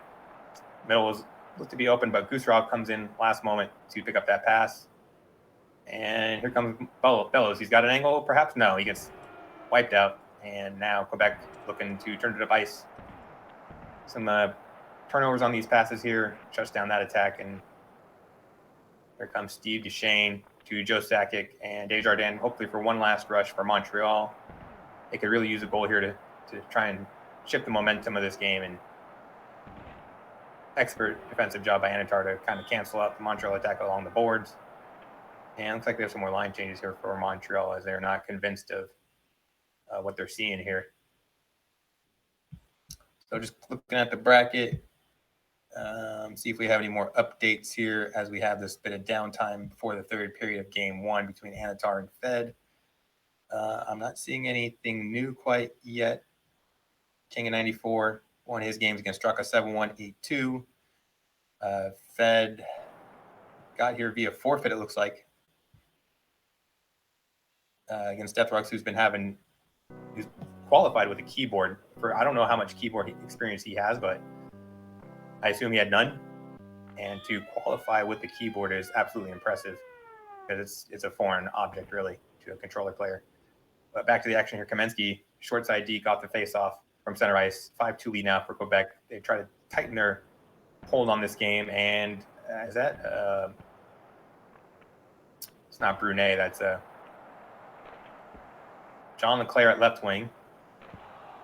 And I can't think of the right winger's name at the moment, but I'm sure I'll find it. Here comes Sakic. Good save by Waugh. Could be a critical one to keep this game close as it is. And looks like Hextall saved that one with his hip off the one-timer from Leclerc. That's a goal that Montreal could have really used. And now another one-timer just wide, so a little bit unlucky there for Fed as he had two really good one-timers.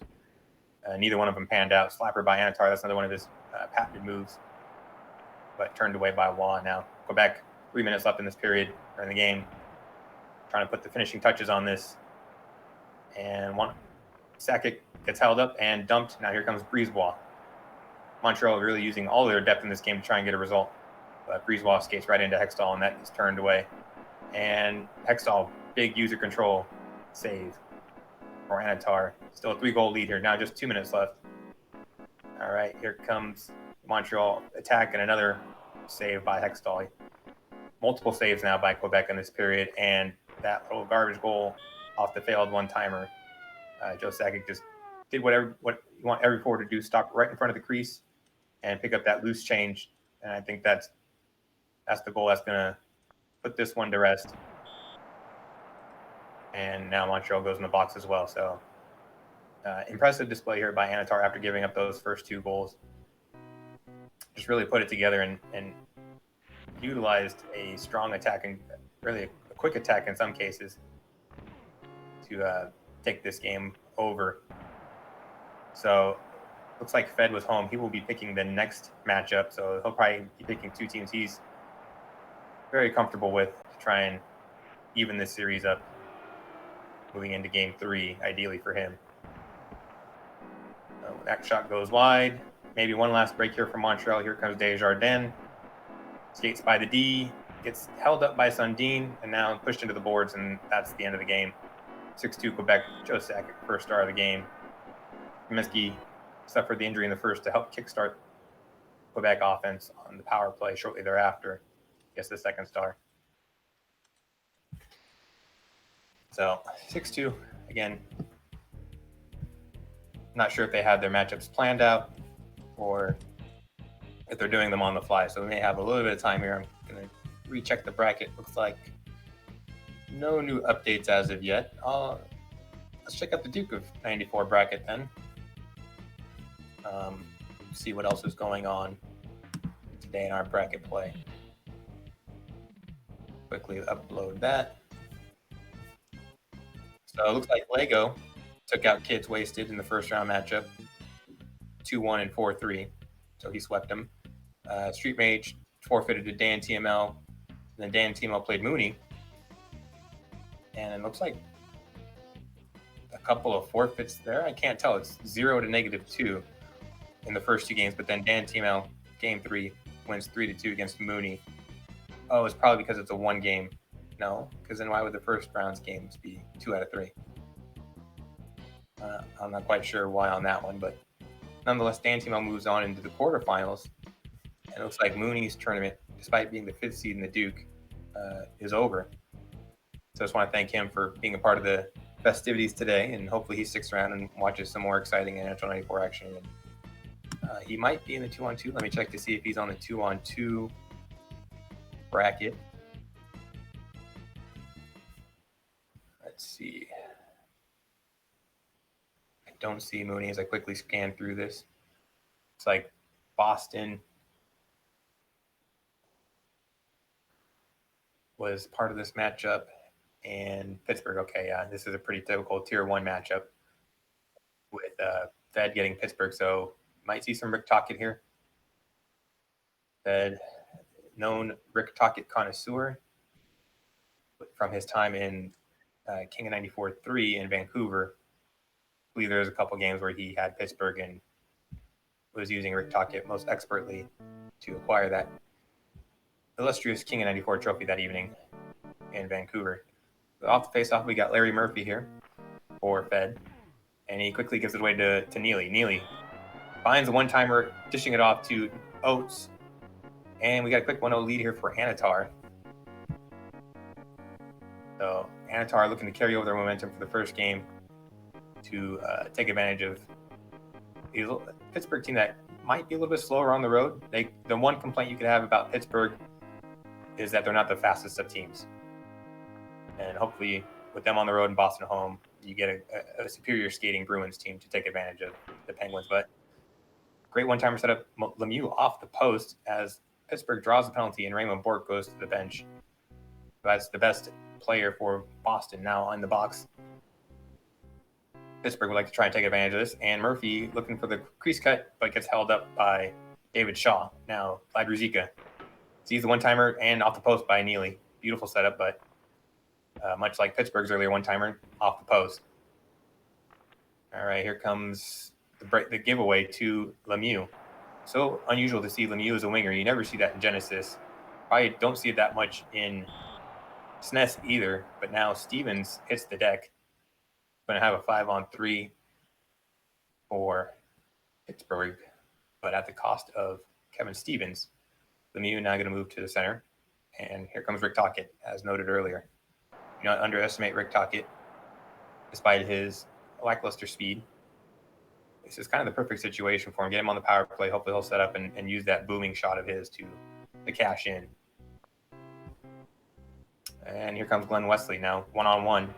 Despite being 2 men down, and he gets wiped out. So here comes a counterattack perhaps by Pittsburgh, but they dump the puck in. And Neely gets decked after recovering it. Big save by Mogan, the one on the user manual control. And another penalty, this one against Pittsburgh. Going to have 10 seconds of 4-on-3 before Ray Bourque steps onto the ice, and Tocchet waddles his way over to the bench. Didn't look very hot there as he was moving quite slowly. And that one-timer goes over the net. One-timers, ever since that first one scored by Anatar, has been off the mark so far this game. And Boston trying to turn it up ice quickly. And here comes Bourque. You love him as a forward. Try to take advantage of it there, but Barrasso stacks the pads on Bourque, and now we have the icing. So Bourque will go back to defense, and Ruzicka will resume his position at left wing for Boston. And Barrasso off the faceoff hits, I think that's Jeff Daniels, No, not 20. Maybe it's Stapleton. Here comes Murphy. Probably not looking to dish off to the left wing. Looking to hit. Yep, there's Lemieux. And a nice deke past the goalie. You can see the patience that Fed was using there to not pass it off to his fourth string left winger, who kicked a puck just briefly before that. Then finds Lemieux and pots his chance. Now here's Wesley. Big save by Barrasso. Great play by Anitar to isolate his defenseman in that one-on-one opportunity. A big save by Fed. And I got one last second chance here for Oates, and he scores with 2 seconds left. Another one-timer off to Oates. Neely drawing the defense over to him, and then finding the open Oates, who again cashes in. And that gives Boston a 2-1 lead on top of their 1-0 series lead. So Fed looking to win a period here to at least tie the game up going into third period. And we're going to see Rick Tocchet exit. He didn't seem his usual hot self for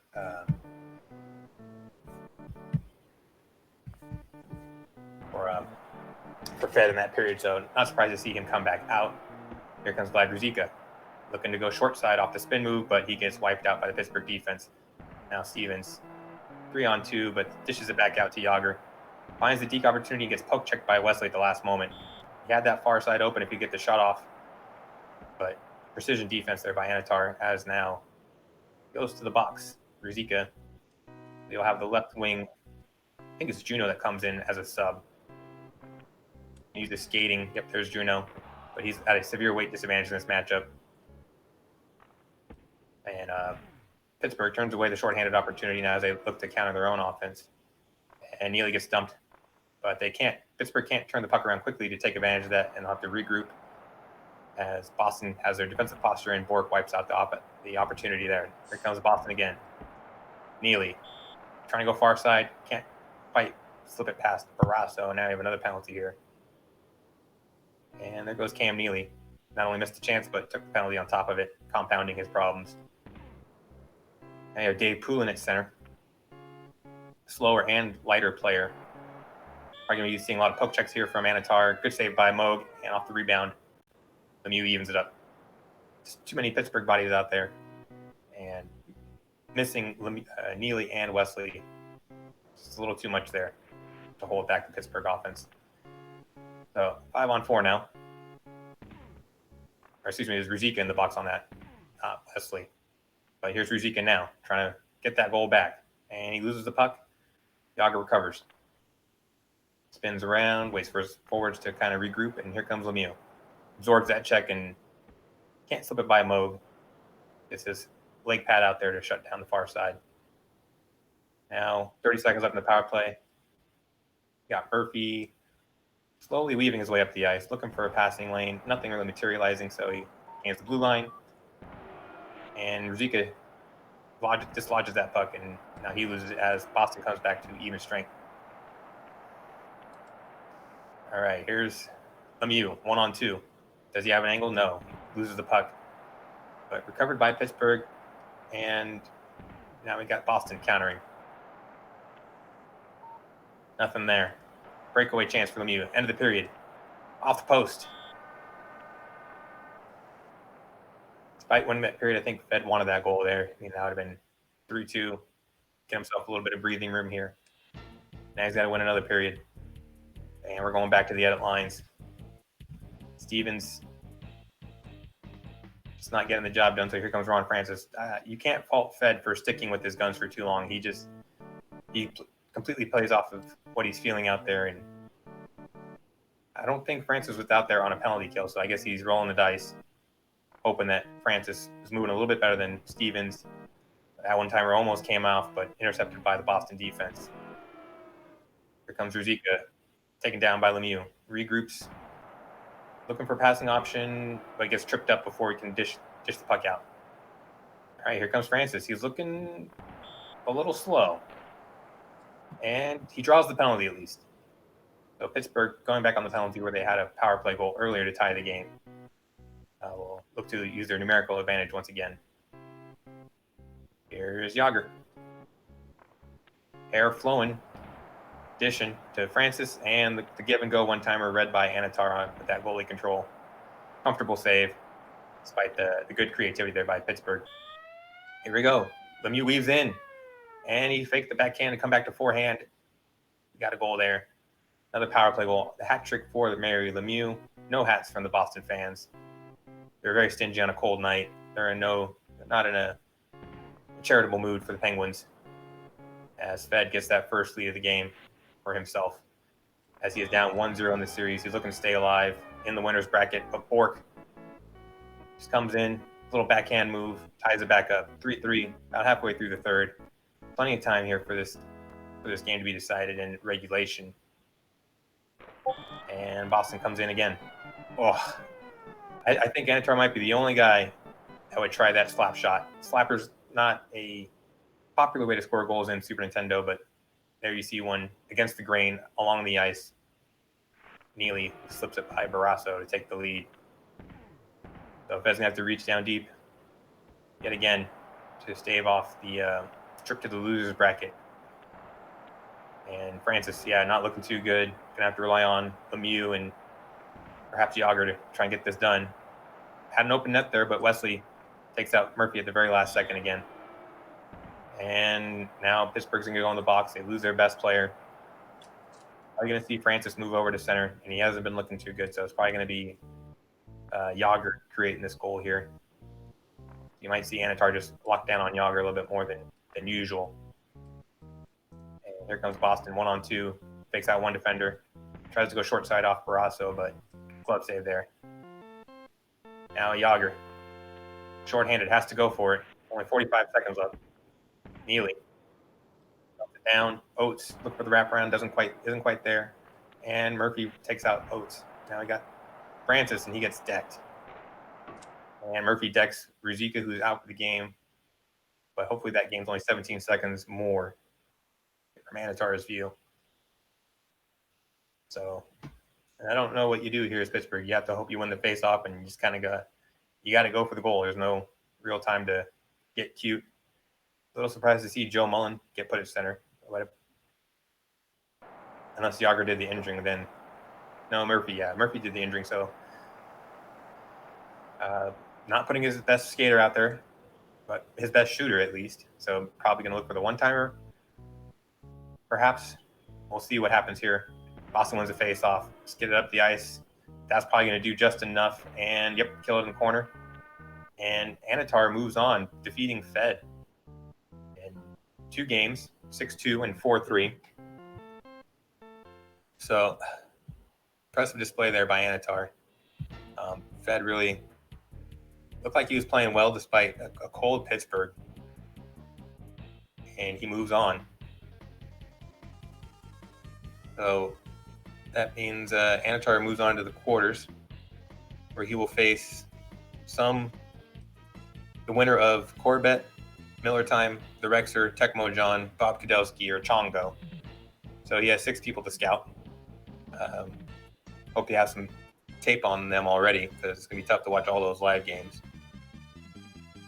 And Fed is going to dip into the losers bracket. What matchup is this? This is 14. So he'll face Halifax, it looks like, in the first round of the losers bracket. So a long slog ahead for those who have been unfortunate to be dropped down 5, 6, looks like 7 games. 7 one-game eliminations will need to be won by those people who are already in the losers bracket. A very difficult task. But, we got a lot of good players here. Any one of them go on run, especially Fed, who won King of 94 in Vancouver a couple of years ago. I wouldn't put anything past him. But you're going to be living on the edge there all night long, playing one-game eliminations.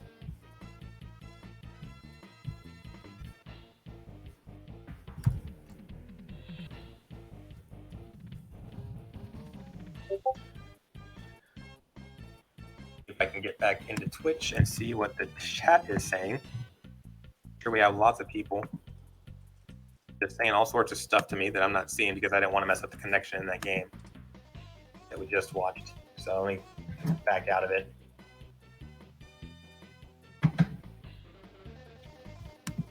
And here I am back in the stream. So looks like we got 30 people, so that's pretty impressive.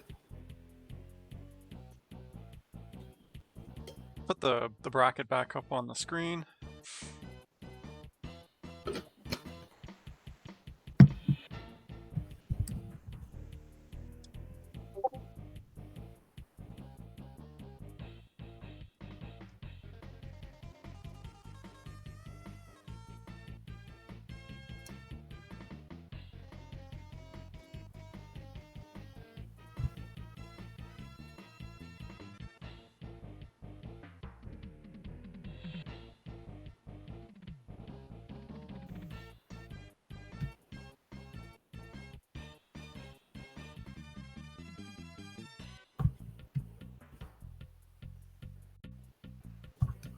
Well, I can't see anybody in the chat talking, so let's go to the Discord, see if anybody's got anything interesting. Can you hear me now, AJ? Let's look around. Looks like Tennessee Williams wants in the 2-on-2 tournament if someone's partner drops.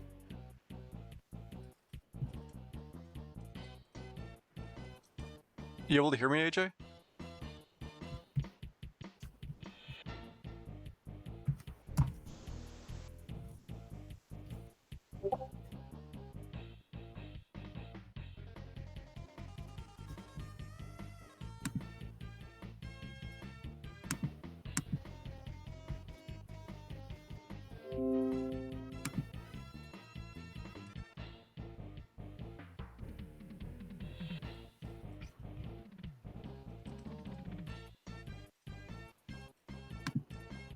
Mozilla are trying to figure out how to get me integrated with him so we can actually have a conversation together.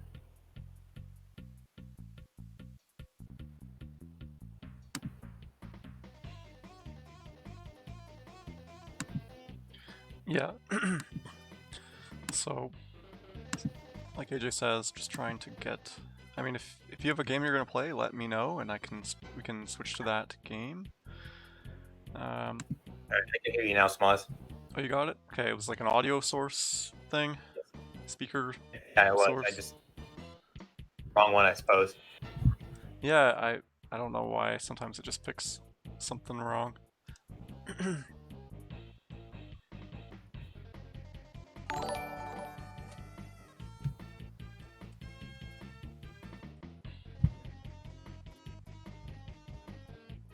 So I guess we haven't heard from King Wrath. It's been 2 games that we had on our stream. So I'm just gonna go out on the limb and say they're in game 3. I think the math works out, yeah. And I think we're gonna get a recording from them. So if I guess we don't have any streams, we would Well, that's true, yeah. possibly be able to jump over to that one. But that could probably be 15, 20 minutes away with uploads and maybe even longer.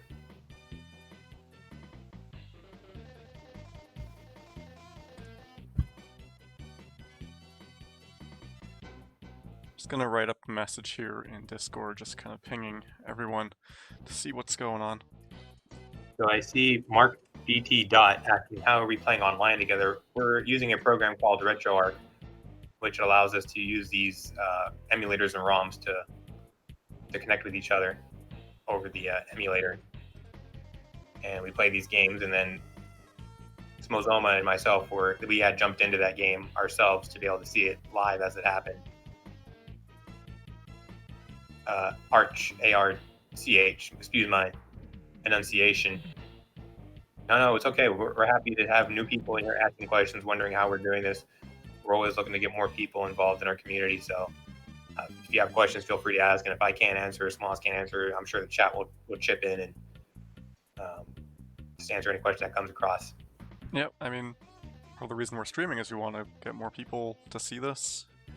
We think it's a lot of fun. If we can get 2-on-2 going, I think that's even more entertaining than the 1-on-1 games. Yeah. It's so crazy. It's wild. It's pure mayhem where there's a lot of calculation in the 1-on-1 stuff with 10 people on the ice or 10 skaters. Yeah, the 2-on-2 where it's just 4 players instead of 4 players among 10. If you're unfamiliar with the 2v2 format, it's just 4 players on the ice, 2 goalies, that's it. it's a very hectic brand of hockey. So I've asked for people to message me if they have a game. I guess everyone's kind of in between their games right now, or they're like in the middle of them rather.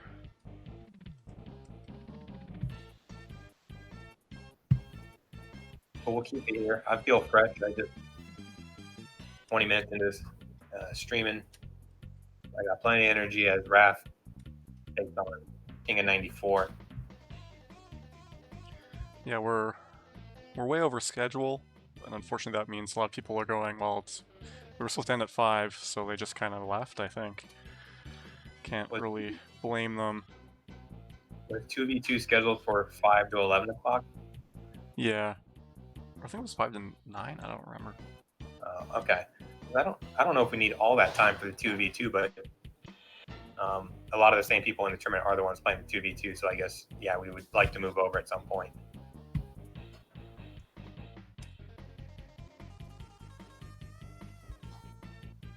Alright, so I just messaged the people who haven't played their first round series. Maybe they'll let me know what's going on.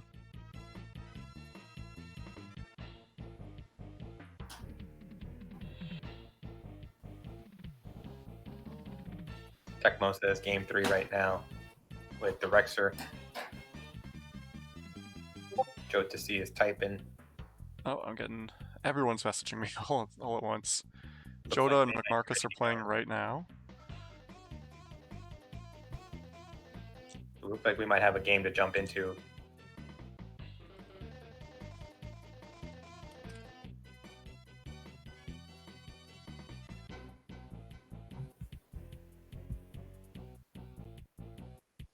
So I was noticing this, and I thought it was kind of crazy, but when I was in the game live watching Fed and Anatar, it was actually behind the stream. So that was throwing me off. Oh, are you watching the stream or the game in RetroArch? I had both on one screen at one point, and the stream was 3 seconds, well, not 3 seconds, Yeah. 3 seconds ahead of It's the bad. line. Oh, okay, that's weird. I noticed Go that what I was seeing and what you were saying were out of sync. So I would say pause the stream or turn the volume off on the stream, and make sure when you're in the game you press I to be in streamer mode. Like I is like to drop your controller, drop your slot in the game, and that'll make sure there's no lag transmitted to their game. And then hopefully we stay in sync, just you and I. Okay. I forgot to hit I at first, so I always need to be reminded, so I remind people too when I think of it. Okay, yeah. So I'll try the pausing, and how do I read the chat? Can I pop it out and it will keep going even though the video is paused? Oh, I don't know. I think it might keep going. So if you got pause, I'll just start typing. I'll write some stuff. Okay, I'll hit pause.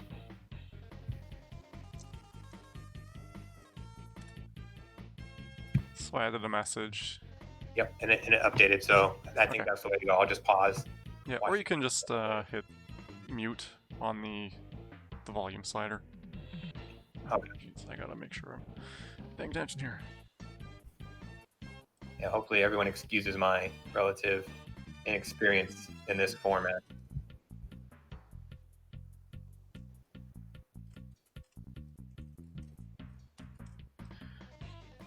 Yeah, so we're going to join a game here. It'll be Joda C, and I think McMarcus. Okay. And I will send you the password once I get it. Okay.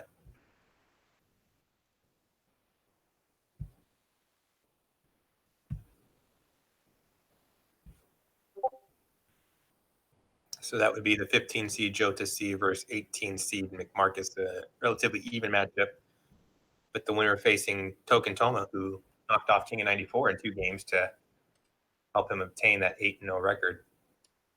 I've sent you the password to join Joda C's game. Okay. Have they started yet, or? They're into the 3rd game. Oh, wow. This will be the start of the 3rd game, and my emulator froze, so I'm not in there yet. Are they waiting for us before they start? Yeah, I think they'll wait. Okay. I just don't want to jump in when they're playing.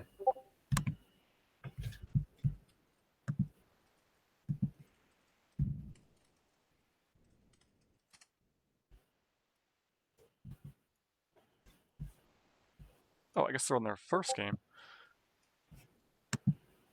Oh, the first game? Okay. That's even better.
Hopefully someone tells me which which player they are.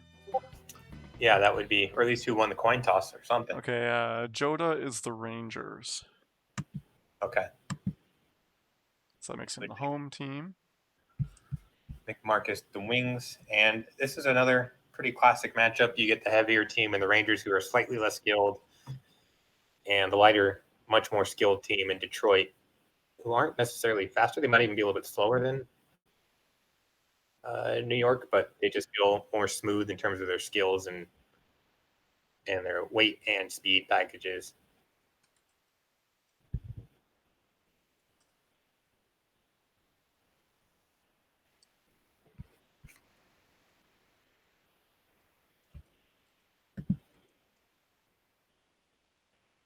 It looks like the line changes, and by saying GL, and here we go.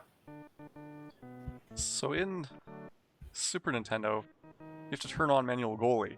But isn't there a dedicated goalie button? So I don't understand the purpose of that. Are you talking about the defensive control in the Not the defense controller is separate. There's manual goalie, an auto goalie, which you have to enable, even though there's a dedicated goalie button. Or does it do like a hook or something in certain situations? So if you don't have manual goalie turned on, your button, I guess, doesn't do anything. Yeah, so it felt like, why does that option even exist? Because I guess just don't press the button. Yeah, but there's also, you just don't want to have that button there to accidentally hit at all, I guess. That's true, yeah. But yeah, it seems less needed in this version as opposed to Gens, where you're hitting the same button for a different purpose to get goalie. So a goal for Joda. Yep, Joda jumping out to the first lead. And here comes Steve Chase on, and Mike Richter turns him away. A little flip pass, interesting tactic there by Jota. But he works it up the ice to Gartner and dishes it off to Tikkanen, who throws it into the boards, and Detroit recovers. Here comes Coffey. I have to keep an eye on him with his speed and weight. He's kind of a difference maker for Detroit in this matchup. And here comes Cicerelli, looking for the deke. Looks like a save. Now a post off the one-timer to Yzerman. Detroit really buzzing around the net, coming away empty-handed, though. And now here's Messier looking for a one-timer, but dishes off to Tikkanen, who's now looking for the one-timer himself. And Lowe is that one-time option, but he hits it well wide as he was outside the blue line before taking that shot. Now Richter, kind of a dangerous pass to Lowe, a little awkward. Now he gets held up by the Detroit defender, but absorbs the check to dish it out. And now here comes Messier. Might have an angle for a deep, but Chevalier turns it aside. Yzerman now, 1-on-3, good spin move, and turned away by Richter. And now he absorbs the hit to take the penalty. Mark Messier heading to the box. And I believe Tikkanen was at right wing, so now we're going to have Phil Bourque coming in at left for the Rangers. Or no, there's Tikkanen, I was wrong. Messier's at right wing.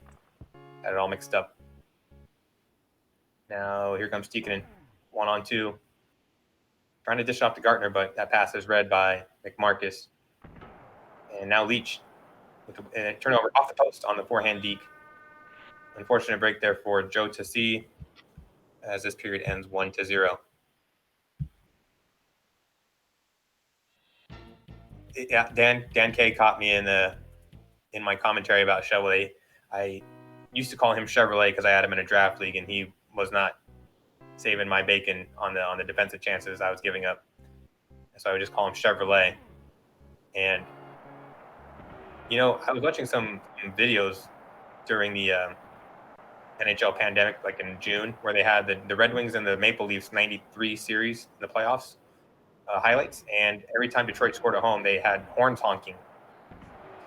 As like it was General Motors factory or Ford or whoever would be emulated there. But I thought that was kind of interesting and fit the Chevrolet mold for their goal. I saw that too, where Borshevsky scores in overtime.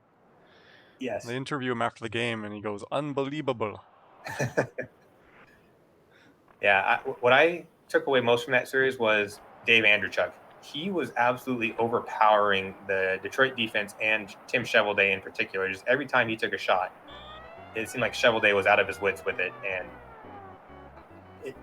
I'm surprised. I didn't recall Dave Andreychuk being that dominant of a player, but in that series, at the very least, he was. I think he scored 54 goals that year, which tied Rick Fave's Leafs record. Well, I think he scored a bunch of those goals with Buffalo or something. I'd have to look it up to be sure. Well, that explains a lot, and maybe he got shafted a little bit with the ratings, as he's a mid-70s player instead of a Cam Neely type who's more of an mid-80s. Maybe it was the next year. But back to this game, Jota picked up another goal. Now has a 2-0 lead here deep into the second period, and Kevin Lowe looking to kickstart the offense here, gets hit and gives up the puck, and dump in by Detroit. Innocuous play almost turns into a disaster for New York, but Detroit can't corral that puck to find the open net. And here comes Chase on. See Cicerelli, great pass, had that angle, and the manual goalie couldn't shut down that near post quick enough. Cicerelli's 5-shot power flashed brightly there. So Andreychuk had 25 goals in 31 games with the Leafs that year. That's Cam Neely type stuff right there. Yep.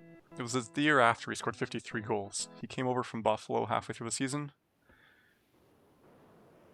Yeah, I would say that's a good trade. You get Gilmore, a playmaking center, a guy like that who just creates his own space and pretty much overpowers goalies. That Gilmore trade was crazy, yeah. Andreychuk must have been for Fuhrer? Maybe they got rid of... Maybe they sent Fuhrer to the Sabres? So that would have been in 92 then that they made that trade. Yeah, 92-93 season. Okay, so I think that checks out. Because in 93, Fuhrer was on the Maple Leafs. It looks like it was Fuhrer for Andreychuk and Hoopa. Probably someone else, but I don't know who. So there's your early 90s history lesson for the day. And don't forget, don't sleep on Dave Hawerchuk, especially in the Super Nintendo version. And now Detroit trying to create some more offense, trying to tie this game up as Fedorov gets hooked, goes over to the boards and loses the puck. And New York power play expires, but here comes Gartner on the breakaway, and he scores on the backhander. Shovelday shipped it over to the far side, and Gartner slips it inside the post. Yep. There's Trojan in the chat. Holy smokes, is Angry J all right? And I'm looking a little bit different than I used to. I'm pretty sure you noticed the flow coming out of the back of my hat by this point. When I told people I had the Peter Klima look rocking a couple months ago, I was not kidding, as it's only enhanced its look since then. And here's Tikkanen finding Gartner. Good save there by Shovelday off the manual control, and now Chase on absorbs the penalty, but takes the injury in the course of that. Let's see, we got Dan K chirping in. He's got to go eat, and he'll be back later. So sure, we'll see him and Tecmo John, King Ralph and I, as we play him in our first round matchup last time I looked. All right, here comes Detroit on the power play, trying to get something happening, make a late comeback here in game one. And Gartner again on the breakaway after a couple of nice passes there, strung together by the Rangers. But Shovelday turns it aside. Now Yzerman twirling outside, gets hit against the boards, and Richter corrals the loose puck, but a little bit of a weird pass there to Patrick.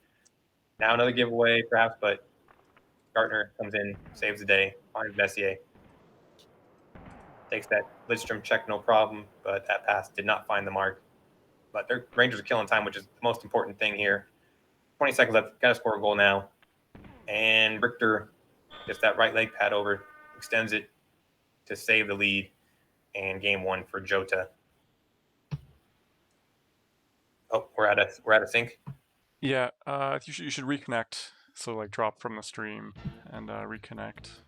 Drop from the stream. It's not the stream. Sorry, the RetroArch game. Okay. Trojan says it's not that bad. Maybe it's just on my end where it seems really out of sync. You can just try rejoining. I think it'll be better. They're looking at the game stats right now, Okay. so there's a bit of time. All right, I'm back in, and I'm unplugged. Okay. So, remind me who won. I was doing other stuff. So Jota won game one there, Okay. and now he will select the matchup as he will be the away team. And Marcus will select from those two teams, attempting to tie the series back up and send it to a game three.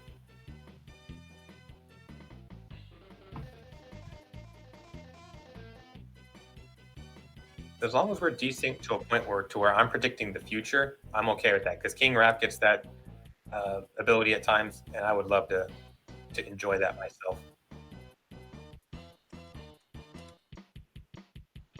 So I'm not sure if they had a pre-planned matchup or if looks like they had a pre-planned. Because there's not much deliberation here, it seems. We have Vancouver at home, so that'll be Jota C. Excuse me, that'll be McMarcus. Jota C will be Calgary. So probably a tier 3 matchup, tier 2, tier 3. Similar teams. Vancouver a little bit faster, but Calgary a little bit more.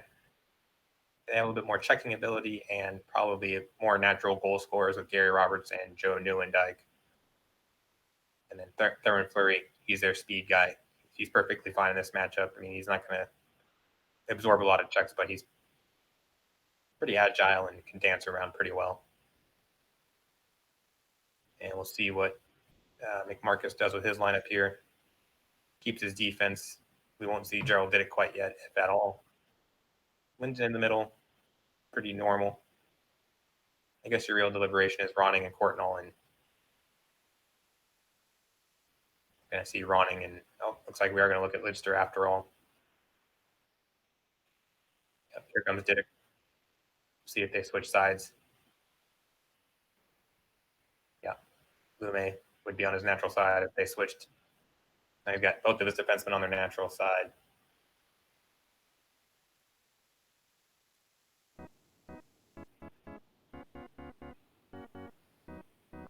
I do have earbuds, but I think there's something going on with the hookup in the microphone to where I couldn't hear Smoz until I switched my my speakers to the laptop. I think that's an issue I'll have to dig into a little bit deeper to find a remedy for, and hopefully I can focus on that soon and get that figured out. But right now, let's get to the action. Got Pavel Bure for McMarcus, to Cliff running in. Mike Vernon turns him away. Here we got Robert Reichel. Looking for a one-timer option. Spinning around. Puck possessing. Throws it away to Linden, and now Ronning. Finds the one-timer to Linden, but Suter gets the skate on it to block it, and he leads the attack himself, leaving through the Vancouver defense. Finds that one-timer to Al McInnes, who actually hits the net for once in his life. How nice of him, and Fleury picks up the loose change and pops it top shelf to the stick side, or glove side, excuse me, on McLean. Thanks, Trojan, for sending me over some assistance. Definitely want to sound good, as we are certainly looking good, as you mentioned earlier, with this stream put on by Smozoma. Small as the just grade A stuff that we got going on here today. Thank you very much for setting all this up and getting the stream rolling, making it my life easier, as all I have to do is plug in, really. And here comes Jota. And McLean turns it away. And now here comes McMarcus with Bure. One-timer to Linden, wide open. Vernon couldn't slide over quickly enough. And we were tied up here 1-1 late in the first. Big game here for McMarcus. He has to have this one if he wants to continue his journey through the winner's bracket, as he is down 1 game currently, if you're just tuning in with us today. And it looks like we had a penalty there against Cliff Running, as he bought a little too much real estate close to Mike Vernon, and the ref just going to stop that right away.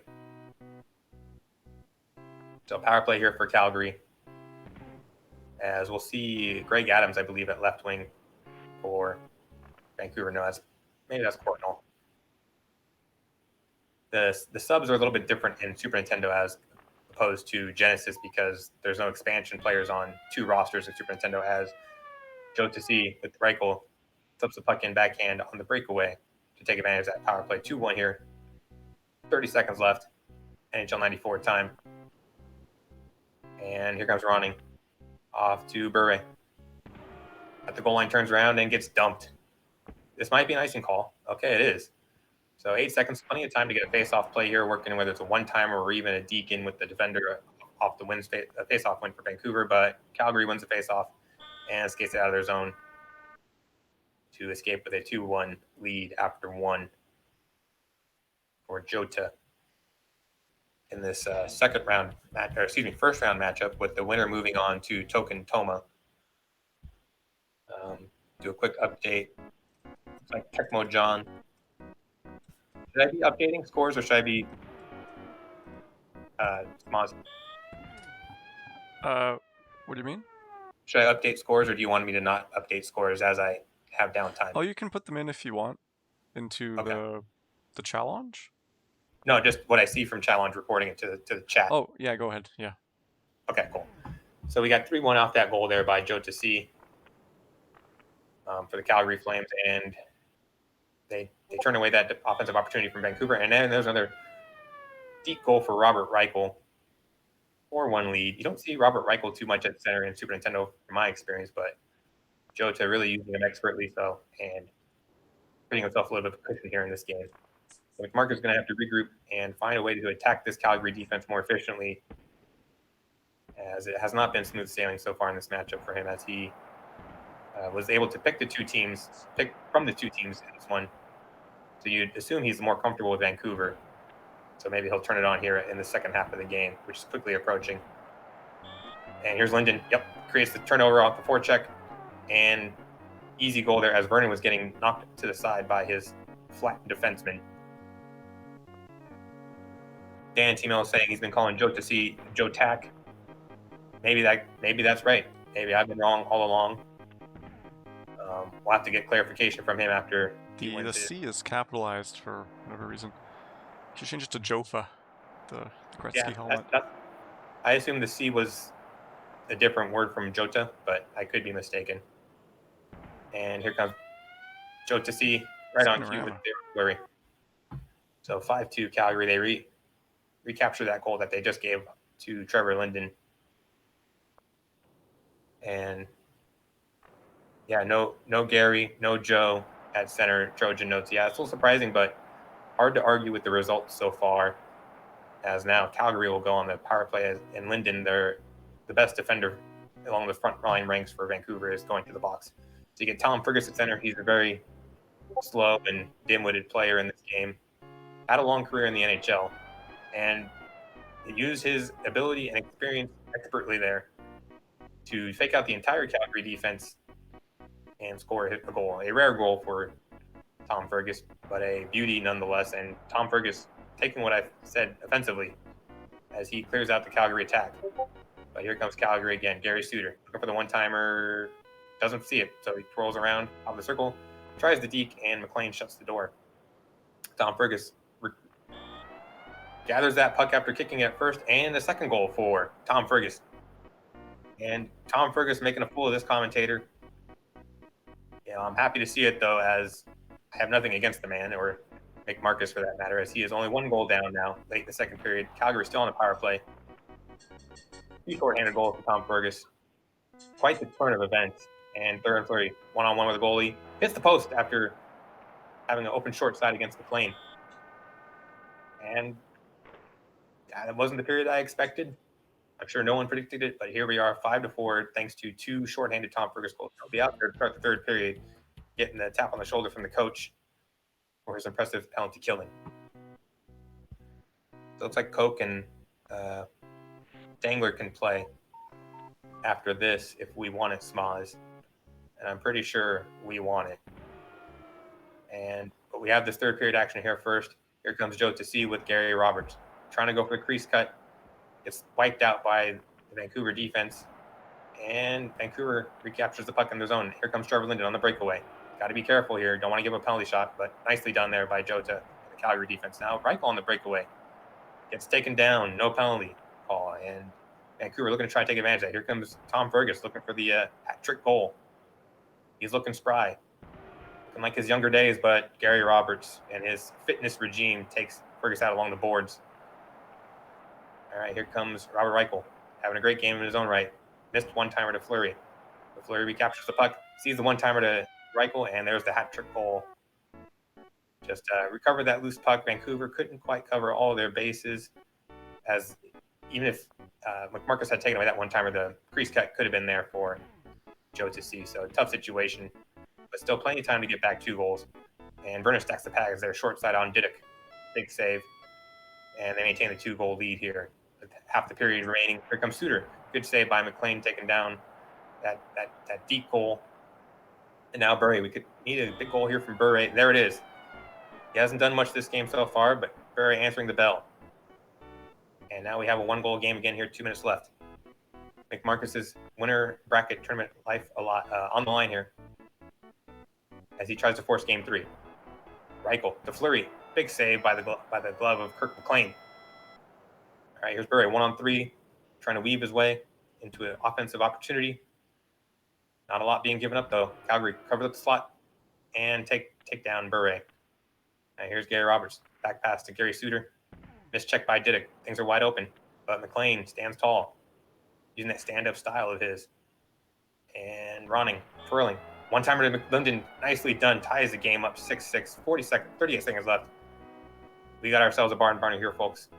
Going to be 7 goals to win this game, most likely. And we got an exciting few seconds here left before a possible overtime.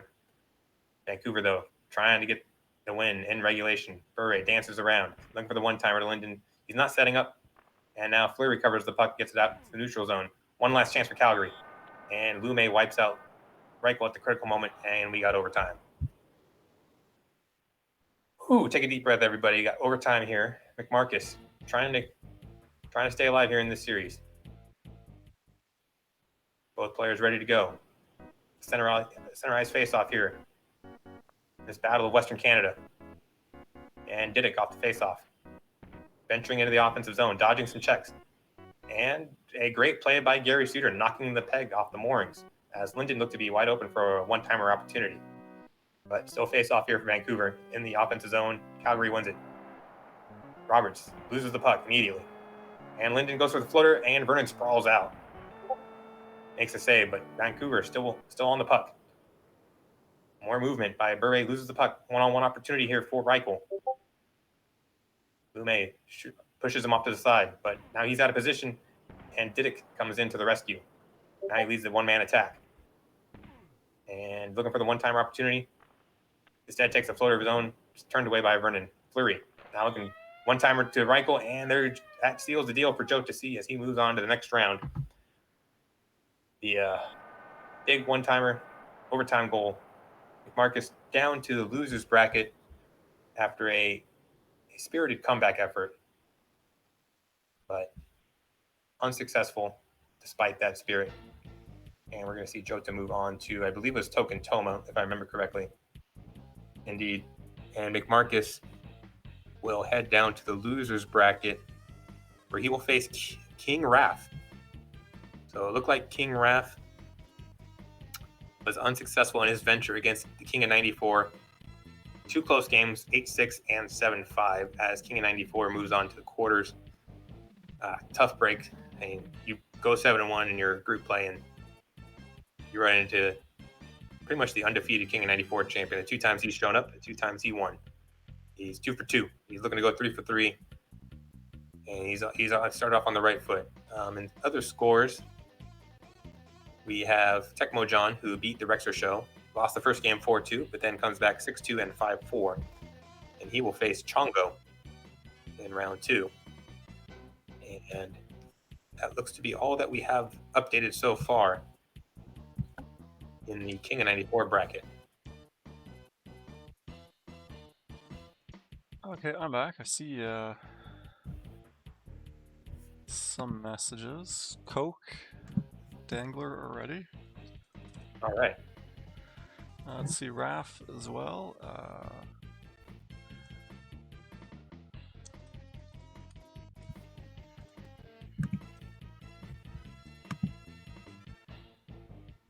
Although it was a few minutes ago, so they might have started.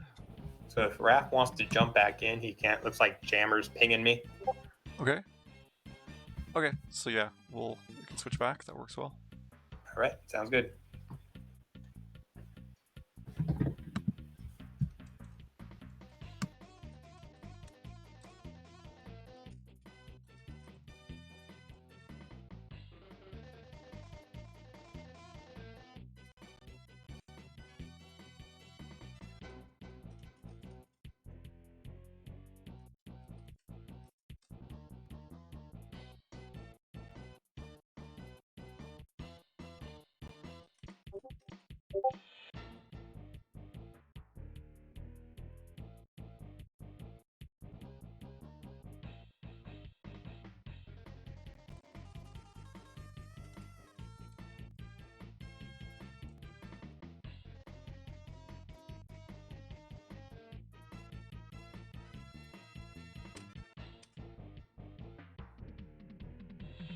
All right, we're gonna join Dangler and Coke.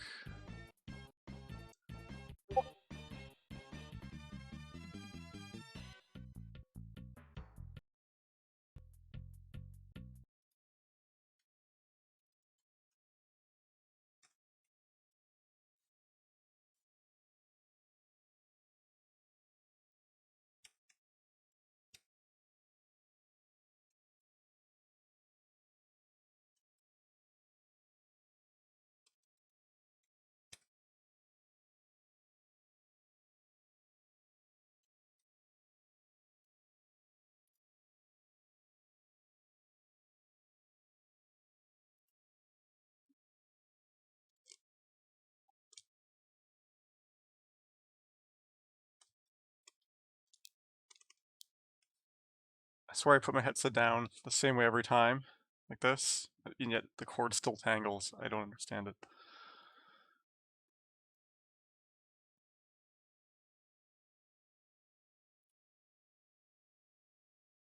So some scores came in. Pierre Mand beat Indio in 2 games. And still just looking for the Dangler game. There it is.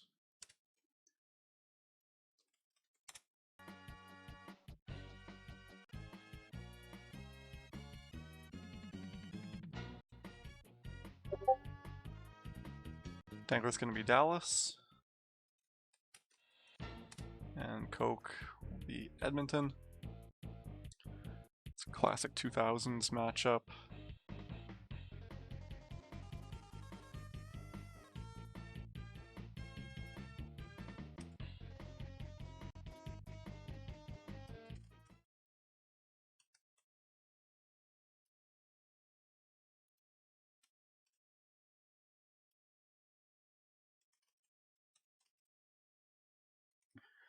And I think Raph will be joining in on the stream in just a couple minutes.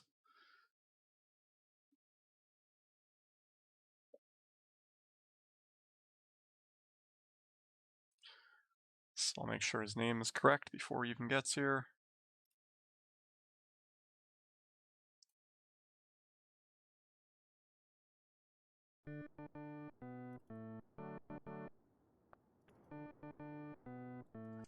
So Dangler with it off the face-off. And just does the We'll walk across, crease cut with Tenorti. Scores Tenorti, strong player, hard to knock over, so you can just kind of go to the net with him. Here comes Coke with Klima.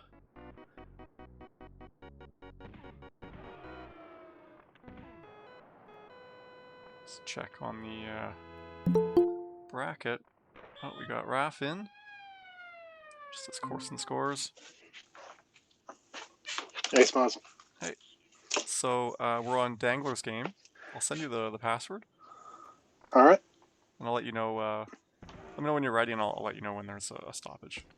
Perfect. Oh, this is Dangler and who? And Coke. Coke just went up 2-1. The deke by Klima. So 2-1 right now for Coke. 3.5 minutes to go. Dangler iced it in. Not Fuhr. It looks like Fuhr because he's got the old style Edmonton with the really bright uniforms. Okay. So I'm good when there's a stoppage. Okay. Got Klima back to 21. I don't know who it is. Kravchuk? 21, I think, is Kravchuk. Or Manson's 24, Kravchuk 21. Yeah. Man, yeah. It's Ranford. Here we go. So here comes Klima across center. Taken down by Courtnall. Courtnall gets away from Corson. Bounces it off the skate of Dano. Corson at center, coming in for the walk across. Got too close to the goalie. And Klima's shot wasn't very strong. Just hoping to catch the goalie by surprise. Two checks there, I think. Corson, played it slow, but the pass is intercepted. Simpson behind the net. Loses it to 33. I don't know who that is. He bounces it off the boards to himself. He's back in. Didn't go for the one-time. I think it's Tommy Machine Gun Sojin. Oh, yeah. Looks like Dangler, true to his name, he's more of a skater than a passer. Here comes Klima. Klima top corner off the one-timer you can join now. With 1 second to go in the period.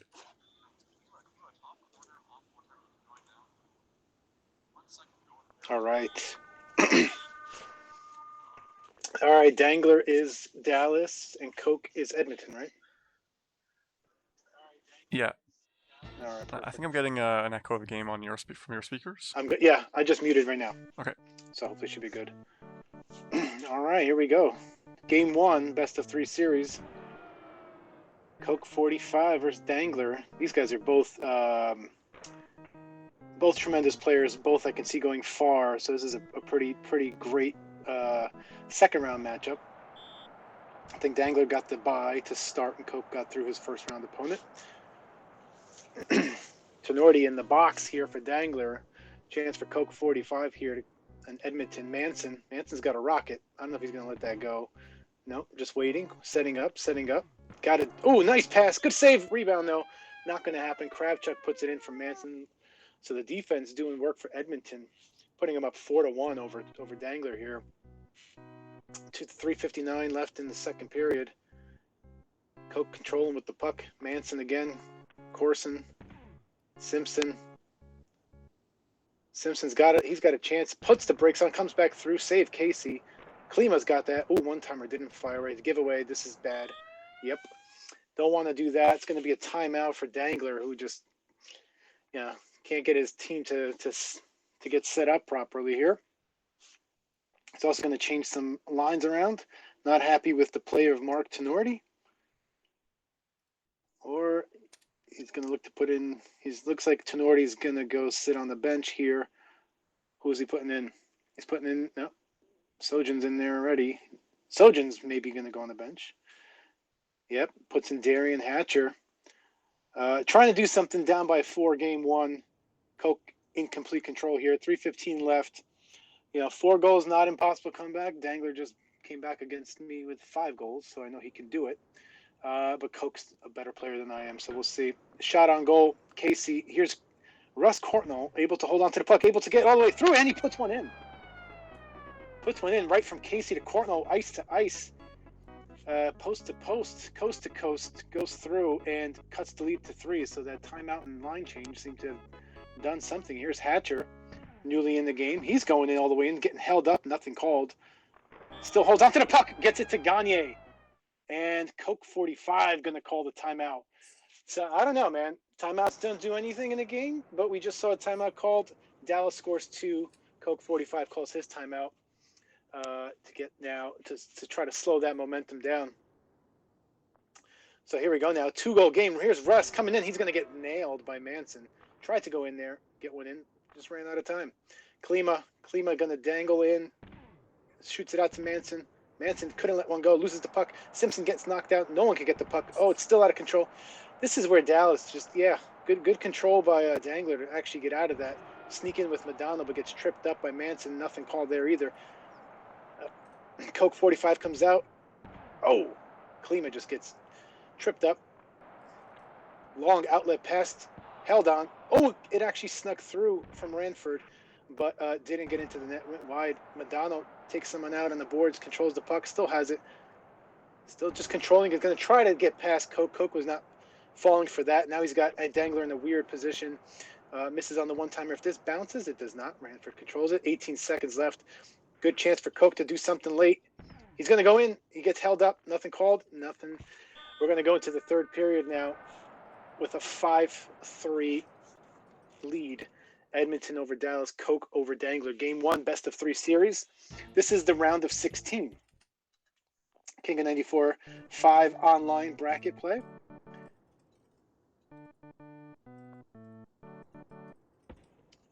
Puck deep into the zone here, controlled by Edmonton. Now, Dangler still needs some work to do. He's still down 2 goals here, so I know he scored 2 to cut it, but he's still down. Needs to come back up here. Coke needs to just play his game and hold on. Couldn't get the poke check on Madonna. Madonna's still on it. There he goes, gets poked down now. Corson holding it up. Corson in there. Oh, just nasty.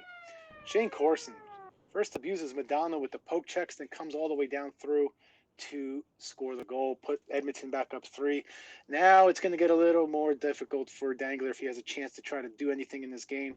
Hatcher, not the guy you really want, but maybe he was trying to fool Coke into doing something. Here's Klima. Good save by Casey there. Gagne with the puck. He's got a chance to come in. Oh, gets hit pretty hard. Didn't go down, but moved him way out of the position for anything to score. Corson. Klima gets hit by Hatcher. Hatcher making his presence known in the game. This could be an icing call. If he can get it, he does get it. All right, it's going to be a big one here for Dallas here. Hey, Smalls, can you go on mute if you're not on the stream? Thanks. Oh my God, he had that open net. Great save by Ranford. Here comes Simpson. Simpson, gets taken out. Breakaway chance. Does he get by? No, poke checked away. Really, just Dallas having a hard time holding on to the puck. Which is what they have. They have a good save by Casey. This is going to be, I think, Dangler's last chance here. He's got to get a rush with about a minute and a half to go in this game. Down 3. That's 4. That's game. Game 1 going to Game 1 going to go to Coke 45 here with a 73 lead late in the third period.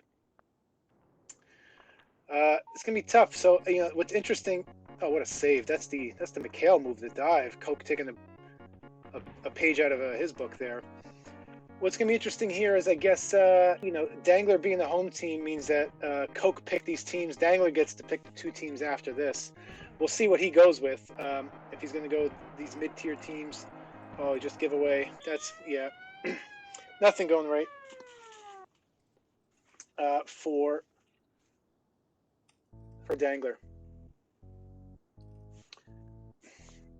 So, Smaz, I just meant if on our call you can mute, just because I can hear you typing a lot.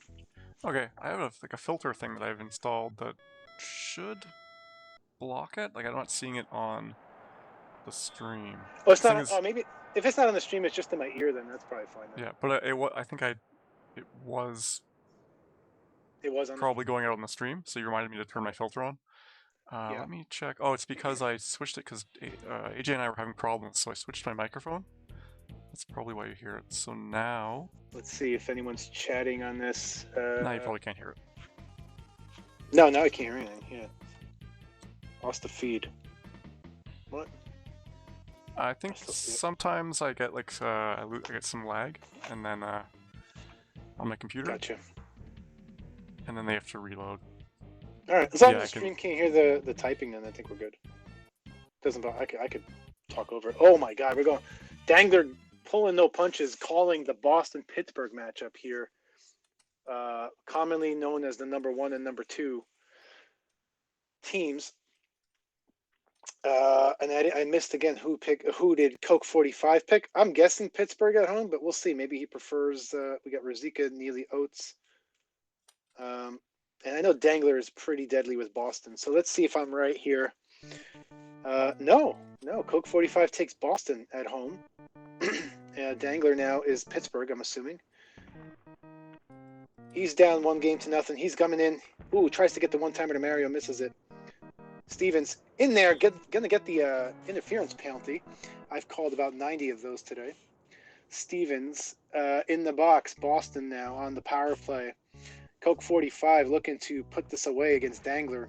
Dangler looking to force a game 3. Oh, there's another penalty coming up on Pittsburgh. Looks like a hold. Hooking or holding. Yep. Ulf going into the box. 2-man advantage now for Boston and in the Pittsburgh defensive zone. Pittsburgh wins the puck. Super Mario is going to take it out, try to kill some time. No, he's going right in. He's trying to be aggressive. Coke's going to come back with Ray Bourque, and this is super dangerous, of course. Those are the 2 best players in the game, Ray Bourque, Mario Lemieux. Bourque puts one in. Boston up 1-0 and still has, I think, Ulf in the box because there was a 2-man advantage there. So the power play continues with 1:30 left on the power play. Boston controls the giveaway. Neely holds it. Almost faked him out. Good play by Dangler to hold on there. Mario, he's going to be out for just a period. But, man, that's going to be also tough. Who won the first game? Coke won the first game. Okay. I think it was like 7-3 or 8-3 or something like that.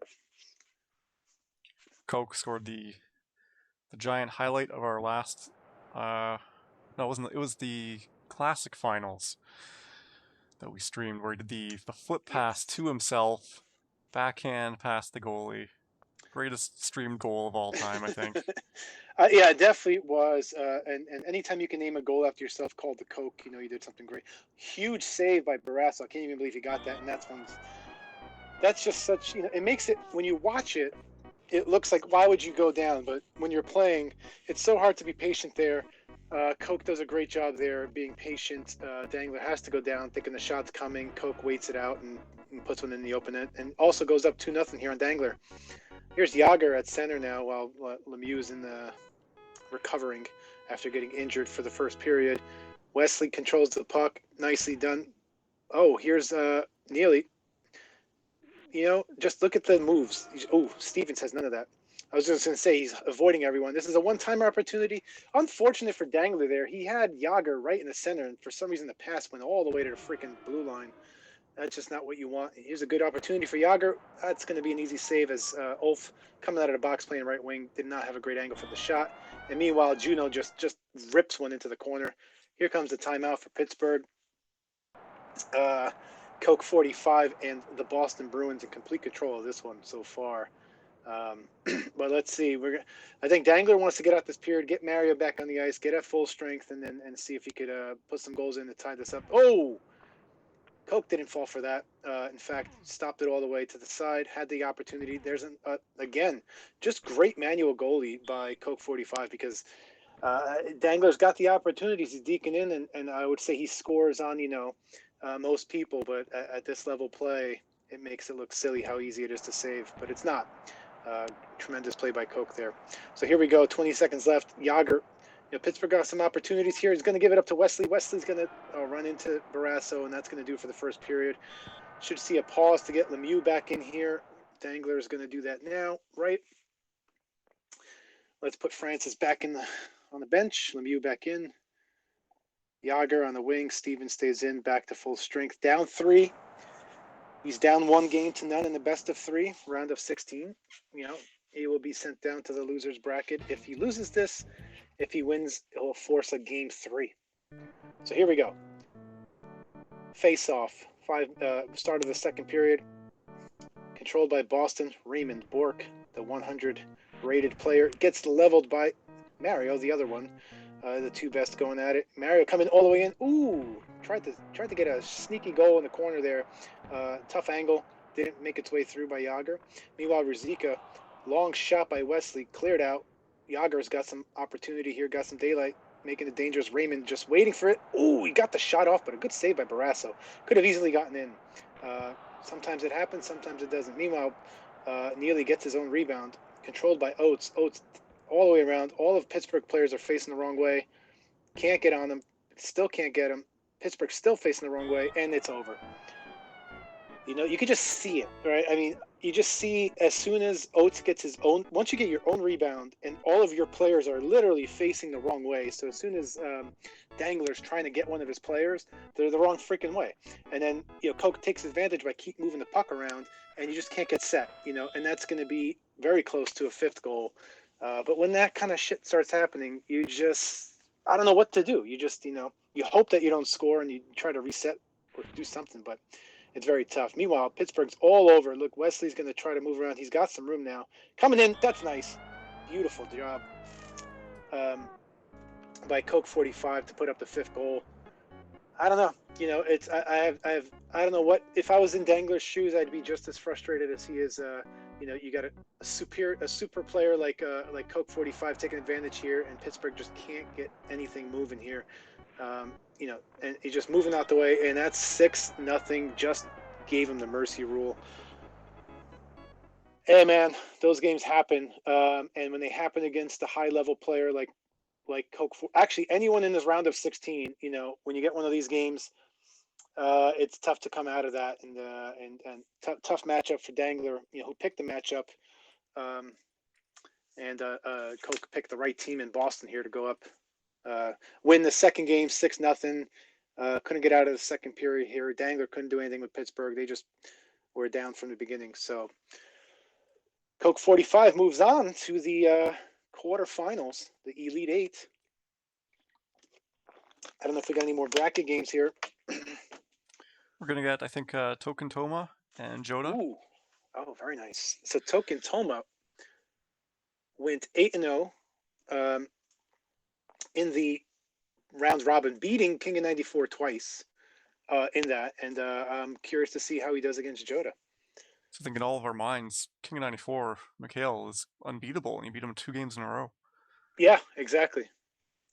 So that's pretty impressive, and we'll get to see him there in a little bit. Let me know if I need to join on one of those streams. Oh yeah, I'm gonna drop this game.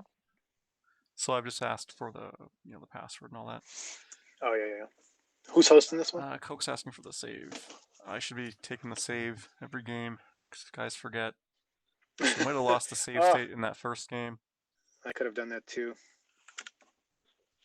Joda wants me to host. I can't. I could host. I could host if Joda needs a host. I directed him to you, so Joda Okay. should be checking with you.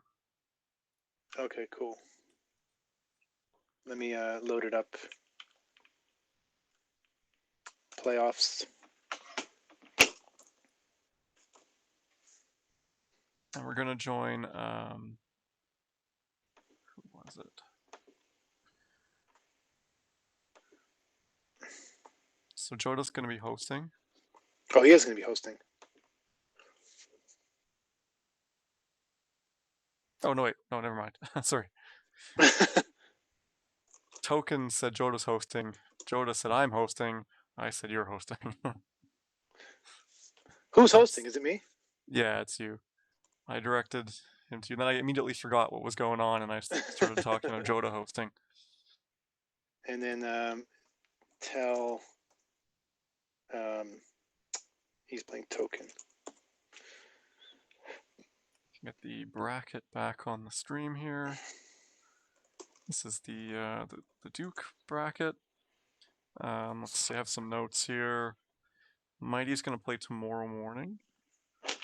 I don't know about Basket Case and Tyler Vota. Or the Lego series, Mac Attack.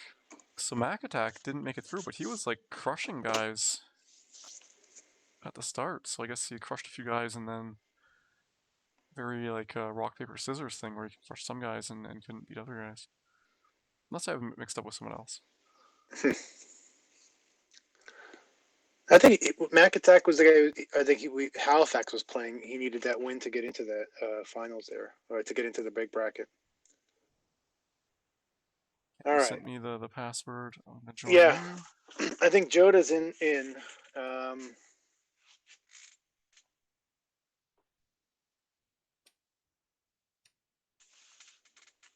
Gonna wait for Token Toma and Smiles to join.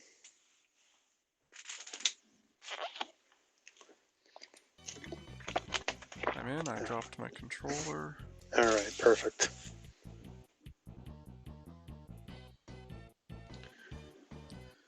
So in the bracket, King bracket, so Black Devil, the 90 jacket, haven't heard from them. Cope moves on from the Dangler. Oh, Black Devil 90 Jacket needs to play. Poor Professor's been waiting all day. And I know Miller Time's not here, I think, so Corbett, KB, Miller Time, and Bob Kudelski. I don't think that's happening tonight. And Bob K, who's he? Oh, He's waiting for Corbett and Miller Time. Gotcha. Bummer. And actually, you're set up to play McMarcus whenever you guys want. All right. Looks like we haven't heard from Halifax lately. He should be playing, or he's set up to play Fed. Looks like Token Toma has joined in, and we're going to get ready to play here. So. Okay, who was who here? I don't know who called the flip, so it's Chicago, Detroit. We're going to have to figure that out. How else? I guess we'd have to ask him. Yeah, just ask them like who's who. Are you asking? Oh, okay. I'll ask. Yeah. Who's All who? right, just in case. All right. Well, we know that one of these guys is Token Toma, who went 8-0. One of these guys is Joe C. But we'll see right now. We'll just call it Detroit, and that whoever's Detroit just went up 1-0 on a 101 one-timer here. And They're we probably have a answering pause. now. Okay. So we Pause got the game. Chicago at home. Chicago, Detroit, pretty common matchup. Seems like. Oops, let's get these back on the stream.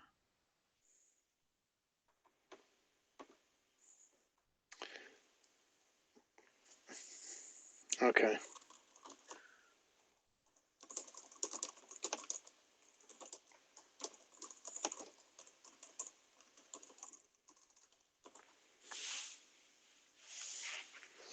All right, so the issue was they had a bunch of lag on my host, Okay. which is my fault because I had the stream and stuff running in the back. I should have shut all that stuff down. Oh yeah, and it could be good if you just turn your camera off. That's another potential source of lag. No, but that's all from my phone. So. Oh, okay, different source. Okay. Yeah, exactly. So I think okay, Joda's Chicago, so we got that sorted out, and I guess I'll need to reconnect to you. Well, I think he said Token's gonna host now. Okay.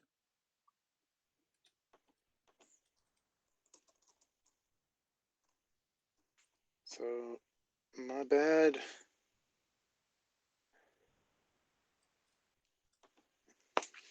So yeah, normally my my host is pretty solid, but I usually don't have everything running, and that's my fault for doing that.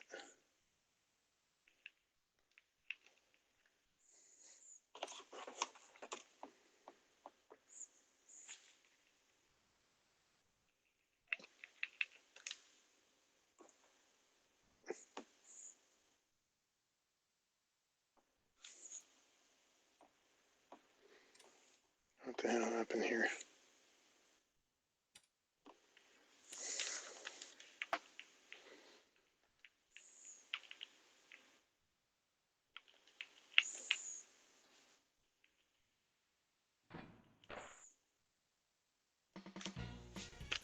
Ooh.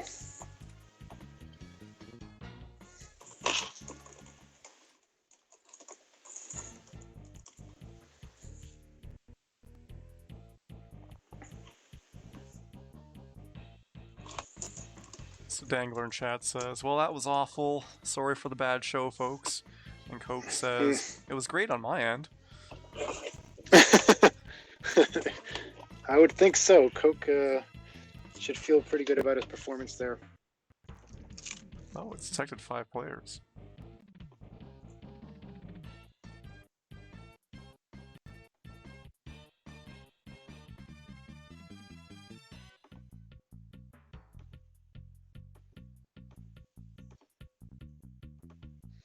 Are you in the game, Oh. Smalls? Yeah, I can give you the password. Sorry. I got it. I just I don't want to join if they're still in the middle of the game. Okay, they're setting up. Okay, Opening cool. face-off, I think. No, they're still setting up. Good. I'm in. You can I'm join out of the whenever game you now. want. Yep. All right, so here we go. Token Toma hosting. Joe to C.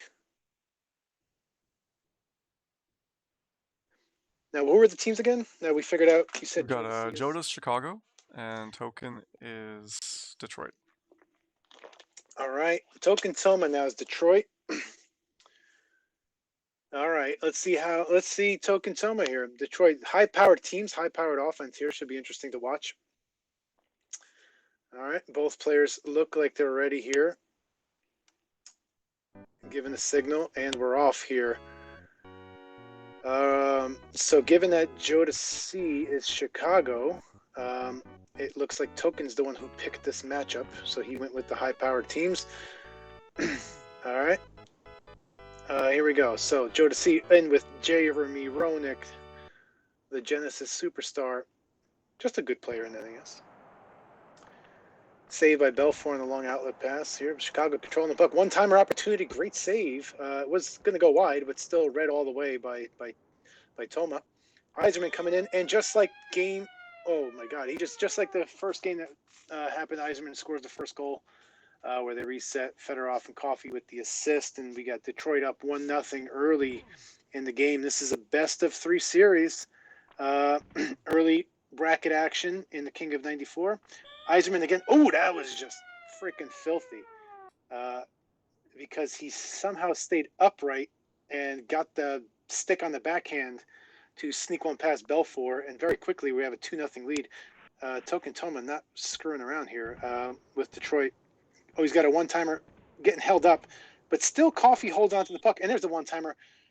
Wow, Joe to C very lucky that Yzerman shot that wide. That net was wide open for him. He usually would have missed that at a 4 accuracy, I think he's got. Here's Larmer. Larmer trying to go to the short side. Oh, my God. Chevelday just rips into Larmer, but Larmer gets back up with the Y trick. Joe to C very cleverly does that. He's got Larmer coming back. He needs one goal here to try to tie it up. Oh, he hits the post. He fell down right before he got that shot. He didn't get the shot off, but the puck trickled in. Yzerman coming in, save Eddie Belfour. And outlet pass, route to... Oh, he puts one in. Fake backhand, go back forehand. That's just, that's very, very difficult to stop. And we got on edit lines, Chason's going to the box. Lidstrom's coming in. Not to the box, to the bench. Lidstrom's coming in for Token Toma. Didn't like what he saw from Steve Chason's play, so he puts him out. So Steve Smith with the puck. Larmer at center. Shot from Steve Smith all the way out wide. Dino's going to hold the puck. It's going to go, still has the puck. Manages to get around it way past. Didn't want to go to Coffey, I don't think, all the way out there. Roenick chasing him down, gets caught behind the net. Still flying through. Roenick's going to position himself. Manages to disrupt the play a little bit. Here's Lidstrom. Oh, he's shot. Saved Belfour. Great read by Jodeci there. Jodeci now coming in. Rutu gets rid of the puck before he gets knocked down. And Fedorov now with the puck. Token Toma's got the puck. Loses it to Roenick. Oh, it's going to trickle in. We got Rutu. 8 seconds left in the game. Yzerman's going to shoot it. Oh, my God. What patience by Token Toma. I didn't think he had enough time left in the period, but he knew it. He sneaks in and does that same filthy backhand that he did on the second goal to put him up 3-1 at the very end of the period. That's a tough one for Joe to see. Giving up that goal very late. Now we got another line change. This time it's Jodeci. Not feeling Larmer at center. Putting JR back there. All right, see if we can switch this up now. Those guys agree. 3-1 now. Token Toma up. This is game 1 in the best of 3. Jodeci calling the matchup. Token Tona calling the matchup. Jodeci picking Chicago here at home. Got Yzerman. Oh, back to Dino. Almost had the one-timer in there, but that was intercepted by Chicago. Larmer. Oh, Larmer had that shot, but Coffee got him at the very last minute before he could get off. And goes all the way coast to coast. Almost puts it in. Now we got back and forth action. Roenick coming in. Dishes it up way out to Steve Smith, which is working fine. Has the wide shot, but got bumped out of the way just so the angle couldn't get it in there. Great defense there. Here's Stevie Y, and, man, that's his 4th goal of the game, I think. It's all Stevie, man. He just comes in. He looks like he's faster than everyone. He's flying faster. I mean, he could have had 5 with that missed shot too wide. So got to focus on 19 here. He's just absolutely killing the Blackhawks. Meanwhile, he steals the puck, and he just rips one. Oh, that's another wide one. So he can only deke and dangle, can't shoot it, because that's the second open net he missed on a one-timer or slap shot. Meanwhile, Cheveldae outlet pass to Dino. Dino back to Coffee. Coffee gets hit. Chelios with the puck. He's going to get laid out for the period. He's going to have to go recover for the next 2 minutes and 44 seconds while Dino goes into the box for 2 minutes for that penalty. So here we go. Chance for Chicago. Jodeci needs this here. Jodeci needs to take this to try to, close this gap past no one. 21 in there for Detroit, and he just gets tripped up by Roenick. Roenick is going to go in the box. We're going to go to 4. I think 21 is Drake, I think, for Detroit, but we'll have to see. Not totally sure. 21 has the puck. One-timer opportunity. Is it Yzerman? Yzerman, maybe. Ooh, Lidstrom now out for the game. That's scoring champ Paul Yzerman. Yeah, exactly. If SOH was here, he knows how to use them the best. So we got a lot. AJ verifies it's Yzerman. Yzerman in the game then. All right, so we got a 4-on-3. Yzerman in the game, and the forwards, Coffee and looks like Lidstrom are still in there, or Lidstrom's out. Here's Yzerman just controlling the play, getting so many opportunities here.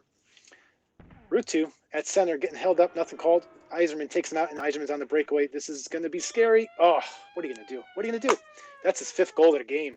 Single-handedly deconstructing the Chicago Blackhawks here. Jodeci just not have an answer for Stevie Y. Here's Steve Smith to Roenick. That's in. That's a quick way to eliminate that goal and keep it to a manageable deficit. 3 goals, still manageable for Jodeci. You got a whole period in a minute, almost 52 seconds left in this second period, plus a whole period to go to try to even it up. But meanwhile, it's our friend Stevie Yzerman with his 6th goal of the game. He's got them all. He is literally unstoppable right now, making it very difficult for Jodeci and the Blackhawks. But hey, there's JR with the quick answer. So he just got about 4 goals in about 30 seconds, it feels like, just back and forth. Great answer from Jodeci, again, to keep it manageable. Again, he wants to get out of this period here. Got an opportunity, put one in, just gave it away. Gets it back. Let's go. He's got to get this down, but Cheveldae's going to control it. Ooh. Came out a little too far, got a face-off. This is a big opportunity now for the Blackhawks. Going to need to take this in. He wins it. Got it. Got the shot off, but good save by Cheveldae. And that's going to do it for the second period here. All right, so we got Detroit 6. Token Toma, Detroit 6. Jodeci, Chicago 3. Game 1, best of 3 here.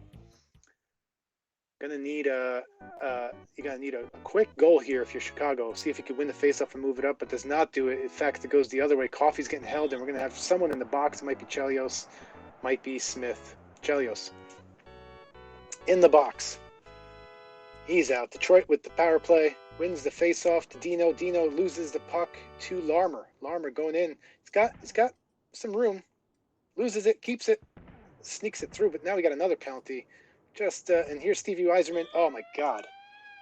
Honestly, just what do you do there? He just slides right in for his 7th goal.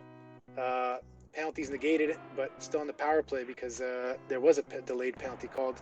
Dino, unlike Stevie Eiserman, can't do anything there, and Roenick trying to answer it back, but now we got a 4-goal lead. The clock's really there's an opportunity. That's the third shot Stevie Eiserman missed as a shot, so he could just come in and do what he does there, dangle and score, puts in his 8th goal of the game, and I think I'm going to call this one with an 8-3 lead, 5-goal lead, 3:30 left, and just complete dominance by, I wouldn't even say Detroit, just Stevie Eiserman's dangling abilities is absolutely unstoppable in this game. Just brutal, and Token Toma knowing how to use it quite well. So it's going to be interesting to see what Jodeci calls for the second matchup here. He'll be the home team and see if he wants to do... Oh, you thought you can stop Stevie Eiserman, but he happens to just put one in, and there's the mercy rule. All 9 goals by Stevie Eiserman would be a really interesting box score. I'm going to actually take a save state since they might not remember. Let's make sure we get those save states because they didn't do it in the last one. I just did it here. So there's game 1, Token Toma. Hey, who went 8-0, by the way, in the round robin, beat King of 94 twice, and just obliterated Jodeci in a mercy rule game. So on, you got to go with like expansion teams or something, just completely mix them up. I don't know what the hell you do. If I was Jodeci now, I don't want to go with speed because I'd be scared about what's going on. And as I say that, we have Buffalo, Vancouver. Yeah. Oh man! All right. It's one of the most popular matchups. Buffalo, Vancouver. So Jodeci now going to be, Token Toma now going to be Buffalo at home, right? I'm assuming, and Jodeci is going to be Vancouver away. So he keeps Lidster. Nope. Lidster coming out for Dana Merzen. No. Gerald Diduck. Number 4, Diduck. Diduck Lume. Who do we got at center? He's got the big man Linden's coming in. Burry on wing, Courtnall on the other wing, Linden at center, Diduck and Lume. Yeah, Tar says, never seen Eiserman that good. Not sure I'd want to give him McGillney.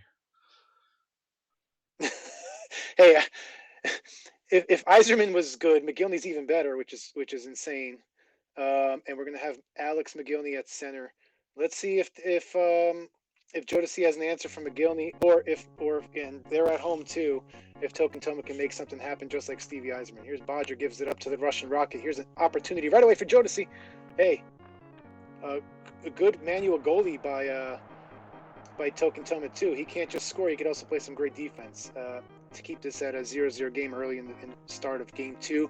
There's how you stop Eiserman.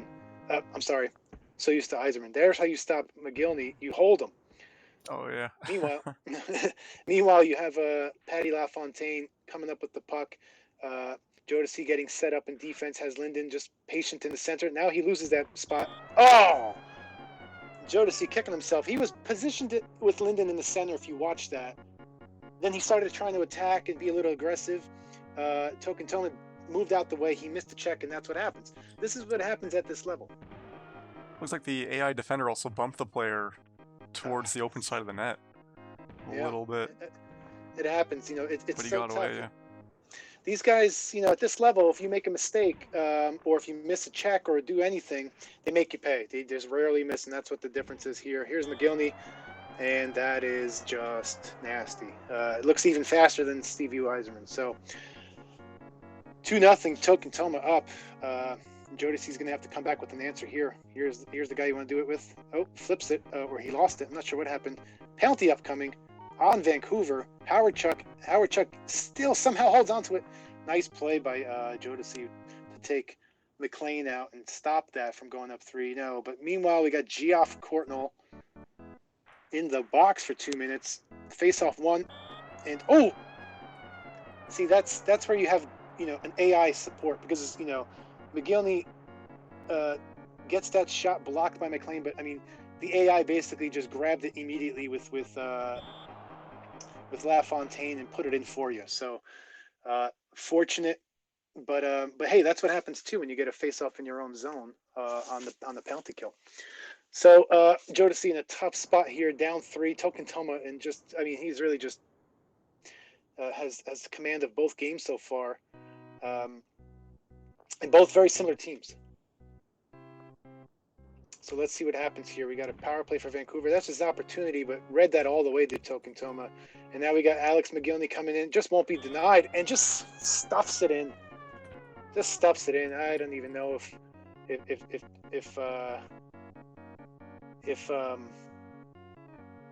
Jodeci even took the goalie, or he might be just getting frustrated with all this. But here he goes. Opportunity for Linden, gives it to Bure. Bure comes in, tries to get it back to Linden, but Pat LaFontaine steals it. Pat LaFontaine comes in, doesn't have the spot, that misses the check though. Shot by McGillney from way out. Cleared, given up to Bodger. Bodger gives it up to Ronning. Here's Bure, gets taken out by Bodger. 40 seconds in. Pat LaFontaine with the breakaway, and he just goes left, he goes right. Puts it up 5-0 in the first period. I think Token Toma making a pretty impactful statement here on stream, by winning before. That's a great save there. Almost got the 6th goal here. Just playing tremendous. This is very, very impressive. Really, really hard and control. Almost lifts it up over McLean, but it looks like Jodeci's going to survive this period. Can he get one in? He's got an opportunity. Nope, ran out of time. And Token Toma playing great defense too with Brant Fuhr and net. So it's 5-0 here, man. If Jodeci's, and we got a line change. Did not like what Bodger was doing. I don't know about that, but at the same time, I'm not as good as Token Toma, so he saw something he didn't like in Bodger. Meanwhile, Jodeci's putting Courtnall back in, or did he just flip Courtnall and? No, he put Courtnall. Let's see, it's Linden. I missed it quick. I think he might have flipped Courtnall and Bure. That's what it was. Yep. Geoff Courtnall's in there. Here's McGillney looking to put this away. He's in. Great save. There we go. He's going to need that. He's going to have to do that at a bunch to keep in this game. Meanwhile, can't control the puck. Oh my God. Who we have? Schmelik. That's why he put him in the game, for the breakaway ability. Oh, Bure coming in, still on the feet, still somehow stopped by Fuhr. Fuhr gets it out. Svoboda out the box coming in. Oh, right back to McGillney. Hits the post. Fuhr, lucky to have the post as his friend there. McGillney survives the check in the corner. Still has the puck. I don't know how. Almost tries to go backhand. Great stay by McLean, and McGillney's going in the box, frustrated that he couldn't score that goal. Takes it out on Linden. Power play for Vancouver here. Let's go, Jodeci. You're going to have to get one here in order to make a game out of this. This is the opportunity. Meanwhile, Schmelik in. Shot deep into the zone, just killing the power play. There's Diduck to Linden. Linden loses the puck to... Ooh, save McLean. That was almost over. Bure, gets taken out by Schmelik. Schmelik dumped it in. Oh, almost took a penalty. Should have been a penalty. He just ran right into McLean. Geoff Courtnall coming in. Save. Rebound. Oh, man. He had the open net. Just couldn't find it in. Howard Chuck somehow at center. Good save again by Jodeci on that. Oh, giveaway. Oh, gets laid out. There's Pat LaFontaine, but Diduck with the puck still. Courtnall, one-timer. Nope. Oh, my God. I don't know how the hell he saved that, but he did save that. Deked me out. And there's... Ooh, LaFontaine tried to go for the slapper 5 feet in front of the goalie. Gets put out for the rest of the game. So we'll see Howard Chuck taking his spot on the left wing, and we got who did I see come in? So quick, these guys. Let's see. But nonetheless, this is still dangerous. I mean, right now, it's one thing. There's Howard Chuck. Oh, 20, Eri. It's one thing to just keep stopping Token Toma right now, but you're still down 5 goals, and there's the game. Another. Oh, it's Sweeney. Bob Sweeney. Holy smokes, man. 6-0. Took a long time to get that last 6-0. goal. It did, and that's what I'm saying. Like, even if you were stopping Token Toma, you're still fighting the tide, man. Like, you're just gonna eventually cave to that amount of pressure. I mean, I think Jodeci put up a great effort, but both games was just a nonstop offensive onslaught, an amazing defensive play. I mean, I don't want to discount what I saw from Token Toma on the defensive side. I mean, that dude was just just stoning with the goalie play. Really well done. What a tremendous show. Very Let's tough. get the save state, just in case. I got one. Yep, I got both those save states too. If you need one, Okay. Smaz, just in case. So we got Tecmo, John, and Chongo. Probably in about 10 minutes, I think. All right. Tecmo, John, and Chongo. This is going to be a tough one for Tecmo John. Chongo's super good. So I think we're gonna probably connect to Chongo, Okay. and that is Mikhail's brother. Mm-hmm. It is. Good luck, John. Hey, man. You got to have the underdog status is right. All the pressure is on Chongo, so look at it that way. He should be the favorite. And you got nothing to lose. Just go out. Let it all hang out there. Heart, soul, spirit. All right.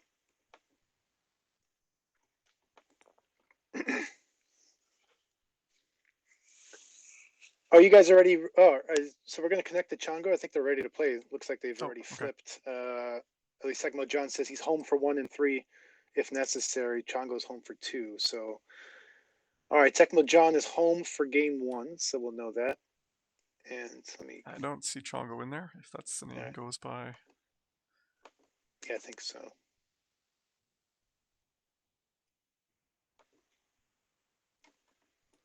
So we got some scores here. Game 1, Jammer 9, AJ 3. Oof. Game 2, Jammer 4, AJ 0. I was thinking of a way to make it more dramatic, but if you lead with Angry J 0, you kind of know what happens. Yeah. Played as good as those scores look, says Angry J. So we're going to join Tecmo John, actually. Hey, the Jammer definitely the favorite. AJ's, obviously SNES A champ, can hang with the best of them, one of the best all-around NHL94 players. Jammer, though, part of that Vancouver crew, wins the King of 94 too. So and is obviously someone who could be deep into this tournament for sure. Well, AJ, I lost against Mikhail, the other King of 94 winner.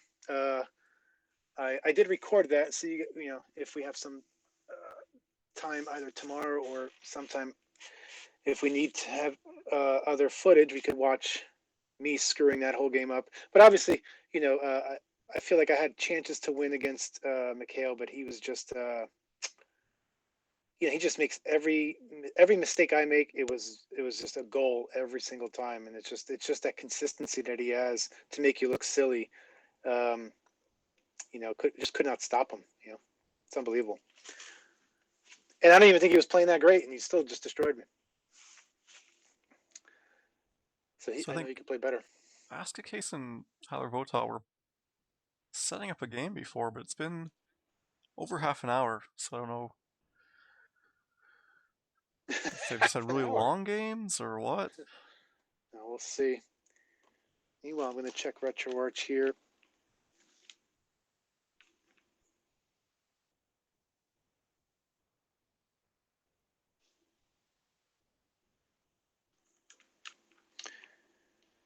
And that's Chongo's. We're going to Chongo? We're going to Tecmo John's. Tecmo John, perfect. We're still waiting on Chongo though. I see he's just getting ready. I see the game Cool. up. I sent you the password on your Got it. Discord. I dropped my controller. And I guess we wait. Who was home? I think they told you. Tecmo John's home for game 1. Okay.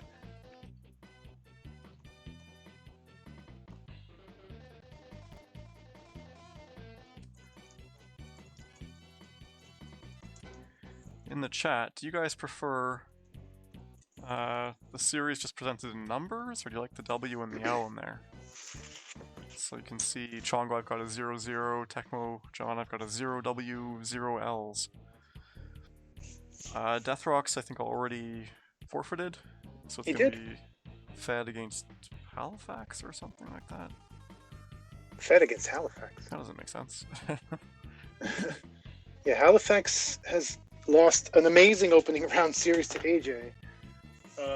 And Fed, I don't think. Yeah, he just beat Anatar. Oh, I think the forfeits are in reverse. What's going on here? Oh, okay, yeah.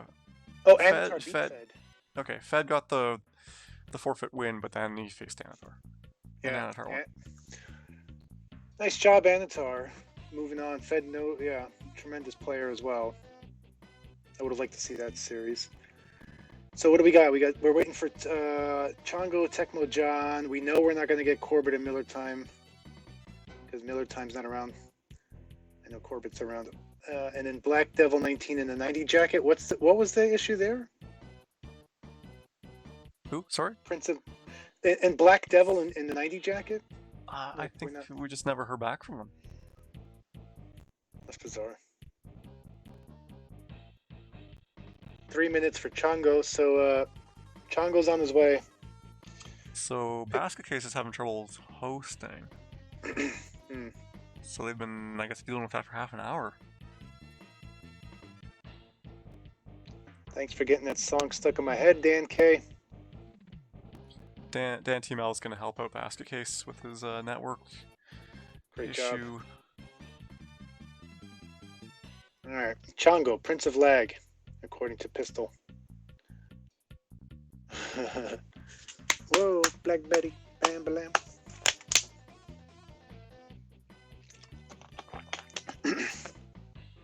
All right. Wait, let me just check. My volume off.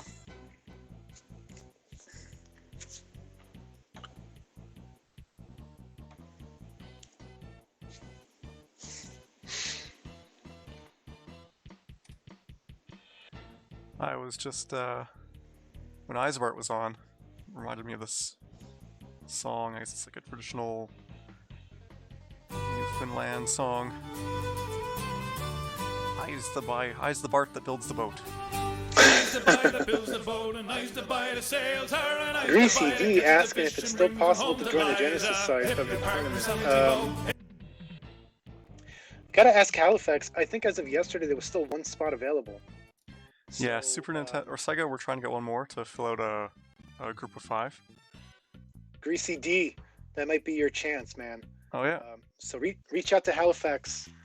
Yeah. Halifax at NHL94.com, Halifax on Discord, Halifax on the forums, however you can get them. Get yourself in the let's tournament see. and enjoy. Yeah, so Greasy D, join the Discord through I'll do this in a message in the chat. So go to that link, NHL94.com/join us, and in there's a link to the Discord, and then the guy you want to talk to is Halifax.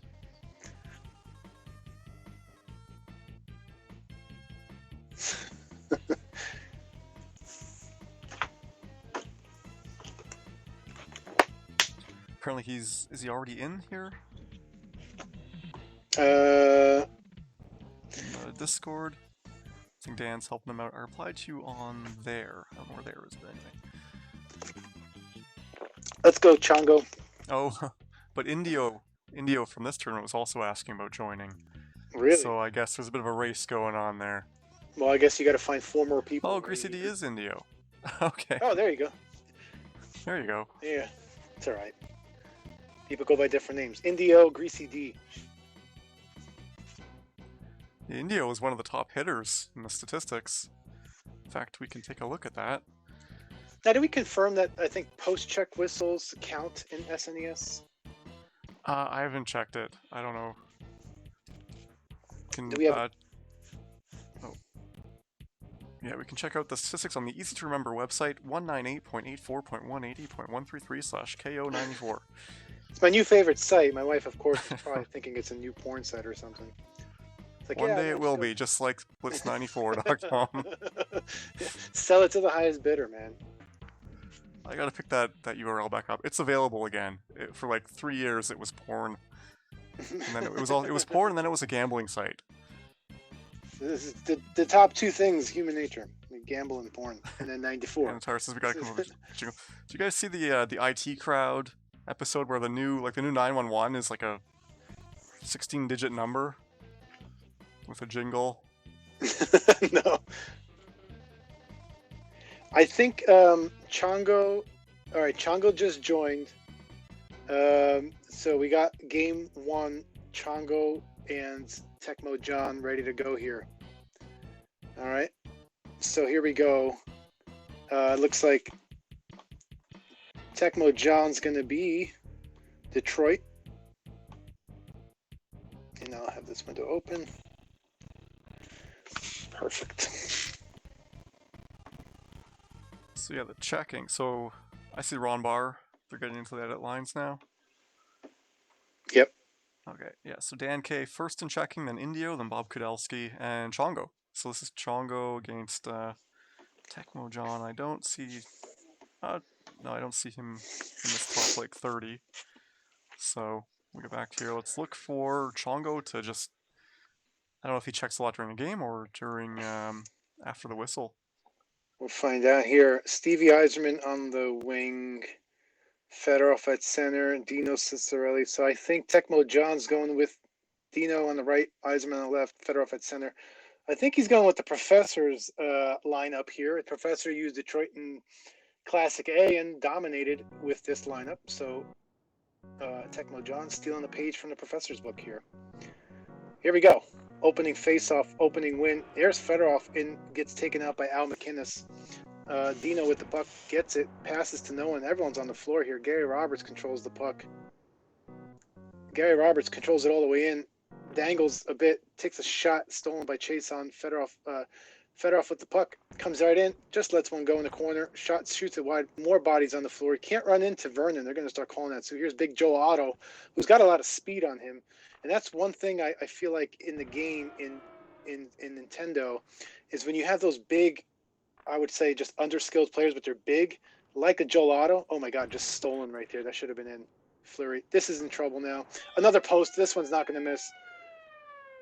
Tecmo John gets caught up with Shovel Day there.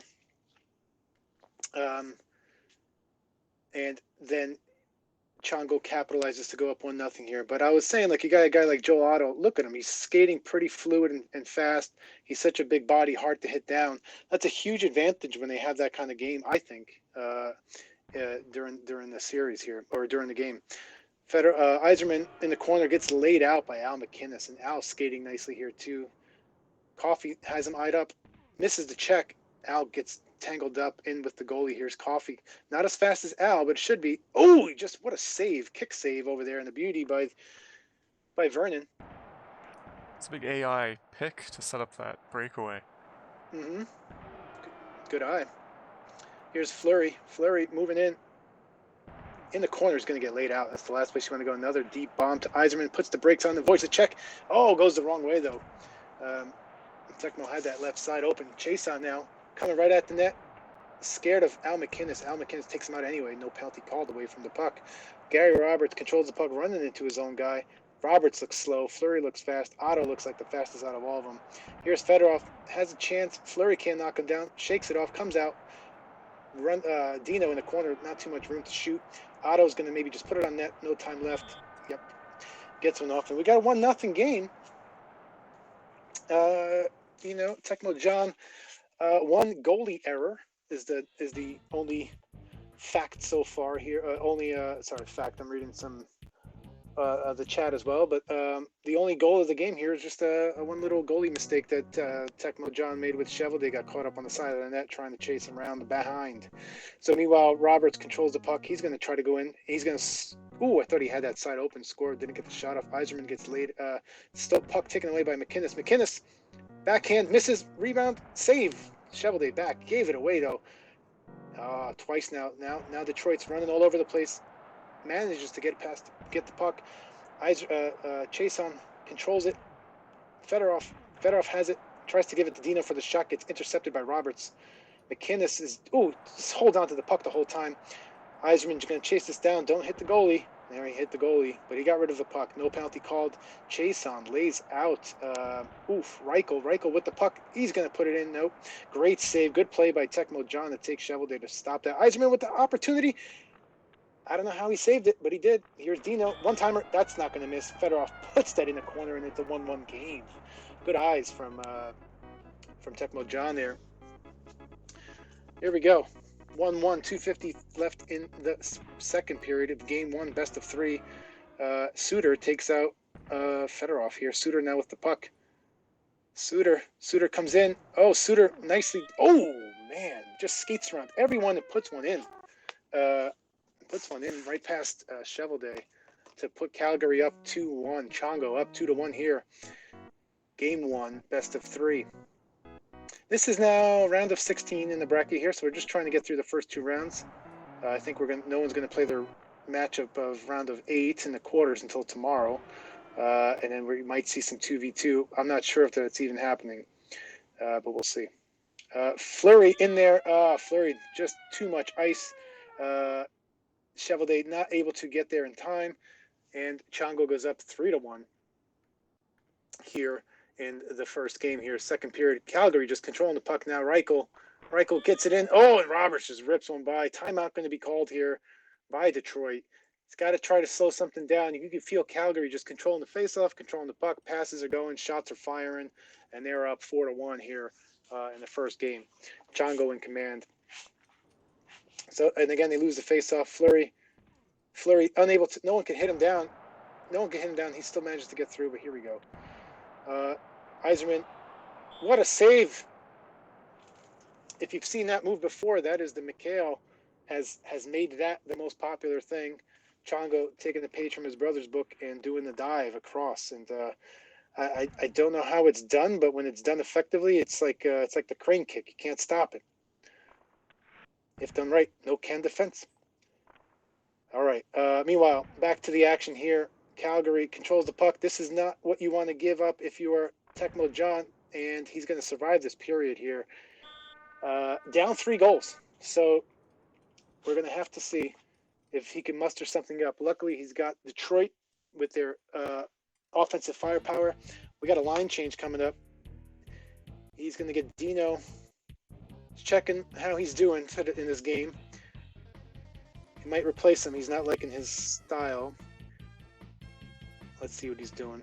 John Ogrodnik, former right? No, what did I miss? He didn't put Ogrodnik in there. So I think we got 2-on-2 coming up next We do. All right. on the stream, which I'm looking forward to all day. Come on, Sma's only been 9 hours. I was thinking like, oh, we're gonna do a few series between 1 and 5, and we're gonna get to the 2-on-2. So it's 3.5 hours later. Did you eat, dude? Oh, there we go. Yeah, I had some leftover wings. All right. I just want to make sure you're not going to faint in the middle of this.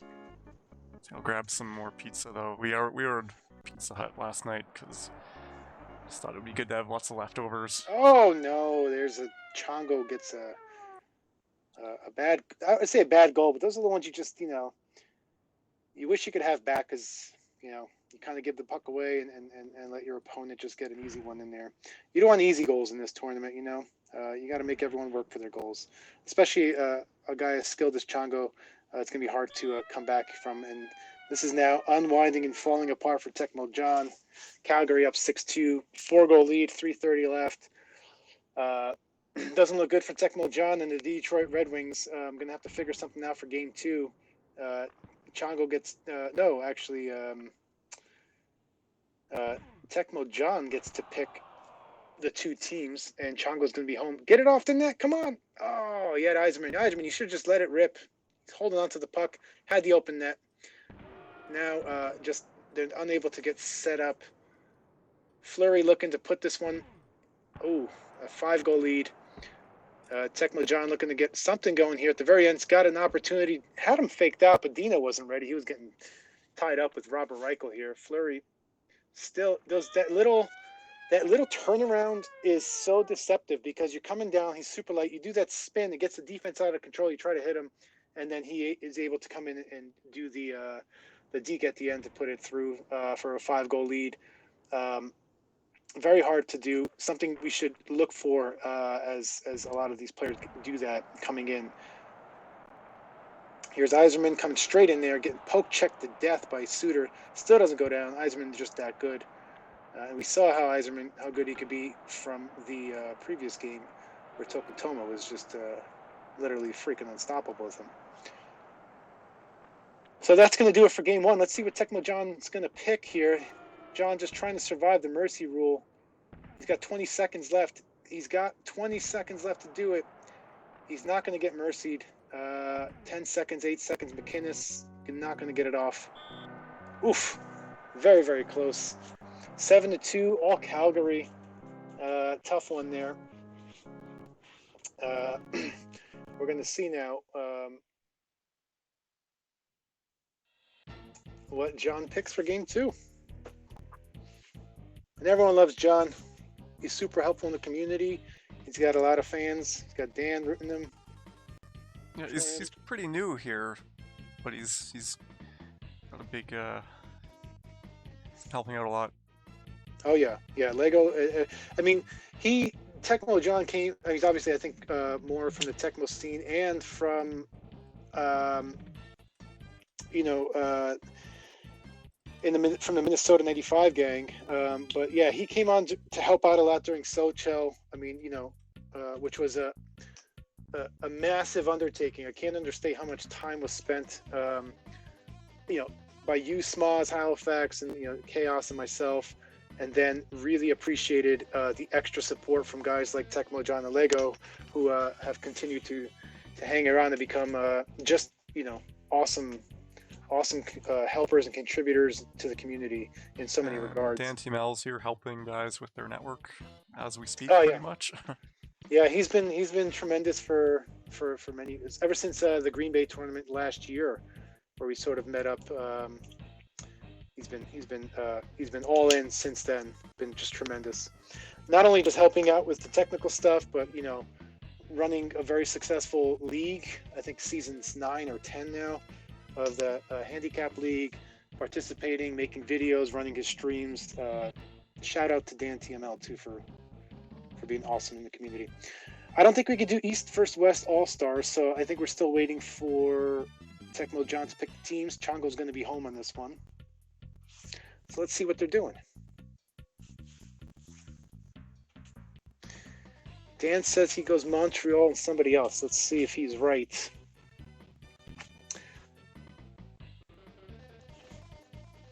Green Bay is Minneapolis. Yeah, Trojan, you're right. I am geographically dense. It's all the same to me. I know LA, New York, Texas, and then everything else is in the middle of the United States. Sad. We're doing Hartford and the Islanders. Oh, you're seeing that right now. Ooh, Hartford and the Islanders here. Dan double fisting the Bulldogs. He was all in. Very true. One of the grossest sounding drinks. Anything with milk and alcohol doesn't sound like I would tolerate very well. Neither did Dan. He called the whale. So Islanders Hartford, we've seen this matchup before. Halifax and Angry Jay played this earlier. Halifax was the Whales and Islanders from AJ. That one ended up being I think that was one of the overtime games. Well, here we go. 2v2, I think, is going to come on after this, so we'll see. Yep. They've got a game lined up with Bob Kudelski and some other guys. All right, fantastic here. All right, so here we go. Tecmo John is the Islanders. Chongo the Whalers. Oh, he's got an opportunity, but he dangles a little too much. Want to go a little more at that. Straightforward. Ooh, lucky there. Save that puck didn't get off the ice. Steve Thomas has a one-timer to Pierre Turgeon, who gets laid out. There's a great play again by Chongo, taking the goalie. No penalties called, though, but that could have easily been an interference call. Kasparaitis, the corner's not where you're going to want to be. Not going to get out of there. Malakoff tries to take out Sanderson. Thomas, breakaway opportunity for Turgeon. Goal! Beautiful dish to Benoit Hogue. One-timer, puts the New York Islanders up 1-0. Fantastic goal. Gets Tecmo John up 1-0. Game 2, he lost Game 1 here, and he needs this game to stay alive in the bracket. Oh, I thought he had to. I think he tried to cue it up there, but Turgeon didn't let that one-timer rip. Could have made it into that left post. Here's Weinrich getting held up. Nothing called. Turgeon coming out, getting laid out by Sanderson. Sanderson come right in. A little too short on that angle. Hogue out to Turgeon going the wrong way. Steve Thomas getting abused by Weinrich. Oh, got the one-timer off to Turgeon. Meanwhile, Pat Verbeek coming in. Great save by Healy, auto goalie. Here's Thomas in the back. Get it out of there. You're going to get hit. Here's, good move by Turgeon and loses it to Sanderson. Sanderson doesn't go down. We got a penalty coming up. One-timer opportunity. Hogue finds his second in the game. Just in the perfect position there. Benoit Hogue is playing great. Just feed him. He's ripping him in there.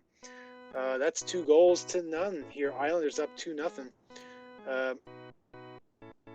Oh my God! Just like that, you let 21 is who on the Hartford Whalers? That is the question.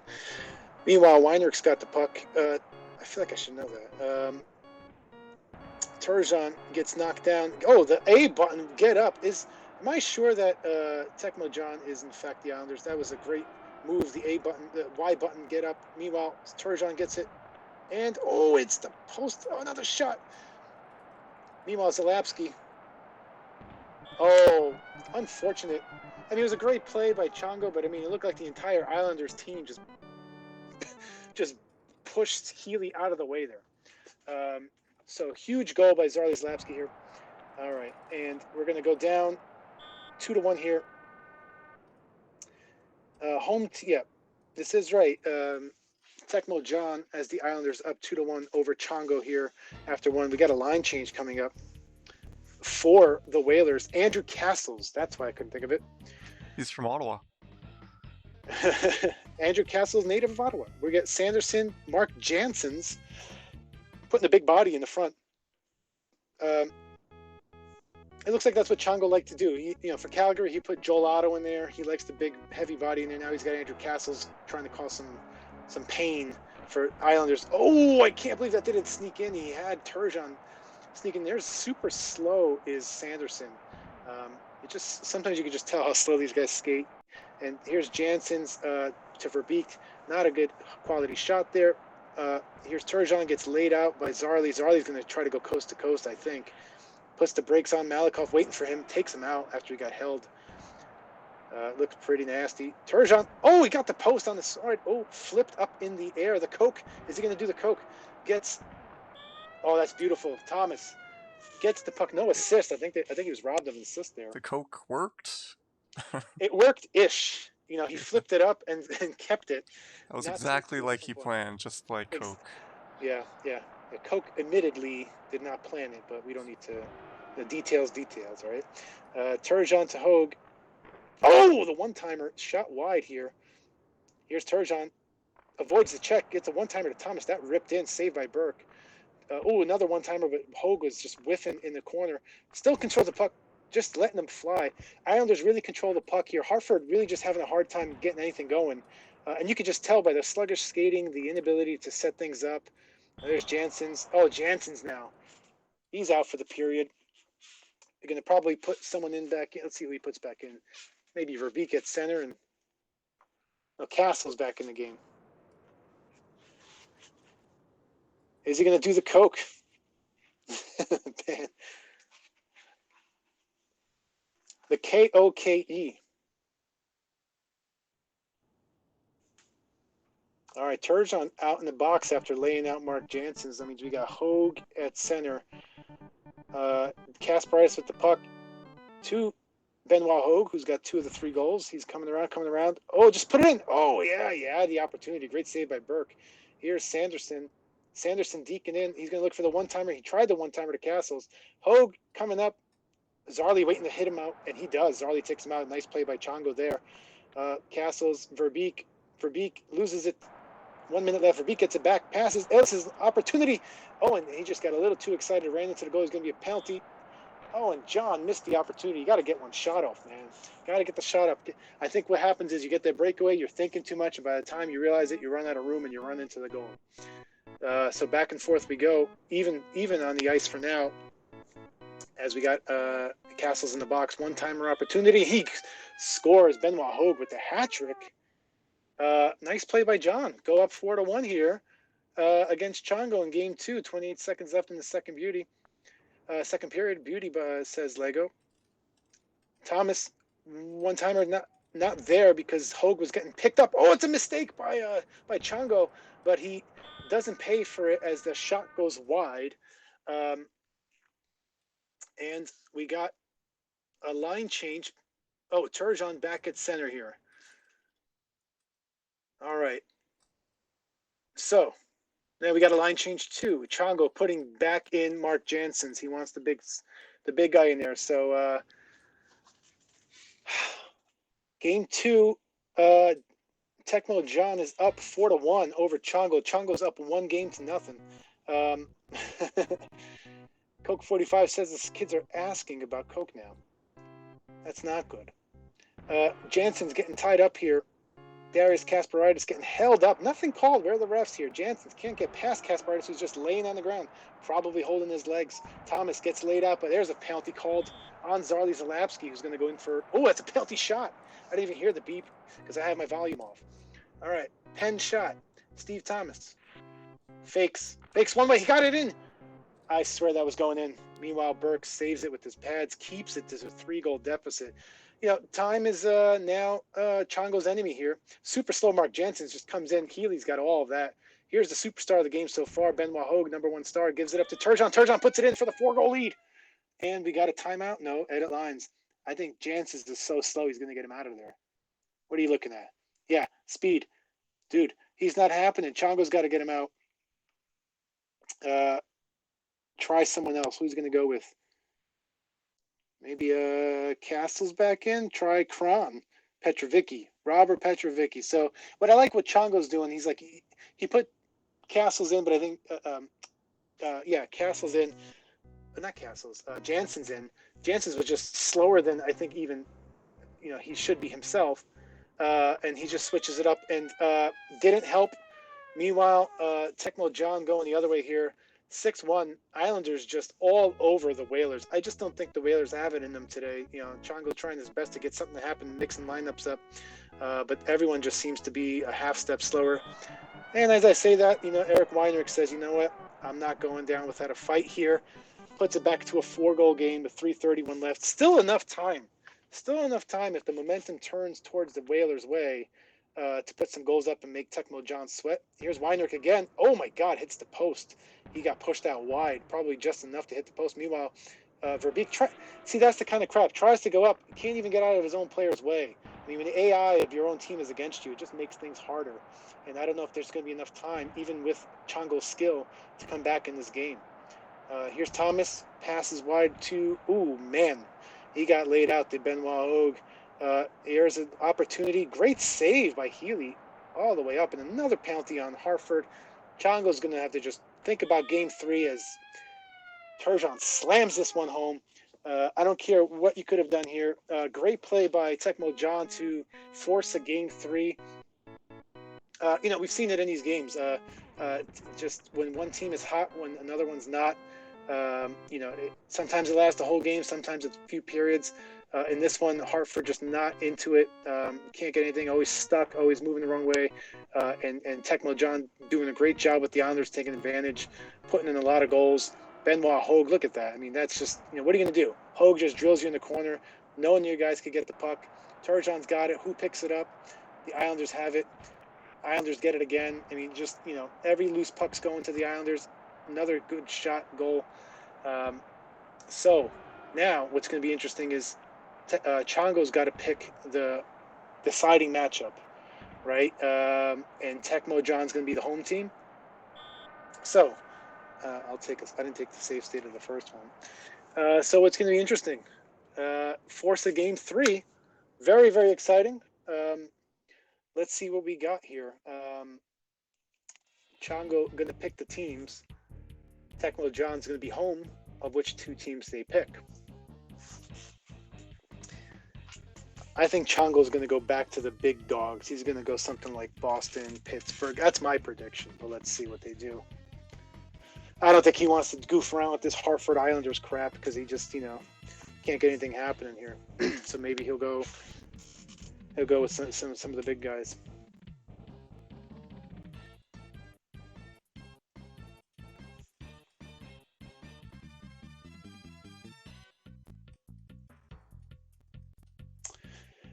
John should have been home, or no, who was home there? Hartford was home. Oh, maybe I messed it up. Did I mess it up the whole time? Did I put it in? No, it looks like, yeah, here we go. And just like I predicted, Pittsburgh, Boston. I figured Chongo was going to go with the big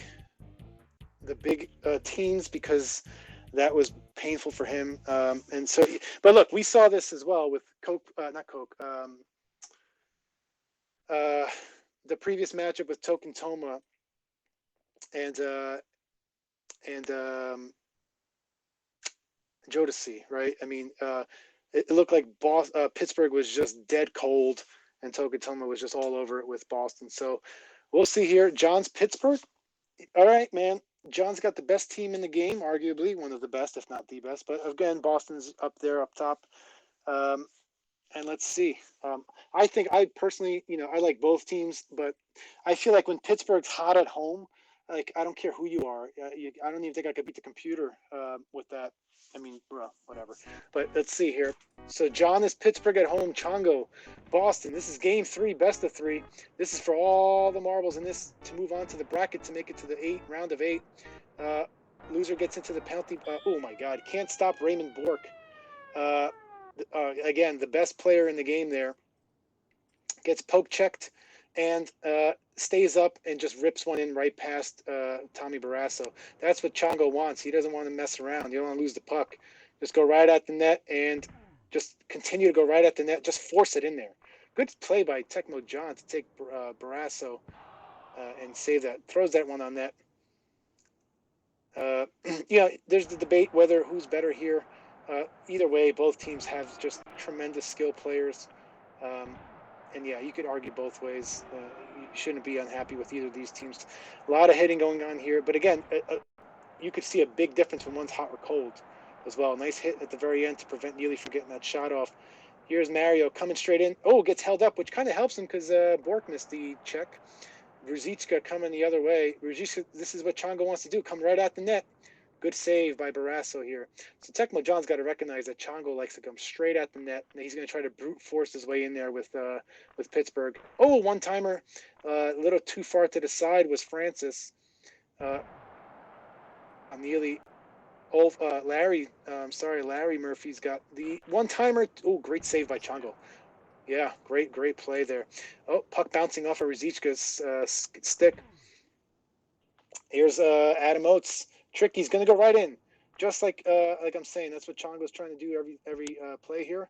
And he's going to be successful because Boston's really hard to knock down. Good play by Bork to steal this. Here's Bork, the number 1 goal scorer, gets hit again. Oh, gets hit twice this time by Ulf. Ulf's not having that. Big checker. Oh, he got it off. He did get the pass off, and Lemieux got it, but just gets freaking molested and abused by Bork in the corner. And, Neely, just like the first goal, was getting hit a few times, stays up on his feet, and is able to put that in the same spot that Bork did. Just power a game in this one. Not much you can do there if you're John, and you're going to have to get one shot off. Just let it rip. There you go. Not much you could do. So now we got Stevens in for Francis. So going back to the default lineup here, put Kevin Stevens in instead of Francis. I mean, those guys, see who's skating better.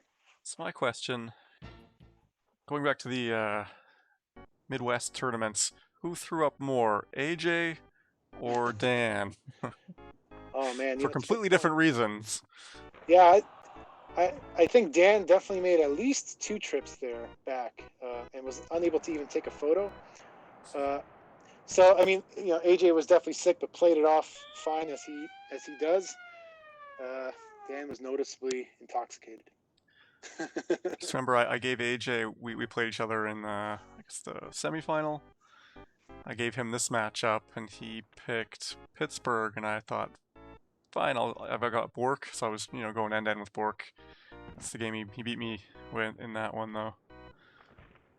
So at least in my experience, Mario wins against Yeah. Bork.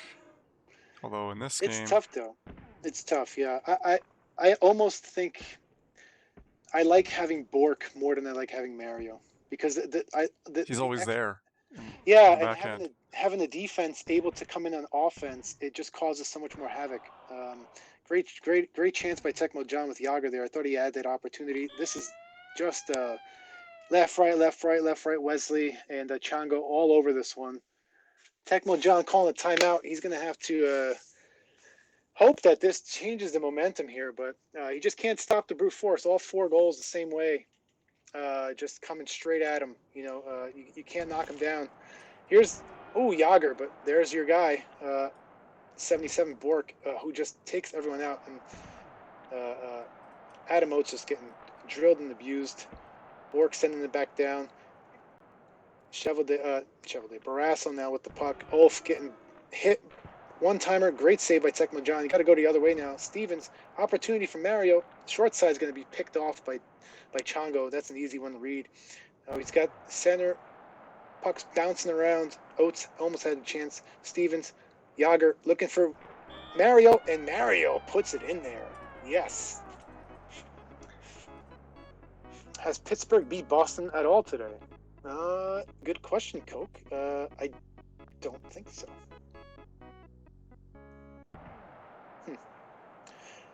There's your answer. So let's see.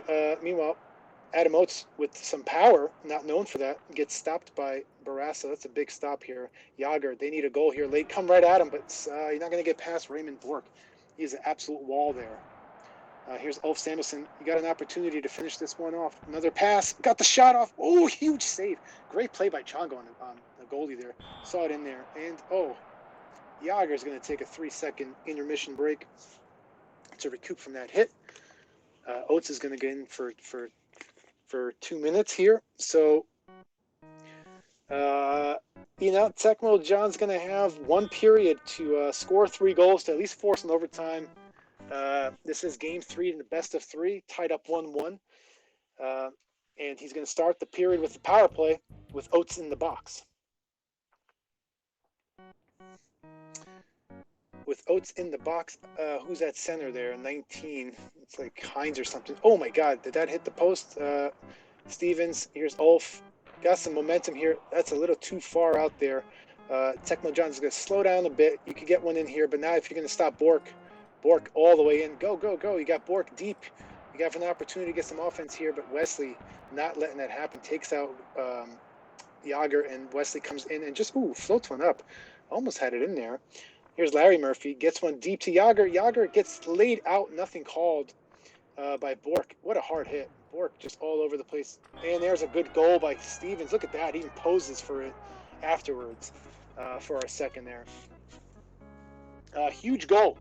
3:29 left here. Tecmo John looking to get some momentum going here. Chongo looking to just stop this momentum here. Ruzicka, nice dangle in front. Gets through. Shot didn't make it through. Yager, boom. He almost has Lemieux there. Misses it. Oh, good interception there. Chongo taking the goalie, preventing that pass up front. Oh, my God. Oates gets knocked out. Here's Yager in the breakaway. This is a big one. Great save. Oh, he needed that one, man. He needed that one to cut that lead to 1. Here's Bork gets knocked down. You're going to have another opportunity. Had it, but intercepted by Boston. Mistake going the other way. Taken out. Tecmo John avoids a mistake there with the goalie. Ulf in deep. This could be good if he gets it off. Mario runs into the goalie, hits the post. The puck is still out. Bork picks up the loose puck. 1.5 to go. This might be over if Tecmo John doesn't get a goal soon here. Running out of time. Here we go. Mario's going to get laid out by Bork. Misses. Bork misses. Mario still has it. Not much going on there. Get that on net. Got it on net. Good save by Barrasso. And Verzicka to Neely. 30 seconds left. Time is running out for Tecmo John. Pittsburgh Penguins He gets laid out by Wesley, who's not missed a hit. Here's another opportunity, and he got his chance. He got it in. All right. 7 seconds is going to be about the... I think you're going to have to win a face-off to... I feel like Yager is your fastest guy right now. If you had any chance at all to get this in, but Chongo's not going to let that happen.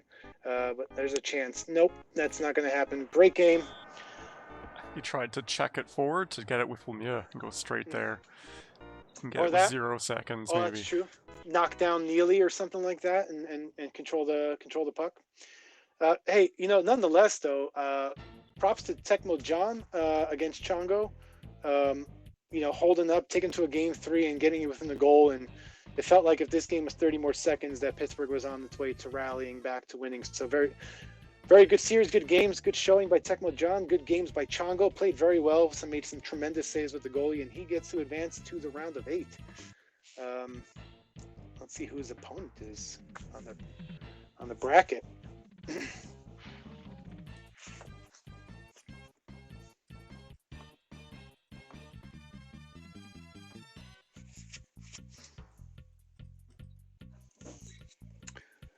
And if there's any more games left, we got 2v2 starting up. Let's see, King of 94 bracket here.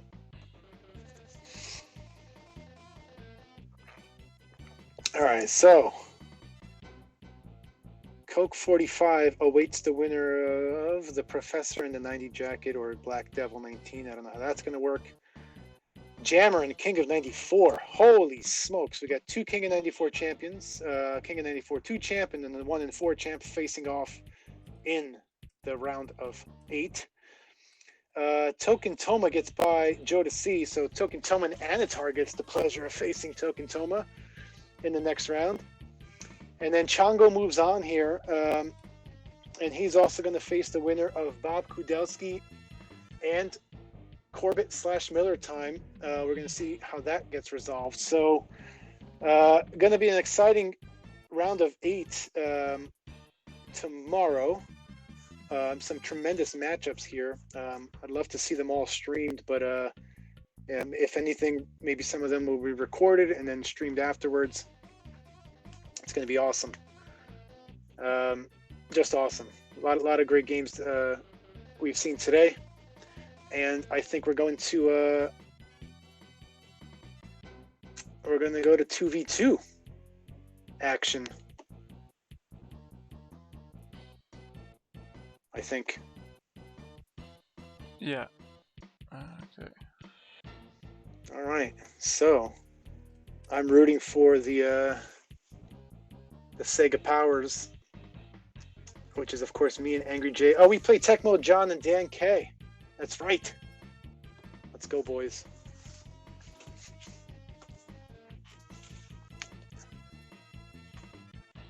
You want to stream that, Smoth?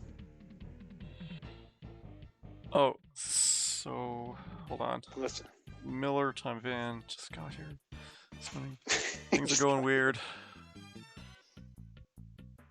And they're wondering if they can play it tomorrow instead. Miller time. I guess he beat Corbett. Let's move on to play Bob Kudelski. He did. Yeah, let's do that one tomorrow, I think.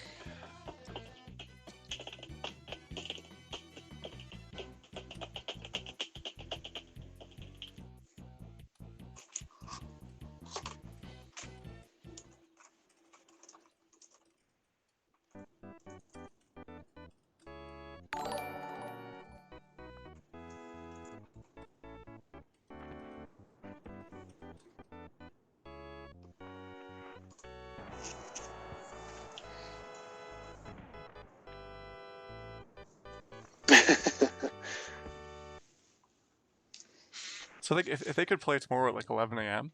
at like the scheduled start time, I think it's a scheduled start time, because that would allow the constellation bracket to get moving right away. Yeah. I didn't even know there was a Sunday, so that's extra Yeah, time. there were some communication shortcomings, I think. This game 7 there. Page 12, paragraph 3, subsection A clearly states that there was a Sunday section of this tournament.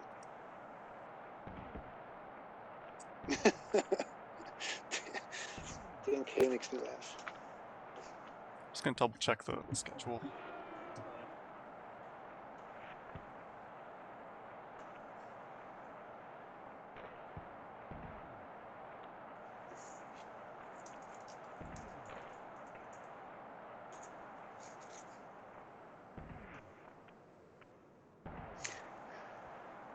Oh man. All right. Well, I was just gonna see if AJ's around and Tecmo John and Dan K are around, we'll play some 2v2, which would be good.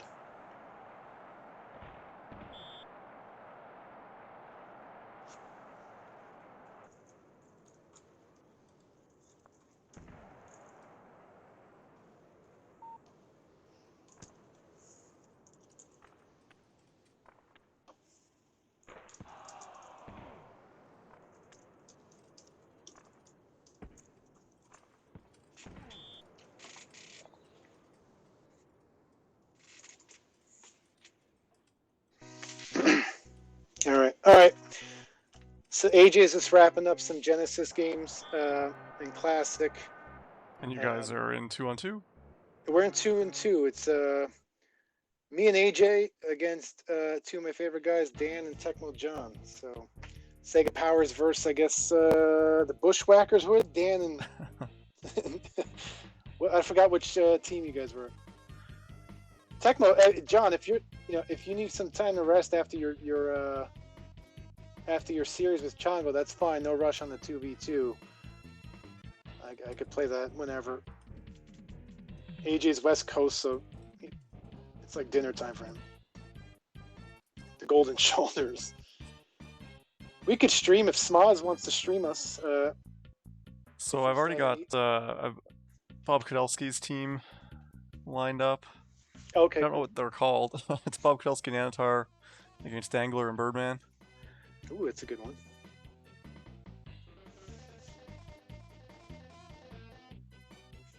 I think my headphones are going to eventually run out of juice.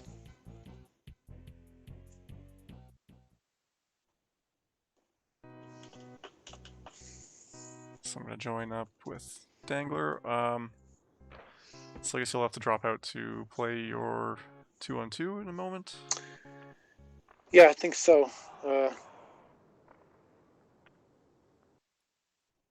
I'm just Or going to join up maybe, with... yeah, Lego could actually stream too if he's still up for streaming. So, oh yeah, all good. All right, once again, Smoz, thanks for letting me hang and talk. well, thanks for being on. It's fun. All right, gentlemen, bye. We'll catch up with you soon. If not, then tomorrow morning we start the madness again. Yep. All right. See you, Smoz. Bye.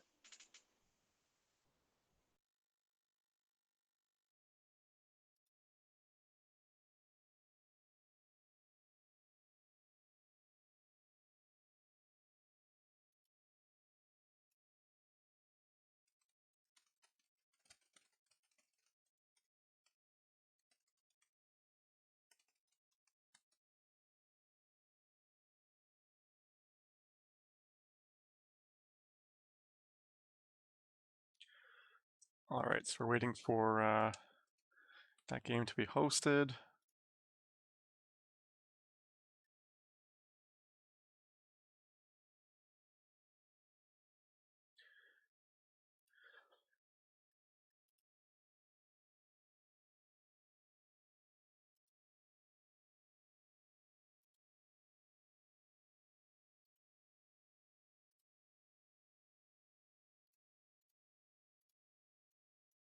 So I think it's just me now. Unless maybe Halifax can come on.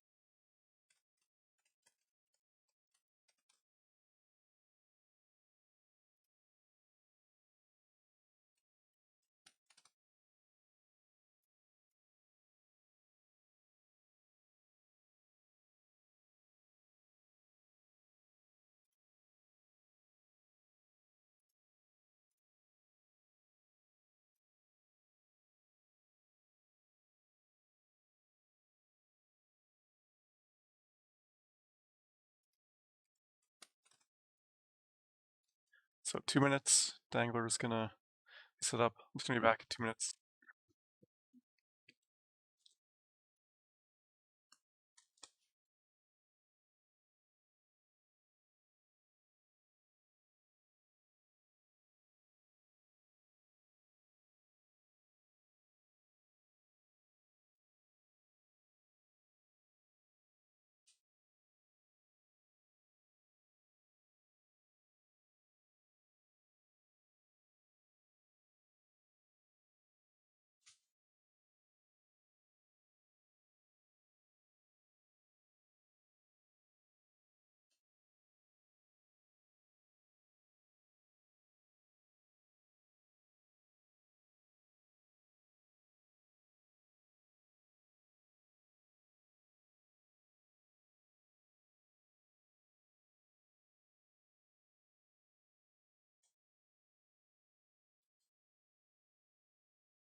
So people are asking about Mercy Rule in 2-on-2.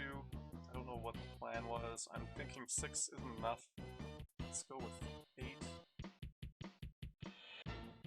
No, there's no Mercy Rule. No Mercy Rule.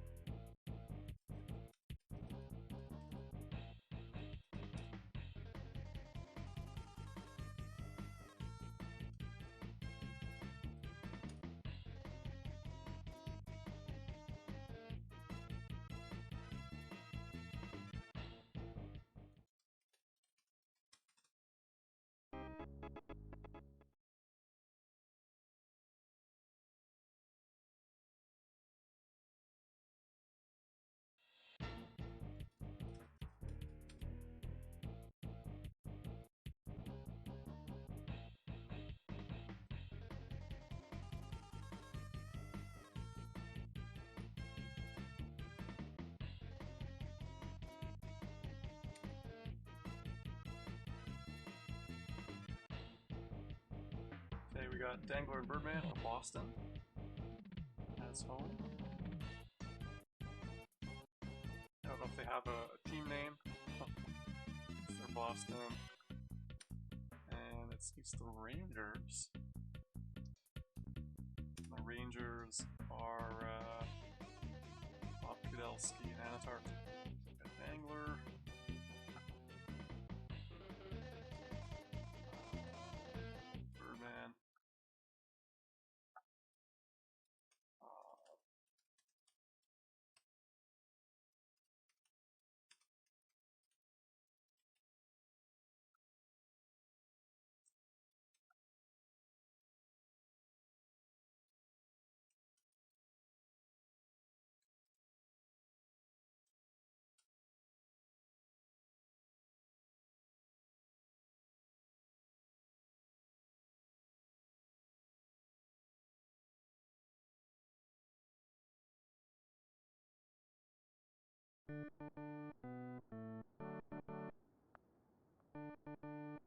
So back from the Ranger zone, we got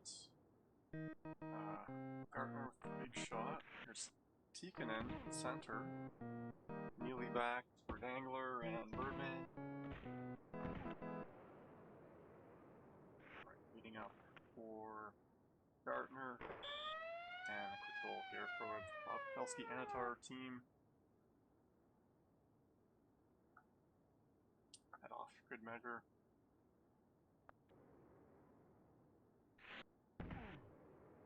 Again, flipped over.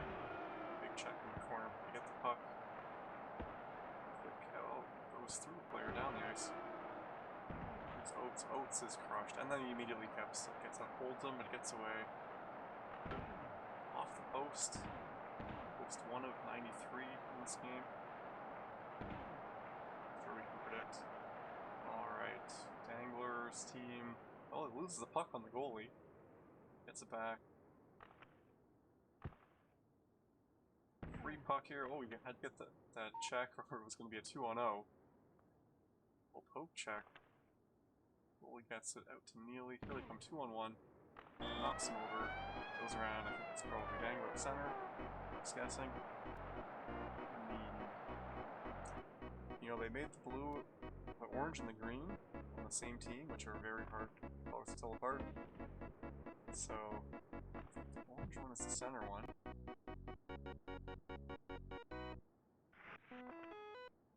Steals that out to Birdman. Birdman can't get the breakaway. Here comes Pavelski-Anatar. Don't know who is who. Oh, didn't shoot it. Goalie steals it.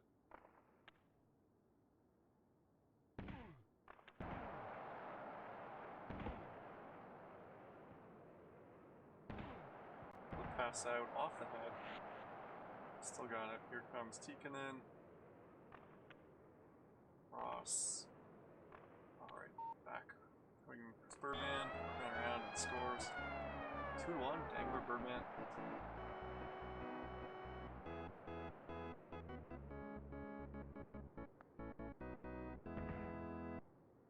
Let's try to get away.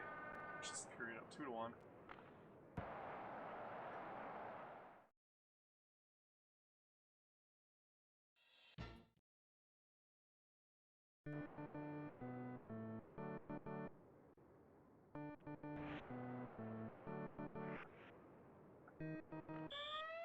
There it is. That's I'm guessing Anatar. I really don't know who's who.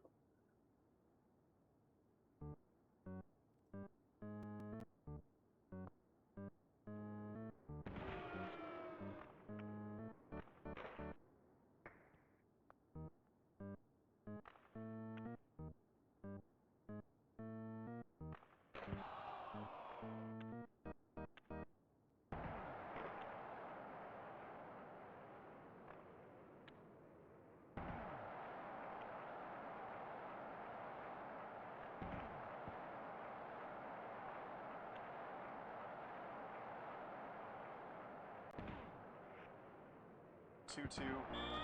They just put the goalie into the net, double team him, and a tag team strategy.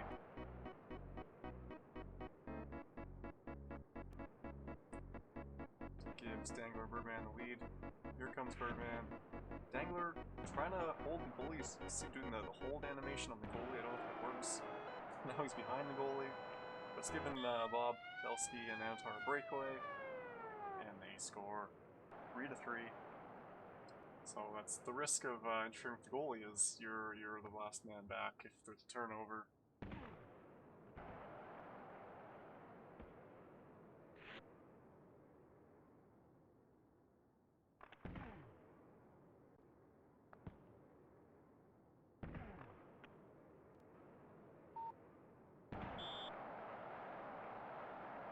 Shot.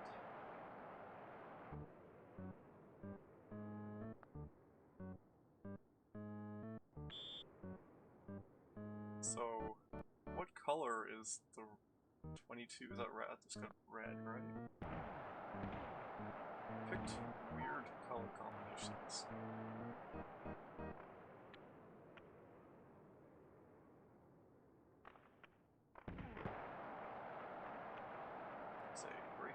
Birdman. For the one-timer now. Off post.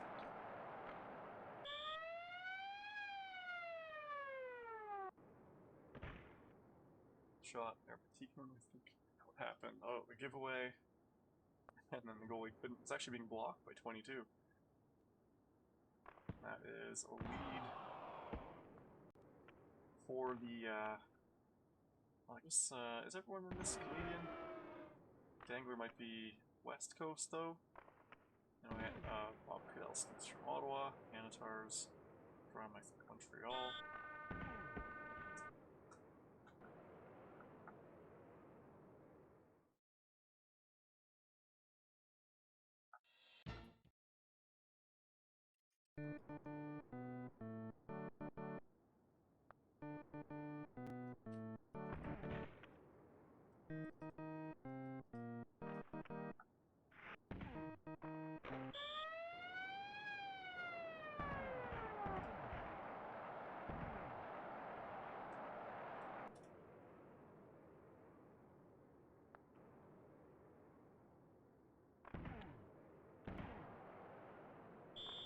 Check there. He's going for the breakaway. Got one period to catch up. In there by the Rangers on face-off. And yeah, Neely's just out of the zone. Okay, he's got this time. Can't get knocked over, but can't keep the puck either. Tikkanen flipped. Here comes. Go for the redirect one-timer.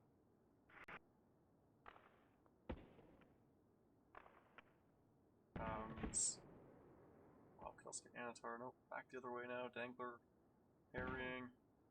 Dodges that check. Birdman, he's looping around. He knocked the goalie. Couldn't get a shot in that scenario. And nice passing play there. So 6-3 was close until recently.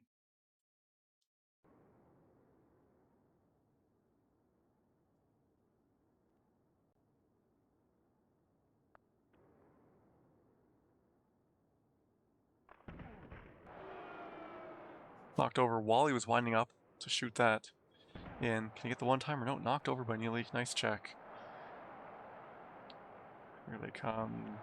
Passes it. Can they get the one-timer? They do. Nice goal. They've got a thing going here while they'll go into the corner. And then back out front for the one-timer. Seen it a few times now. 7-3. 2 minutes to go.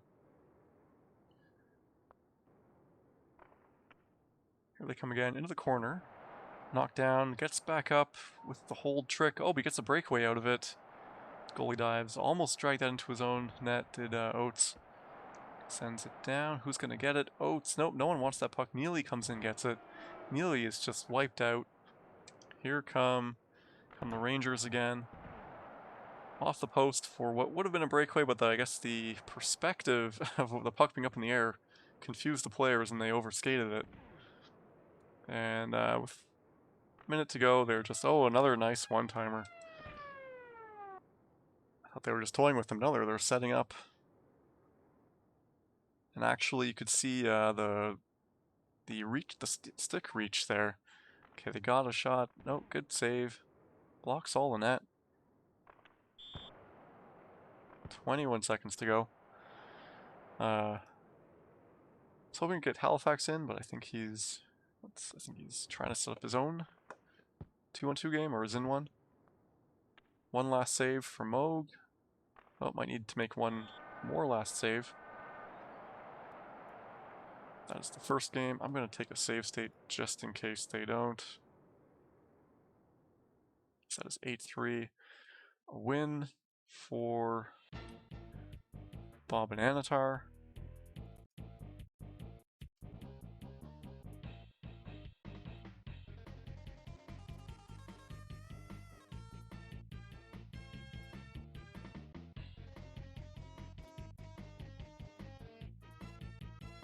The 2-on-2 bracket.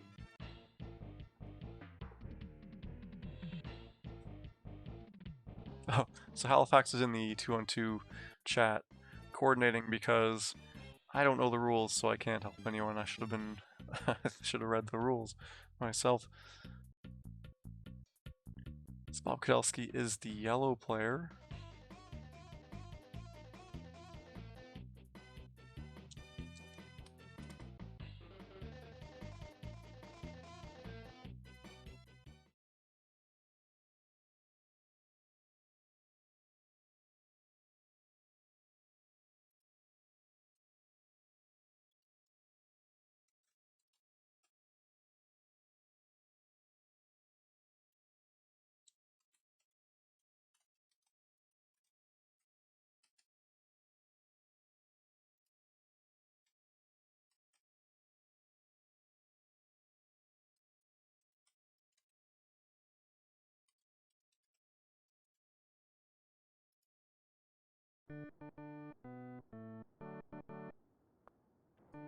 So in fact,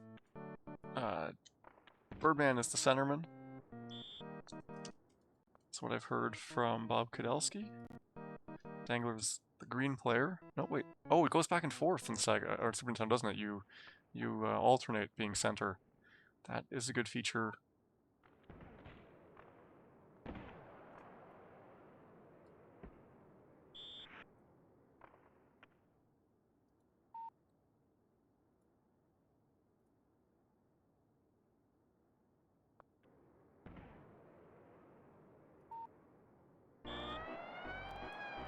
That goal, I missed it looking at the chat or the Discord. It's like a pass shot almost.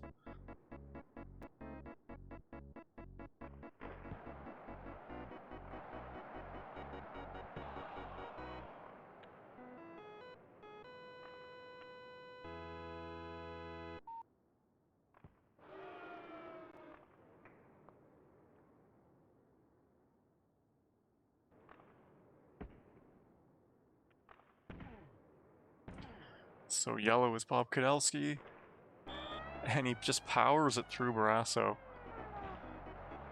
He's Barrasso'd to let that in, I'm sure. Richter taking all positions. Is he playing with a concussion? Chaos says, I didn't see what was going on. Flips it away. After just keeping possession for the team, or trying to. Lemieux in, Birdman. Up to Bob Kudelski. He's looking a little bit slow this game. Tikkanen does. Lemieux in. What have we got? What's the call? No call. Must have been the net was off.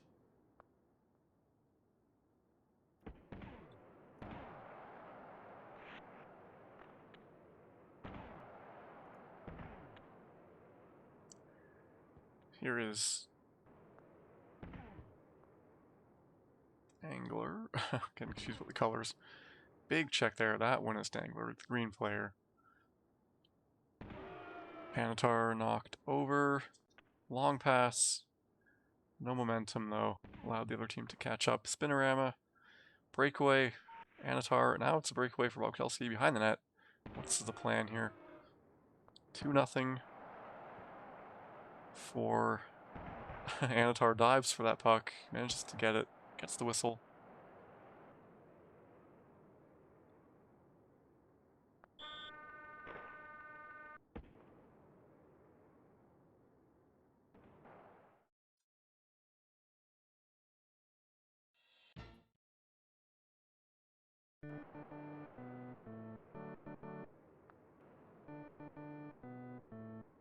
Here is Birdman trying to split the D. Anatar, or it's Bob Kudelski up to Bob Kudelski. One-timer pass goes all the way back to Anatar, who just flips it back. Can he get it? Oh, if he got past that defender, would have been a good chance. But Birdman took him out. Bob Kudelski to Anatar. Oh, he doesn't one-time it this time. Goes for the deke.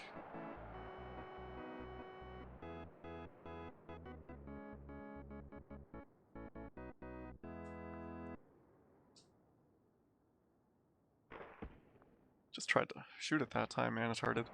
Anatar, big check, keeps the zone, as much as zones matter in this. Bob Kudelski with the trip on the breakaway, flips it up.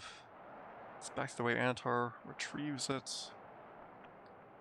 Gets away. Bob Kudelski. Here it is. And last game they were doing the one-timer. This game they're doing the keep and shoot. So he'll pass it. Instead of one-timing it, he just takes it around the goalie and shoots. Switching up the strategy.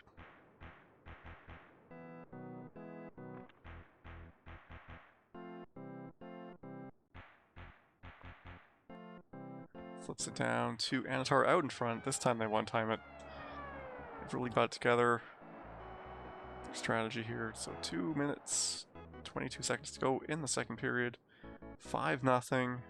Bob Kudelski and Anatar. Could they come again? No mercy rule in 2-on-2. Breakaway here for... I can only tell the colors when they're next to each other. So... green is Dangler. He scores.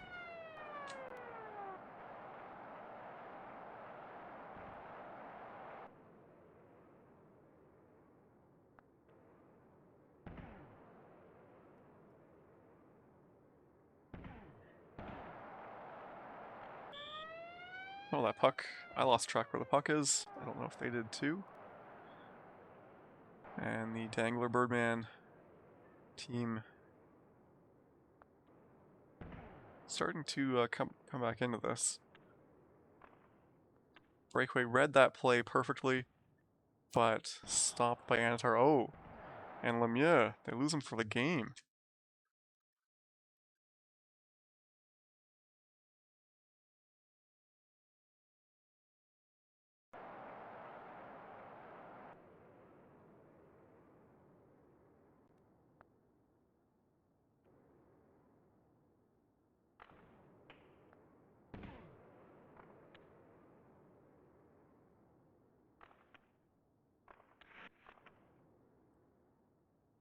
Alright, here comes... Dangler loses it. Anatar around, scores. 6-2.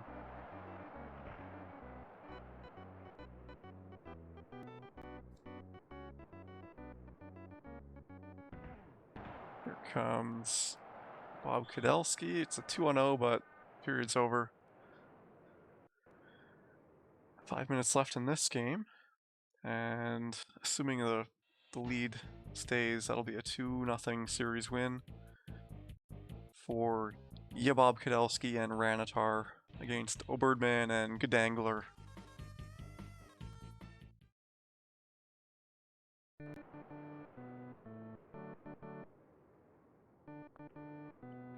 Bob Kudelski takes that off the face-off. Spinorama knocked over. Here comes Birdman. He's in 2-0. Spins and he loses the puck. The goalie, I don't know if poke check from a player or the goalie. Here comes Anatar.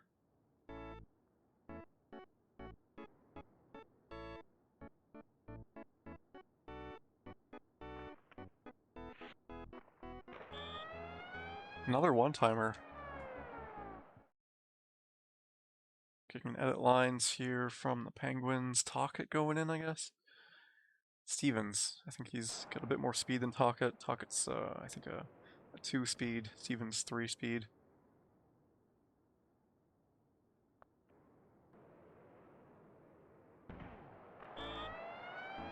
Short side goal for Anatar. We are in original mercy territory. No territory. Or no mercy rule in 2-on-2.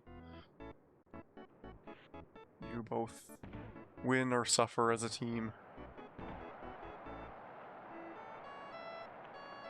Another one-timer coming here. Oh, he gets it and can't get around. Oh, another. Here it is. Goalie out of position.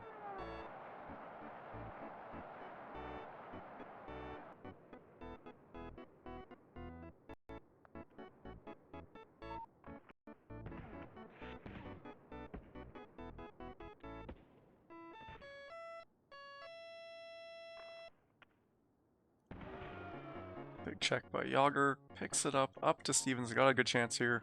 Goalie comes out, cuts down the angle, locks that. Oh, and Tikkanen into Moog.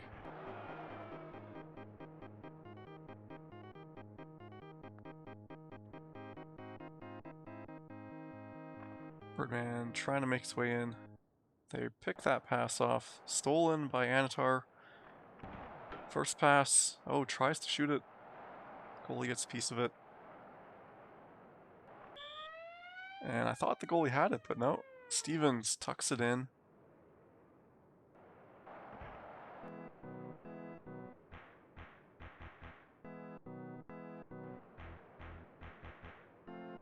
Here they come again, 9-3.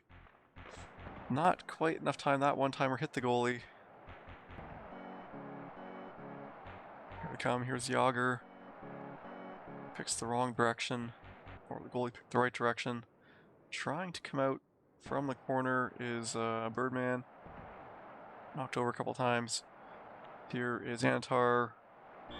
Oh, goes all the way around the goalie. 10-3, 33 seconds to go.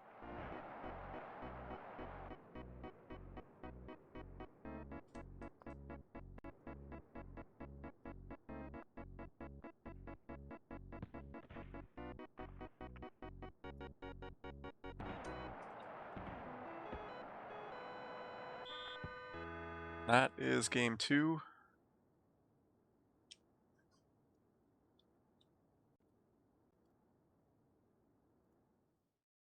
Just gonna remind guys.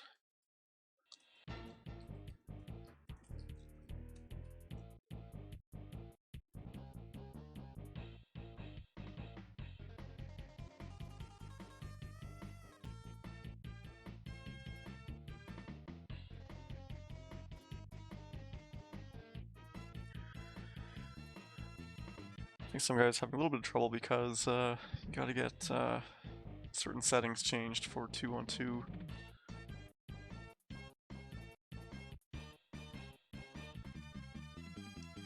Yeah, Mighty Eskimo, 2-on-2 is it's the most fun way to play.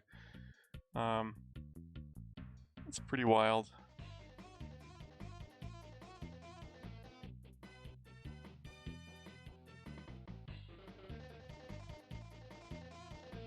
So I think we're gonna join the Halifax game, which is okay. I'm gonna join that.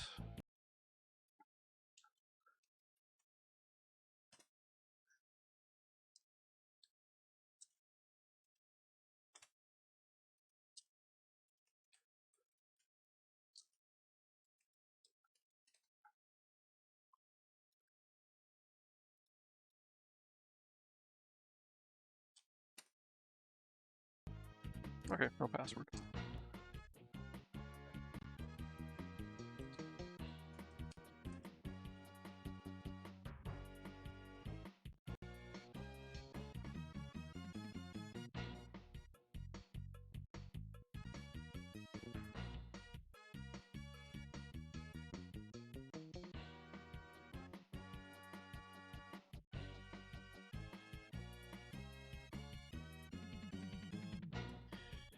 Alright, I'm gonna have a snack while they set their game up.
Oh yeah, so here's the issue. If you don't configure it correctly, in fact, maybe it's. I'm gonna join after everyone else because I don't know if me being there messes up 2-on-2.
No one told me what color they are, so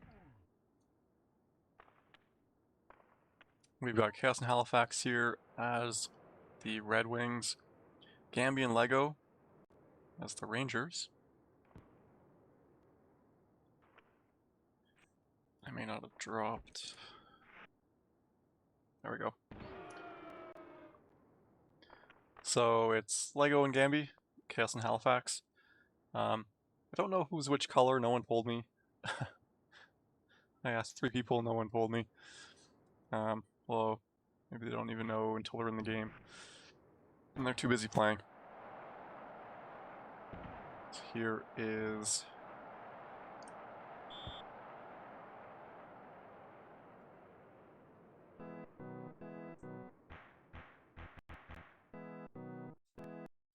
Okay, so the diving goalie is going to be Halifax.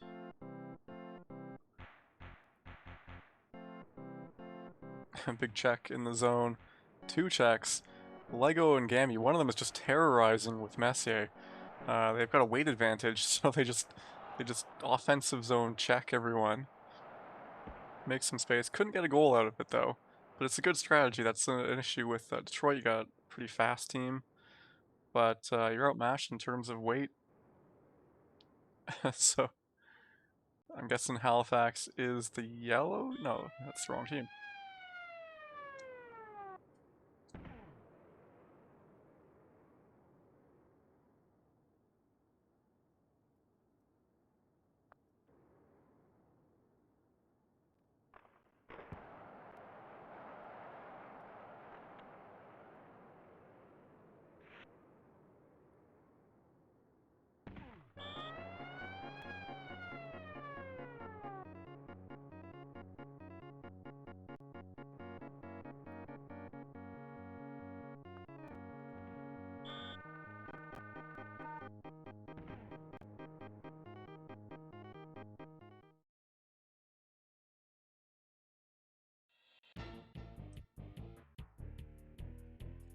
One after one.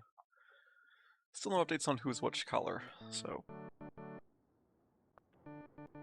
Here come the Rangers, Chaos and Halifax. I don't know if they were watching the Bob Kudowski Anatar game with all the passing, but they make it work here. Eiserman scores. 10 was looking for a breakaway play, not playing defense, so that didn't work out for the Rangers. Pass all the way back to the goalie. Oh, they almost fumbled it into their own net. Here they come. Chaos and Halifax. Halifax and Chaos. Loses the puck. Here comes... I don't know if it's Lego or Gamby. Oh, the toe save. I think the yellow player should be Lego because of like the Lego man. Little yellow heads.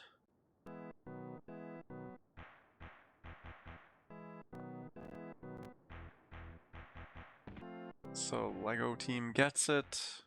Almost slides in. The goalie manages to get it. Intercepted. Here's Messier. Across. Nice goal. Tikin goes to the net. Picks up the one-timer.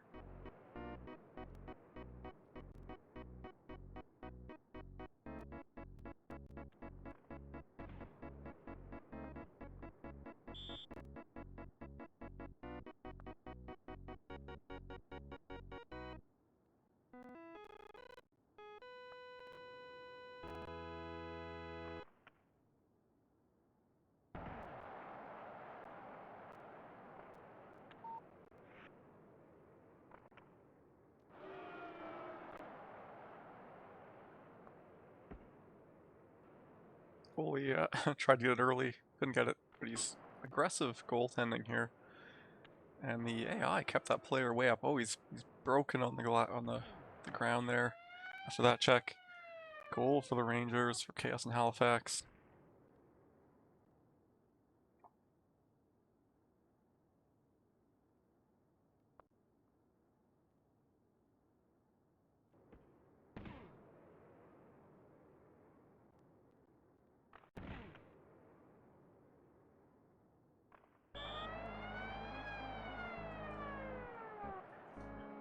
Lego Gamby get it back with that interception. Shot on the far end, or far side. Here comes, I'm saying the yellow guy is Lego, probably isn't, but we're going with it. Chaos and Halifax up into the zone. Two bad angles to get the one-timer, but he manages to outskate the goalie.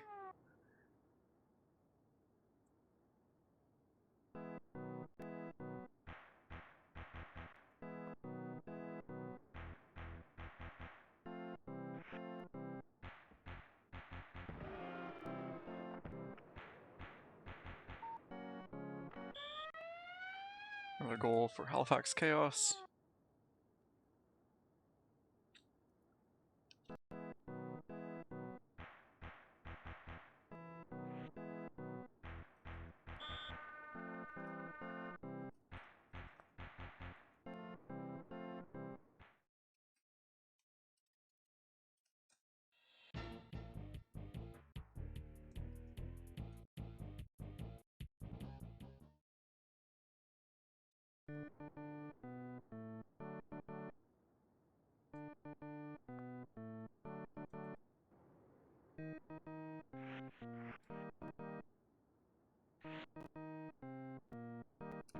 behind the net for Chaos and them.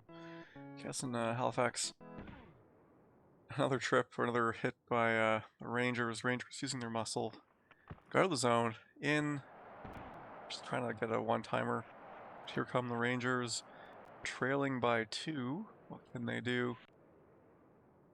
Dodges that hit. One-timer. No one-timer. Just tried to shoot it. We're getting a little bit mixed up. Here come the Red Wings. 6-3.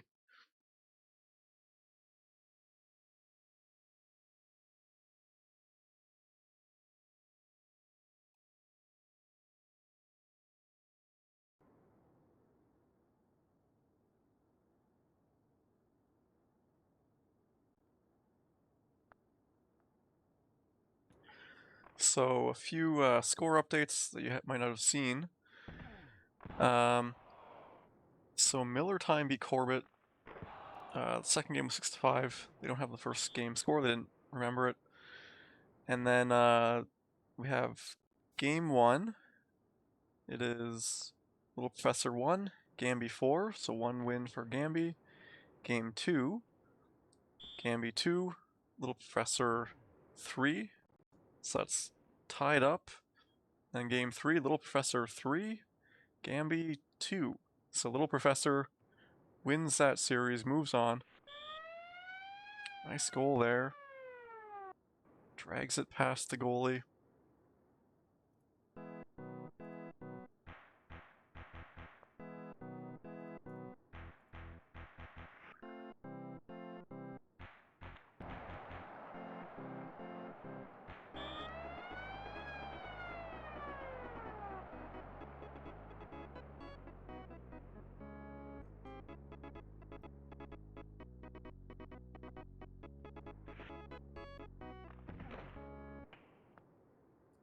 Two minutes left here.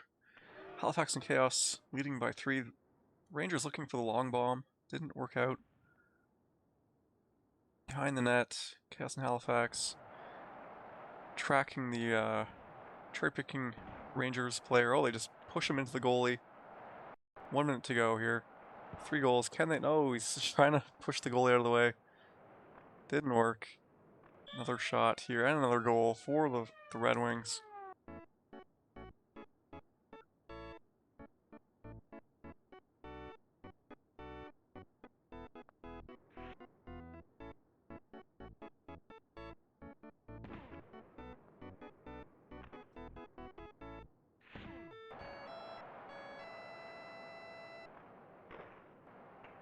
Seconds over the net, 8-2 for the Red Wings. That's going to be game 1.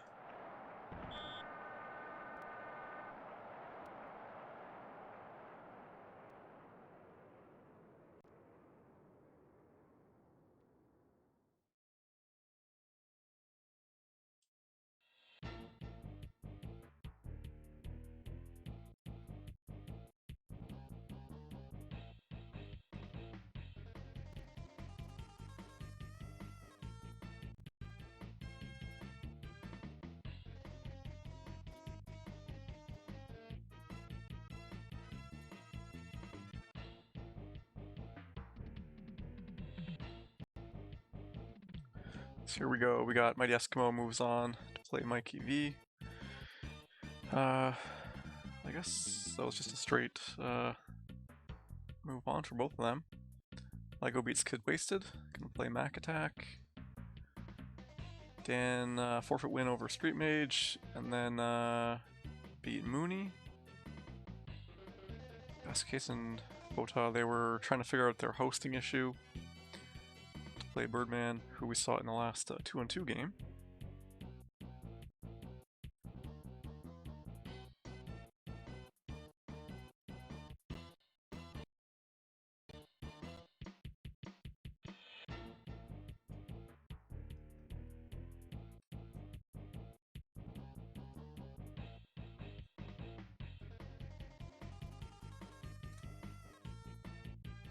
I suppose they're picking the next teams.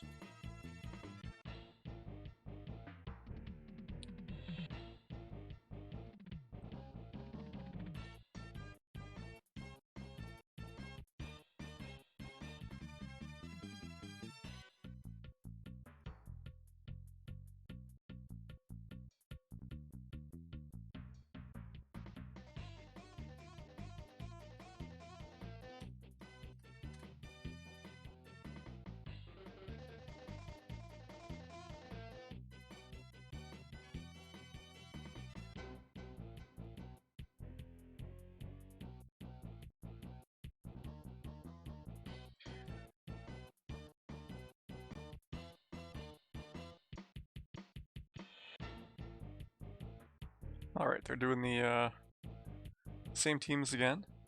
Just reversing the home and away. We've got Halifax is red. Chaos is, I guess, yellow?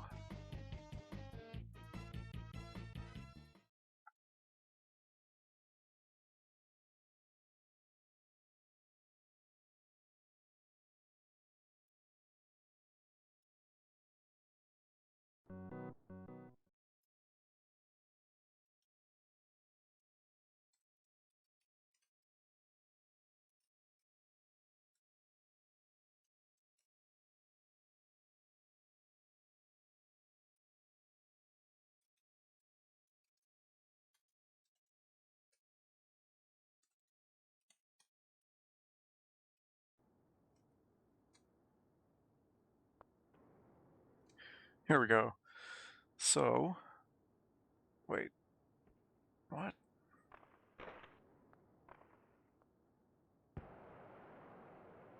Okay, so is that red or orange on Iserman?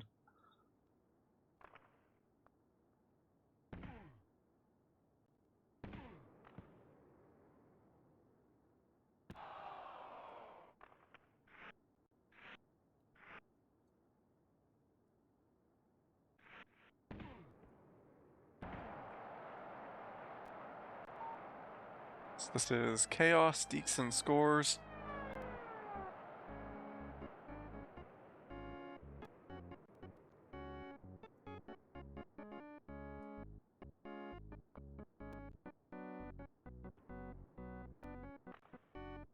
Nothing for the Red Wings. Halifax and Chaos. Here they come again. Pass up to Chaos. Deke. Oh, they almost get that in. Here comes, I'm saying Legos, the yellow one. For, who did I join? Oh, we're joined Chaos. Yeah, I don't know who's who here. The Rangers with the puck. One-timer pass picked off. Here is Halifax. Tries to get rid of that pass before getting checked. And the shot just on the goalie. Couldn't get him to bite. Here is Chaos into the corner. Alright, here come the Rangers.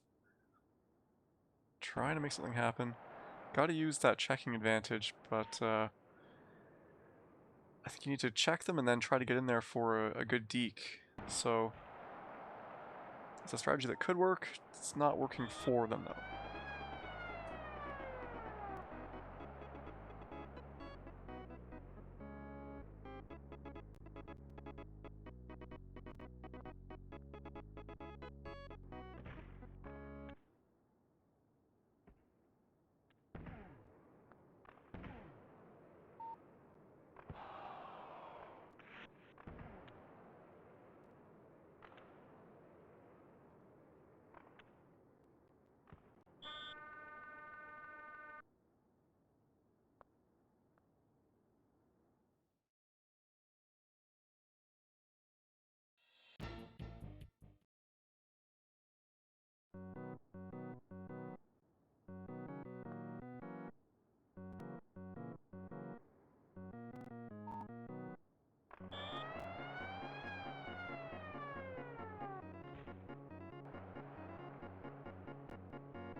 I think we just saw an issue where Halifax's controller, if he becomes the goalie, he just dives repeatedly.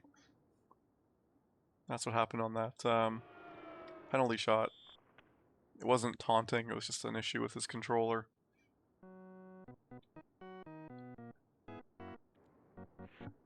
So here is Halifax, back to the blue line, loses the puck. Here comes possibly Lego. He's in and around. Oh, there's a one-timer, might have been there. Picks it off. Can you get it this time? No. 3-2 still for the Red Wings. Having trouble getting out of the zone, but here they come. They just ice it down. Is that... yeah, that there is an icing.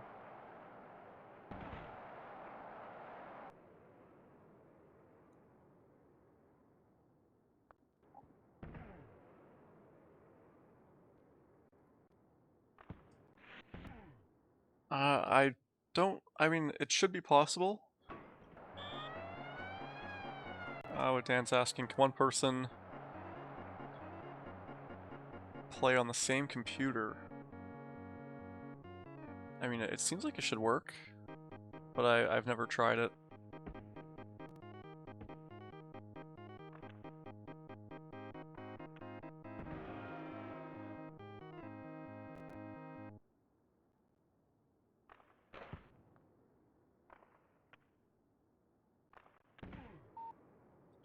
Here is Chaos, backhand, goal.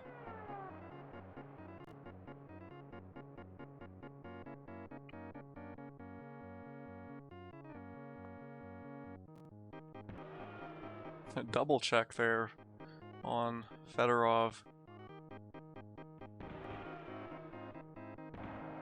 So you can see Chaos takes the goalie, and I think the reason is because if Halifax becomes the goalie, he's going to start diving all over the place. So he's got to make sure to take the goalie before anything happens.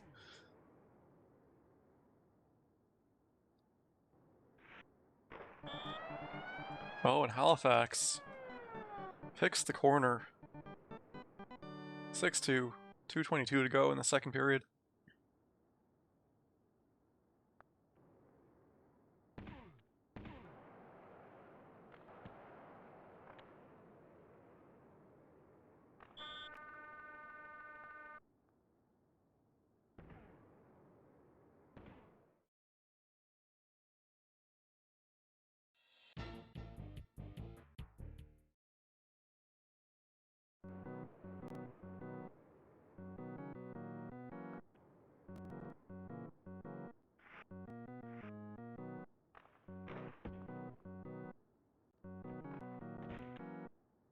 Breakaway here for Tikkanen, and he gets it.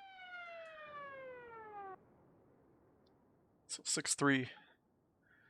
Definitely possible to get back in this.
All right, 24 seconds left here. Looks like KS and Halifax are going to take it. We're going to try to join the what's the Sega Powers game. Raph and AJ.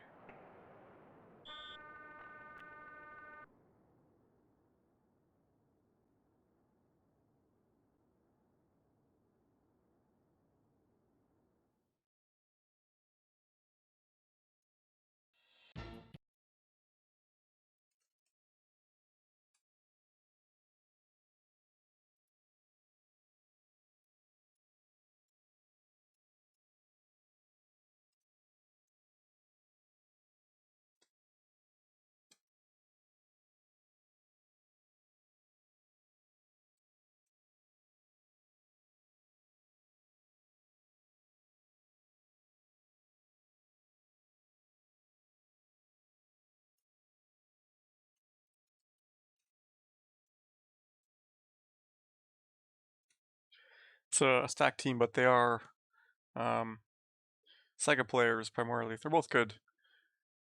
Super Nintendo, but you're not on the same level. And 2 and 2 is a different game.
Alright, I have no idea who is who in this game.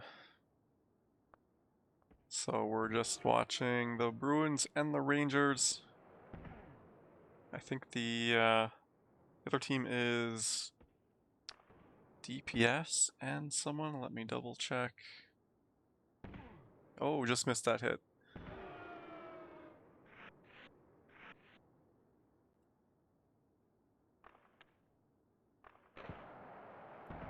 It's Tecmo John and Dan K.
Oops, I forgot to drop the controller with the I key.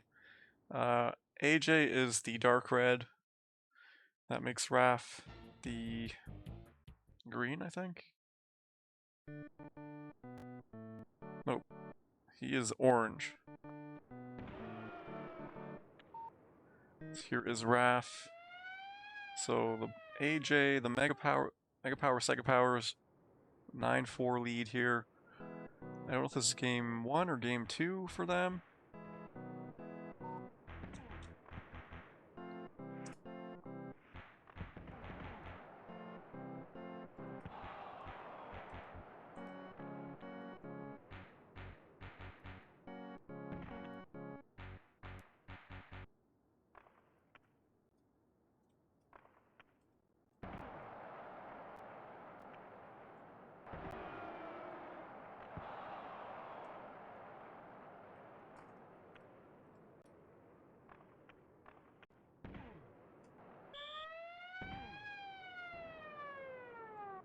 Another goal there for the Sega Powers.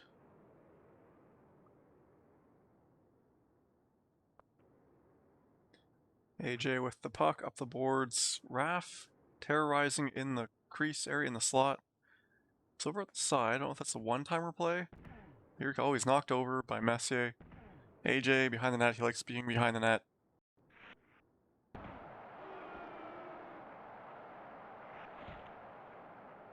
Here comes Dan and John. Oh, nice play there, but blocked by the goalie. Here is Raf. Saved. Oh, trips him up. Could have been a breakaway. And they knock the net off to get a face-off instead of the goalie sending the puck back the other way.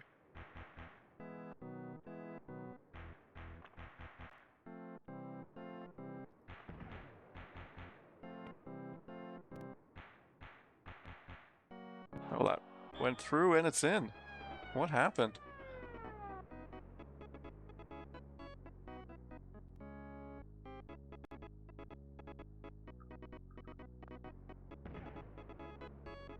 I guess he passed it back at his own net. And Dan John scores. No, wait. Yes. Probably the one who checks more is Dan K. But there's a big check. Penalty shot for... I don't know who was who.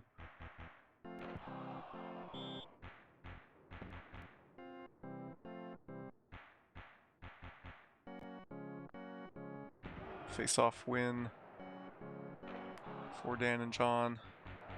Here is Raf up to AJ. Oh, he's... Nope. Couldn't quite handle that puck. Okay, we're told that Tecmo John is green, Dan is yellow.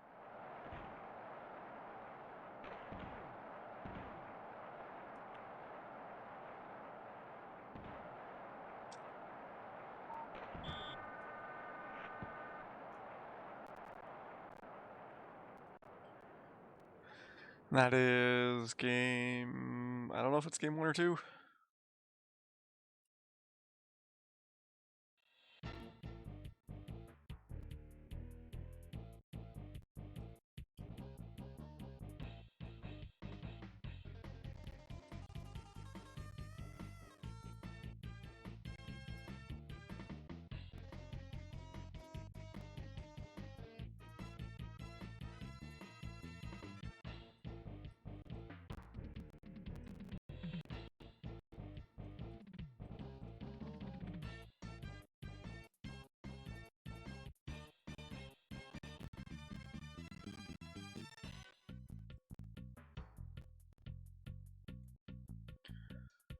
So I'm guessing that was the second game.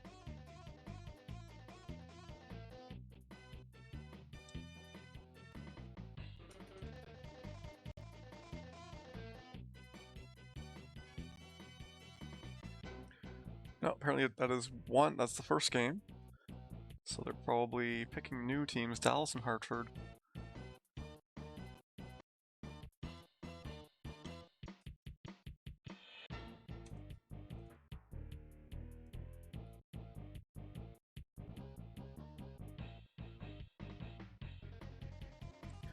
I feel like Dallas has a big advantage here with like Russ and Medano. Hartford, who are you even going to go with? There's Sanderson and Verbeek? Janssens. They're going for all muscle here. It's a strategy. You're gonna have to dominate the slot.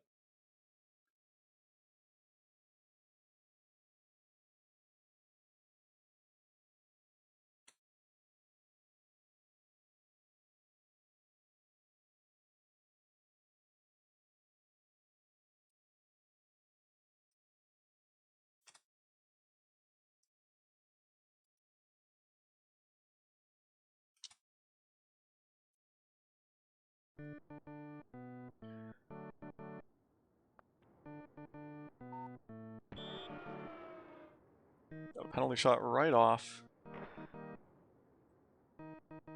for Medano. That is the orange guy is. That was Raph. Yeah, it's Raph. Raph with the quick deke. 1-0 here for the Stars. Alright, yellow is Dan. I kind of would have expected Dan to be Jansen's. But I guess in Super Nintendo it switches, so you can't really pick who you are. Here is Raph. No, no, green is Tecmo. Here's Dan. Dan on the back check. All the way up. Oh, he's knocked over with the B check, so the B check is a thing.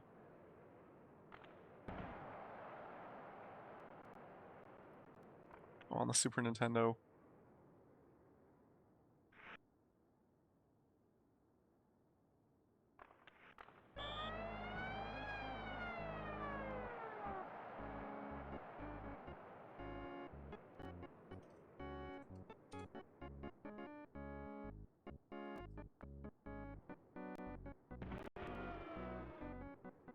And Kurt calls it a 93 one-timer. Just get it and shoot it.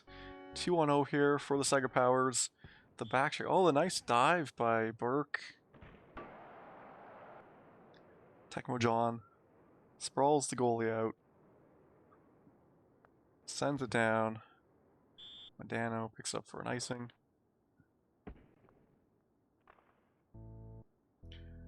I've seen there was a 2-on-2 that was a 1-0 game. That can't be reality.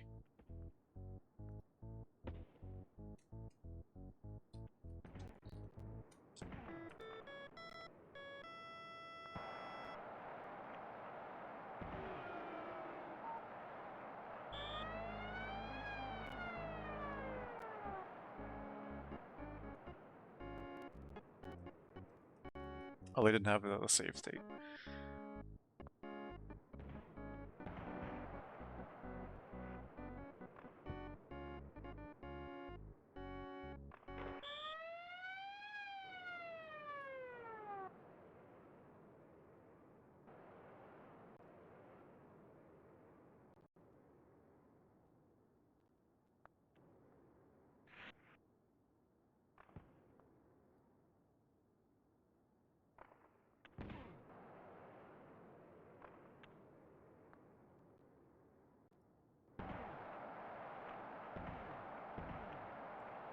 Up to Raph, bounced off him though. Here's Dan. John into the corner, waiting for Dan to appear. Here he is. Can he get a deke? Thought he was going for a spin around there. Oh, they're going for a line at it on offense.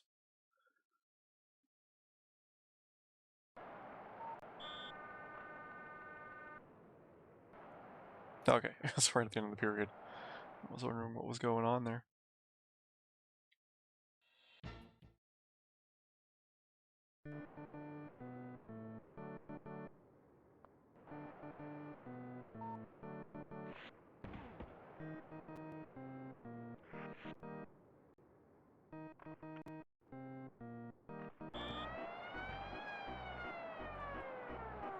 And Gagne immediately scoring after coming on.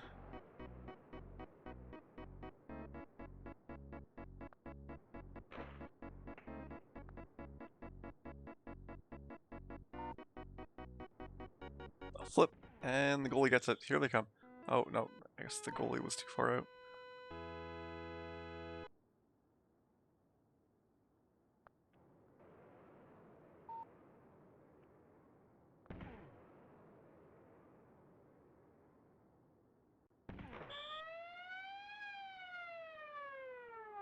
So Tecmo gets around the goalie, puts one in. Only down 2 goals to the Sega Powers. Knocked over by Raph. Raph on the breakaway. Oh, he's crushed by Jansen's. Up, Jansen's on the breakaway. Oh, and yeah, that's the thing about Jansen's. Not a lot of stick handling. That just goes off his skates. Dan here. Trying to find an angle. Nope.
Dan K Tecmo back in this, tied up 4-4. End of 2, that Gagne sub not working out.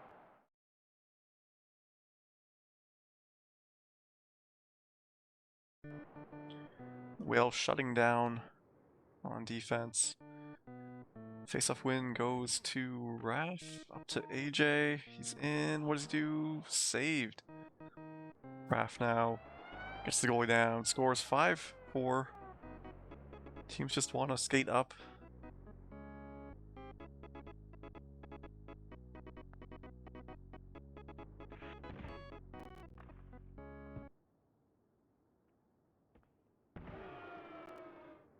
Because they go, oh, the pass goes, oh, that almost beat the goalie if that had gone in. Raph on the breakaway, deep scores.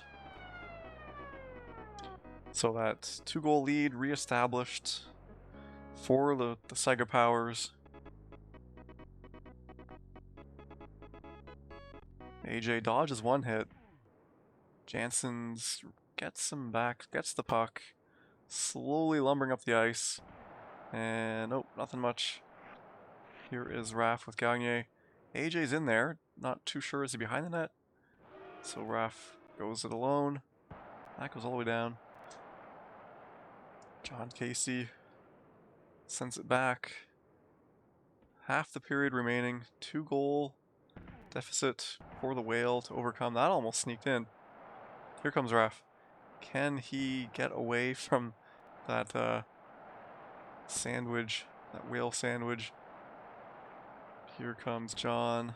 Knocked over. Pops back up. Oh, holds him for Jansen to come in with a chair from behind. Folding chair.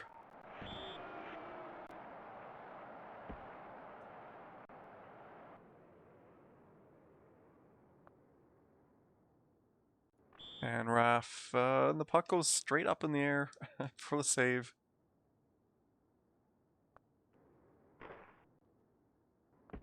That goes down. Casey kicks at it, can't reach it, knocks one player down. And Medano knocks the other down. 2-goal lead still. Oh, goalie couldn't get it. AJ's got it. Finding some space. Dodges one hit. Raph is up there. We're setting up a one-timer. Yeah, he gets away from the post, and that is a one-timer goal. 7-4. It's got to be over. I don't know if someone's coming out and sliding into the ring at the last minute to change the momentum. But one more down. Raph's player misses it. Back to AJ. AJ with the poke check to get it. And that's going to be the game and the series. AJ tries for one last goal, and that's the series. 2-0.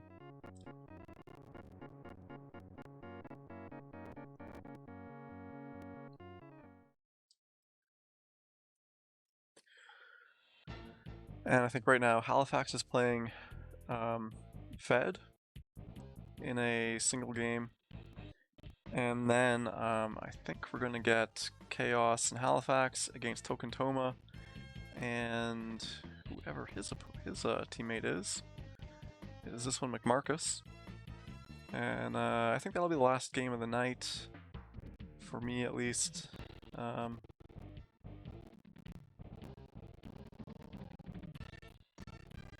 Maybe we can get Raph in here to commentate.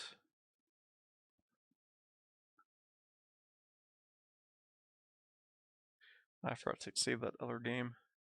I think the 2-on-2 we're going to be missing a lot of save states. Wasn't spelled out really to keep getting those.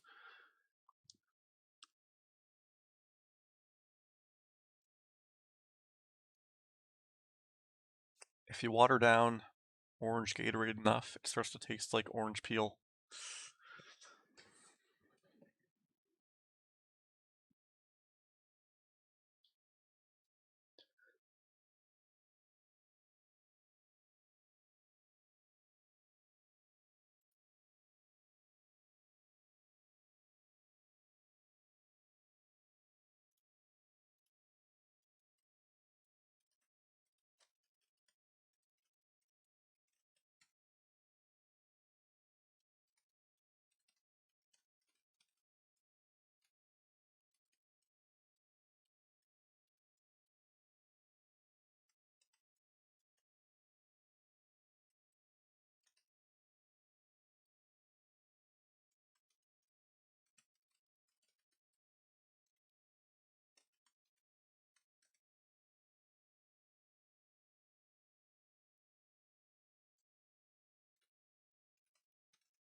Last Mass, the reverse, what's the guy's name?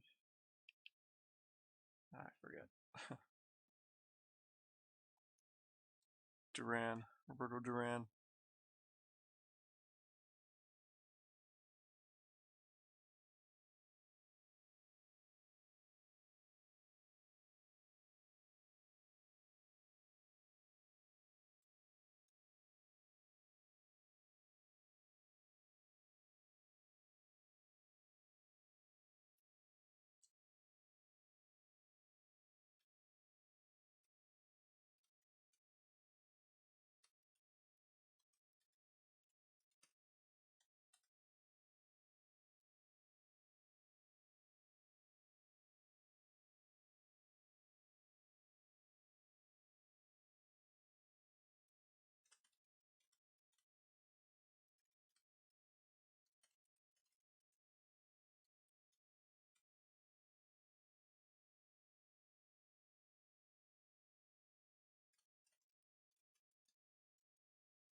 So we got Halifax is playing Fed right now.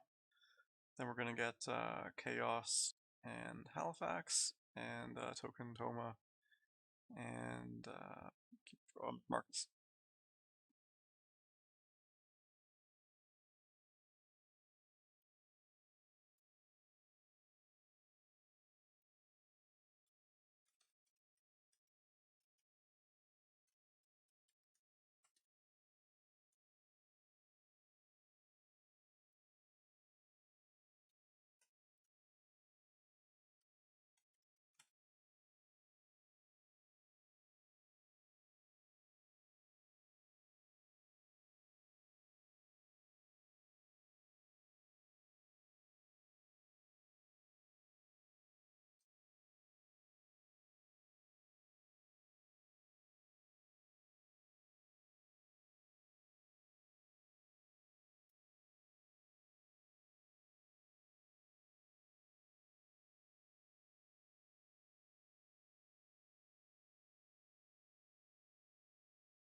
Iantor says that Drizzle, big Valbuck play. We'll wait for the 2-on-2 game, which is in just a few minutes.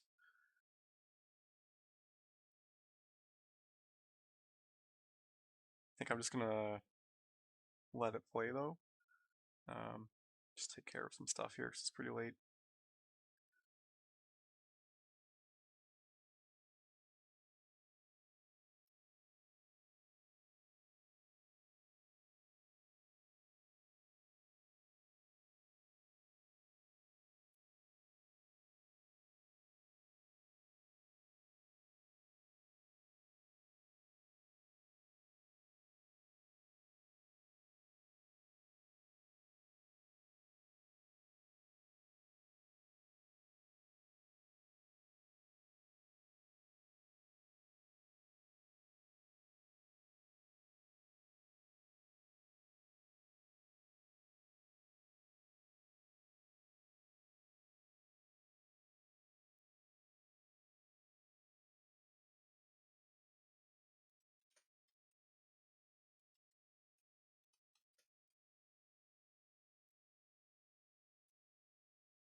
So I think it's going to be about 10 minutes before the 2-on-2 game.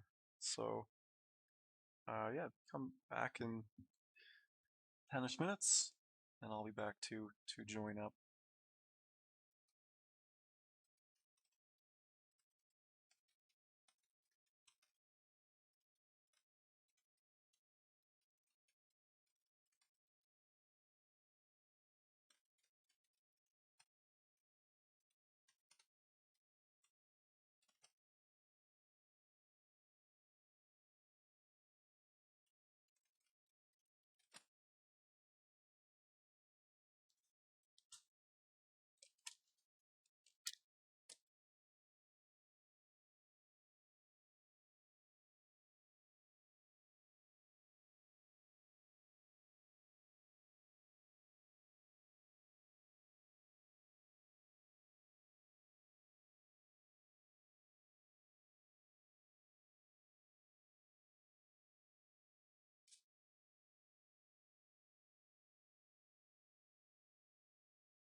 Okay, change of plans. We've got Bob Kudelsky and Anatar are going to play against Jammer and Fed, although they are currently just chatting.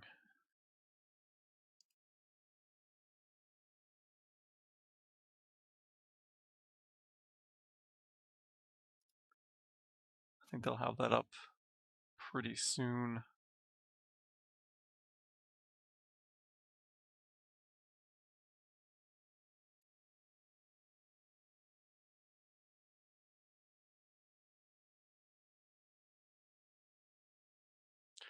I'm back. You can hear me.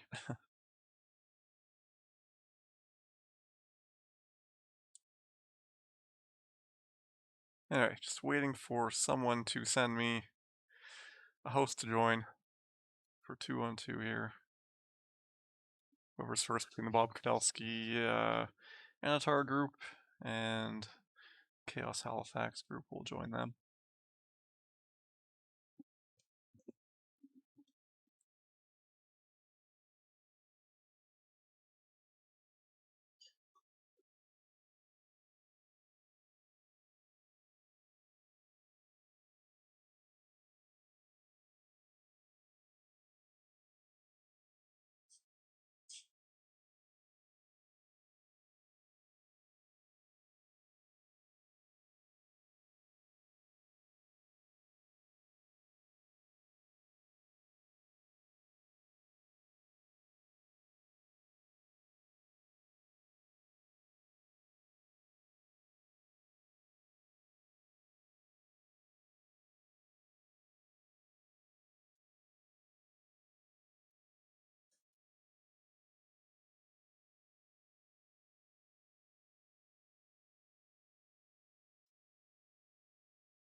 All right, we've got so the Anatar Bob Kotelsky game.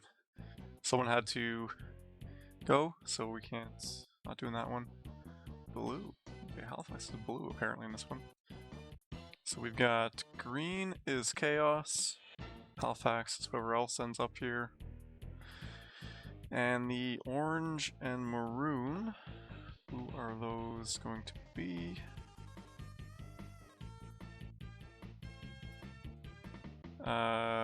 Two is Toma, so I'm calling it orange.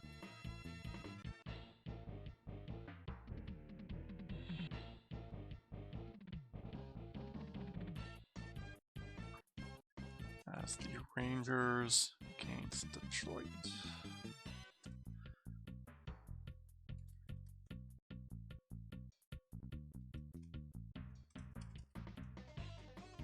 Press I. What's going on here?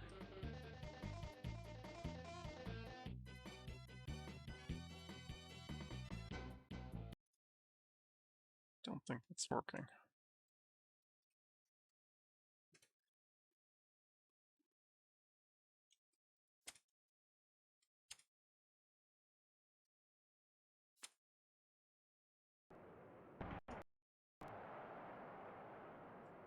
Okay, it's Token Toma.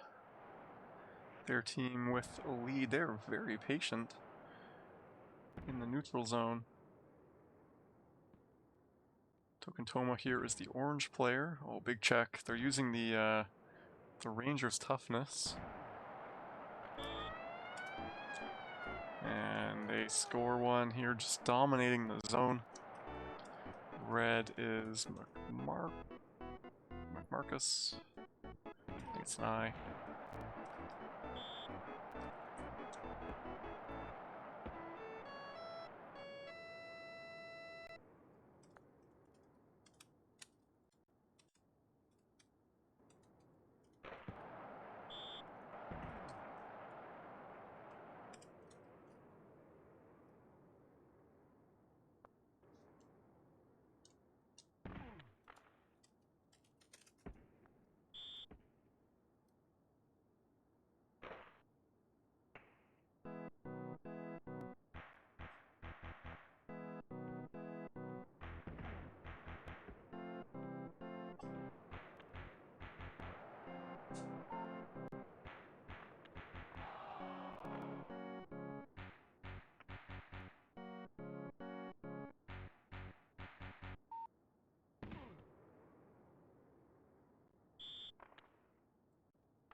So we got 5-1 here for Token Toma and McMarcus.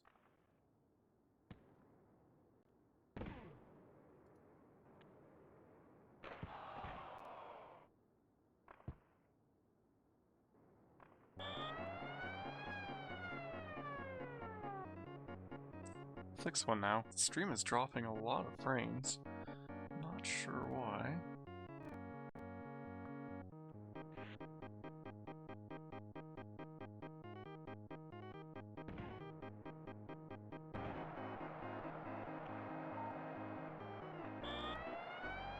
Again, that is 7-1.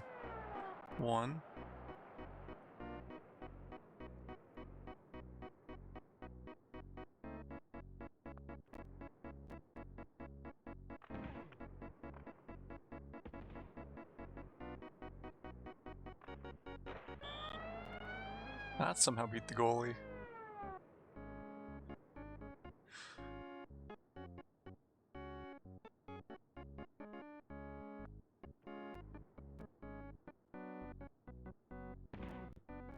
Here is Halifax into the corner.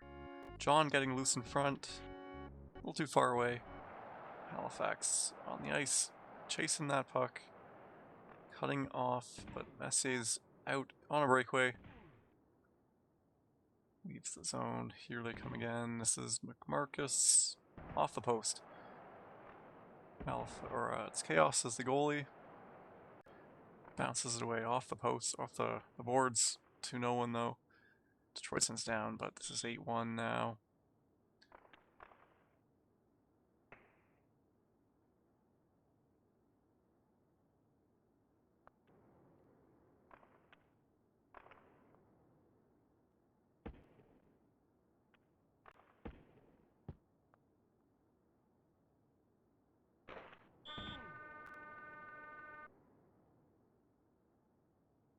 So yeah, I haven't had a haircut since, well, proper haircut since the pandemic started. Not that, I mean, I think here is okay, but, you know, why bother?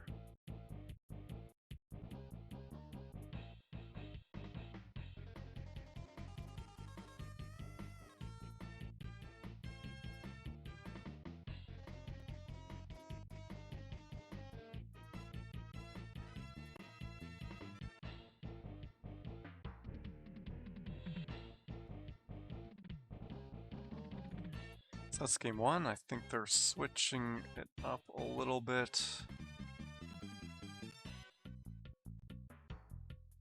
They want some more muscle this time. Chaos and Halifax.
Hit that.